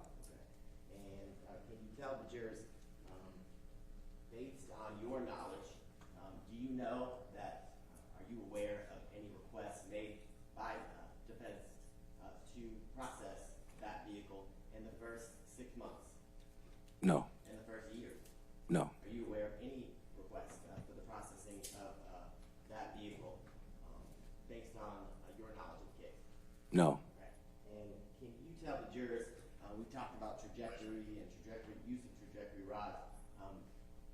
Does a video of a shooting help assist determining the angles in which, in this instance, a car took on gunfire? It possibly can.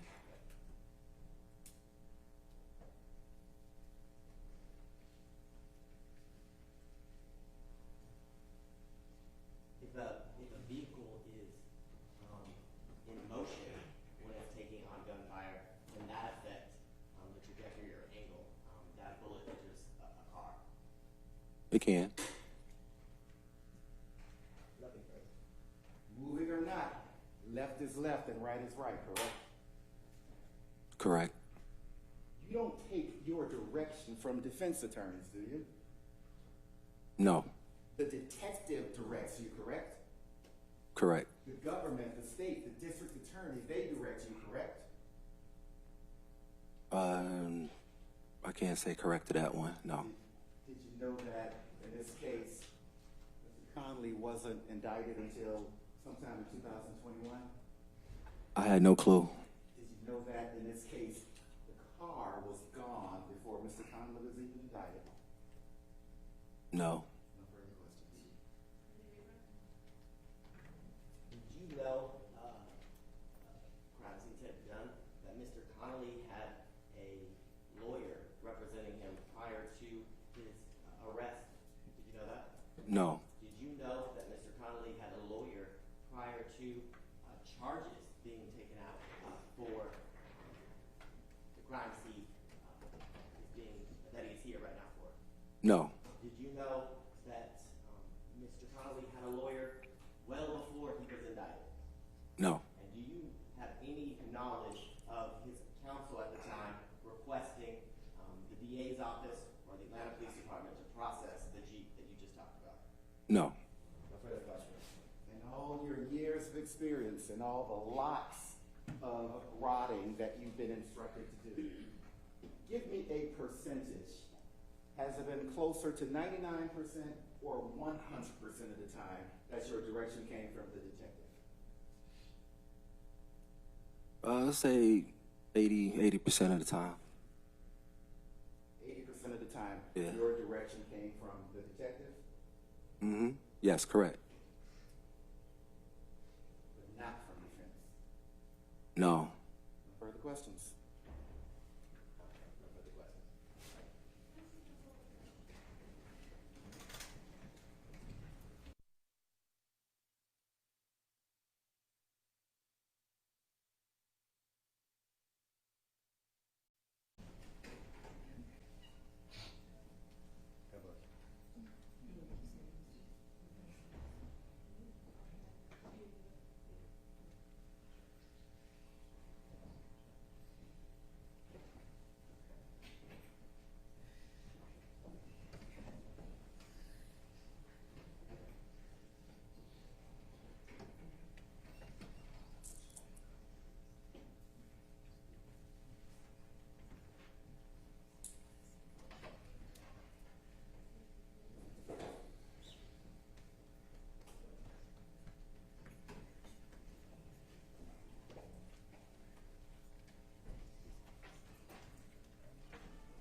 Do you want my professional name or my government name?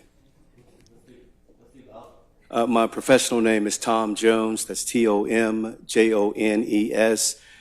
The name my mother gave me is Tommy Jones. That's Tommyjones. Well, I'm just gonna call you Mr. Jones. Hey, it's fine with me.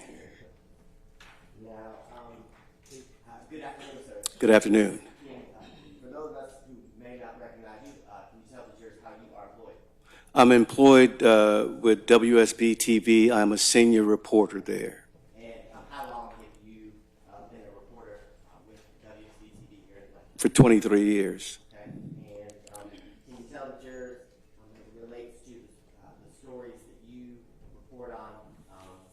Do you report on a specific type of story or all types? Well, I'll cover anything, but mostly I cover crime in courts. I love crime in courts and how it all comes together, so I usually venture toward those types of stories. But I'll typically cover anything. Mr. Jones, can you tell the jurors, did you report on a shooting that happened on July 4th of 2020 in relation to the death of 8-year-old Secoriea Turner? I did. And can you tell the jurors, did you report initially on the shooting and Secoria's death? Yes, I reported on all aspects of this incident, from the Rayshard Brooks, from that shooting, and it evolved into what happened to Secoriea Turner. So I was actively involved in a lot of that coverage that we did on that story. So I reported on several stories in relationship to this incident.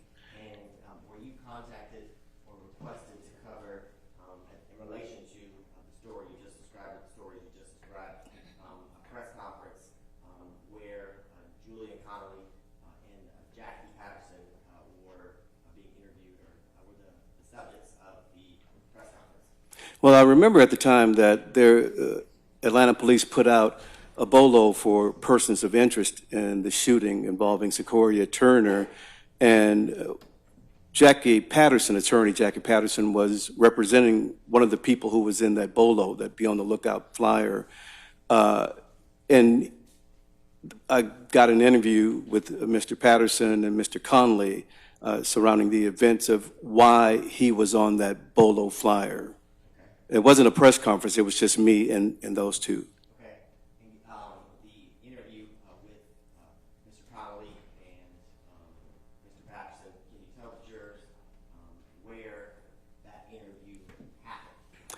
It happened in Jackie Patterson's office. It was in Midtown off Peachtree Road. I think it was 4800 block of Peachtree Road, not far from our station. Okay. And you said, I guess for you, I know this was during COVID, and I know protocols may have been a little different, but when you interviewed Mr. Patterson and the defendant, Julian Conley, were you in the same room or area during that interview? We were in Mr. Patterson's conference room. It was COVID, so protocols were in place, and we kept a distance from one another. They were on one side of the table, and I was on the other side, along with my photographer.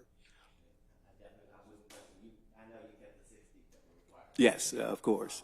The individual that you referenced today, Julian Conley, and you're welcome to stand, do you see the person that you interviewed that day in July? Yes, I do. And if you could, for the record, kind of point, identify the area he's in, and describe an item of clothing that he's wearing, and he's sitting to his right. He's sitting to my right at the defense counsel's table. He has on a gray shirt, a gray suit, lighter blue, possibly lighter gray shirt with a striped tie. Okay. And we're looking from your vantage point to his right, is it a male or female next to Mr. Conley? From my point of view? Yes. To my, it's a female to his right, a male to his left. Now, let the record reflect that the witness, Mr. Jones, has identified the defendant, Julian Conley. It will. I don't want to get into any specifics other than was the interview with Mr. Conley and Mr. Patterson that you did on July 13th of 2020, was that videotaped and aired on WSB TV Live? It was videotaped and aired. It was a lead story, I believe, at 5, and it was at the top of the 6 o'clock newscast. This time around in the state, or the 10-year state exhibit 106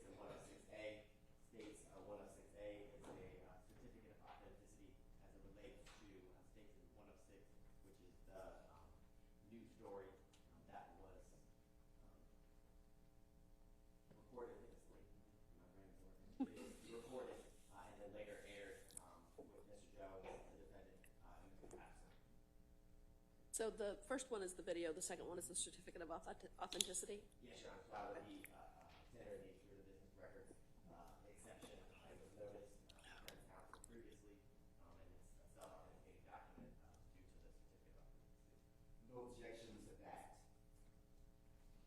To the admission of both those exhibits? No, no objection to the certificate of authenticity and the business records exception.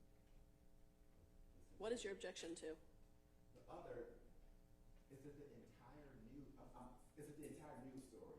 If it's the entire news story, I'd object to that. It's the entire news story that was served to the defense counsel years ago. Can we approach Your Honor? Yes.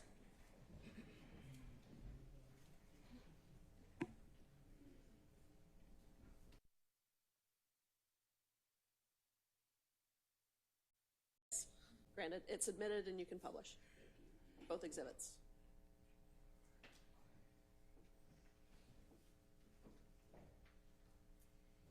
Mr. Jones, can you see on your screen? I can. Yes. Sorry. Thank you. Was pleading with the public to help find her killer. We spoke exclusively to one of the men who police say is a person of interest in that shooting. Channel 2's Tom Jones live in Midtown Atlanta. And Tom, the man told you he's comfortable speaking publicly because he says he didn't shoot anyone. George, that's what Julian Conley says. He admits he was at the scene, says he saw what happened, but says he did not shoot anyone. I attended a news conference on Zoom where 8-year-old Secoriea Turner's parents pleaded with the public for help finding her killer.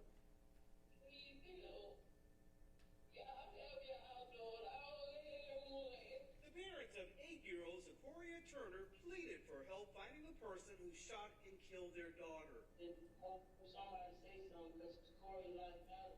Secoriea was in her mother's SUV July 4th on University Avenue. That's when gunmen, who police say had illegally barricaded the entrance to the store they were trying to get to, opened fire on the car, killing the child.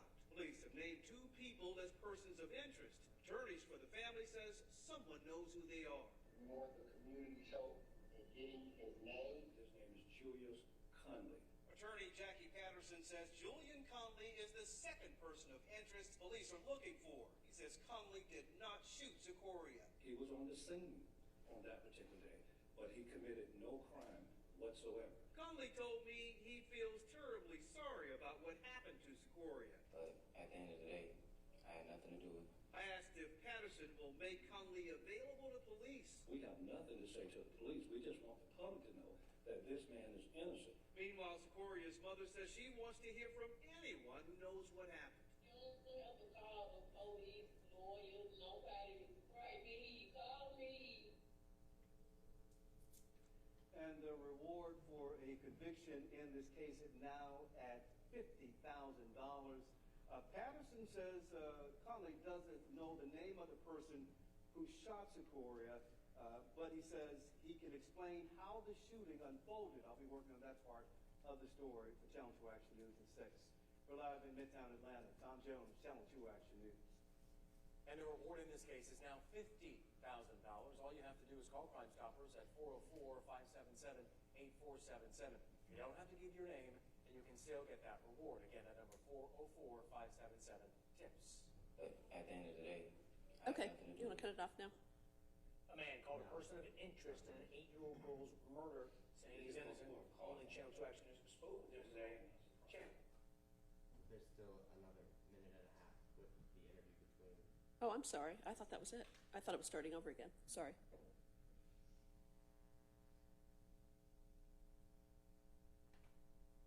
Only Channel 2 Action News spoke with him today. Channel 2's Tom Jones was live on this story in Midtown. So Tom, the man said that he was there that night, but he didn't shoot into that car. That is right, Justin. Julian Conley says he was right there. He told me he had a weapon, but says he didn't fire it one time. He says he was at the scene and didn't know the shooter, and he feels bad that a child lost her life. I feel terribly sorry about what happened to us. University Avenue July 4th when 8-year-old Secoriea Turner was shot and killed. Did she shoot anyone? No, Did you open fire that day? no, sir.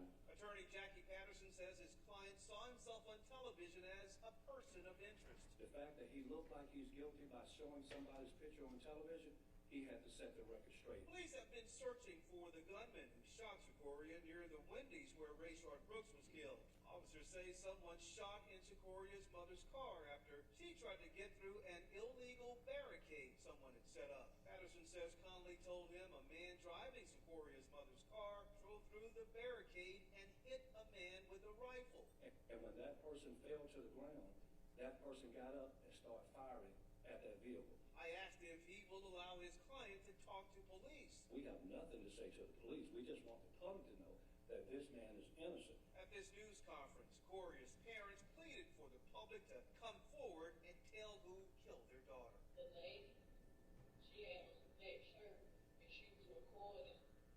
Please come forward. And I asked police about Conley's version of what happened. This was their response. We would encourage Mr. Conley to contact investigators and speak with them regarding the investigation. At this time, the investigation continues. Now, there is now a $50,000 reward in this case. We're live in Midtown Atlanta. Tom Jones, Channel 2 Action News. And a lot of interest to get this one right. Tom, thanks. Well, thank you. No further questions from the stage. Any cross-examination from Mr. Jones? Good evening, sir. Good evening. Good seeing you again. Good seeing you. I have no questions for you. Thank you. Thank you so much. Hey, could he be excused? Thank you. Thank you for joining us.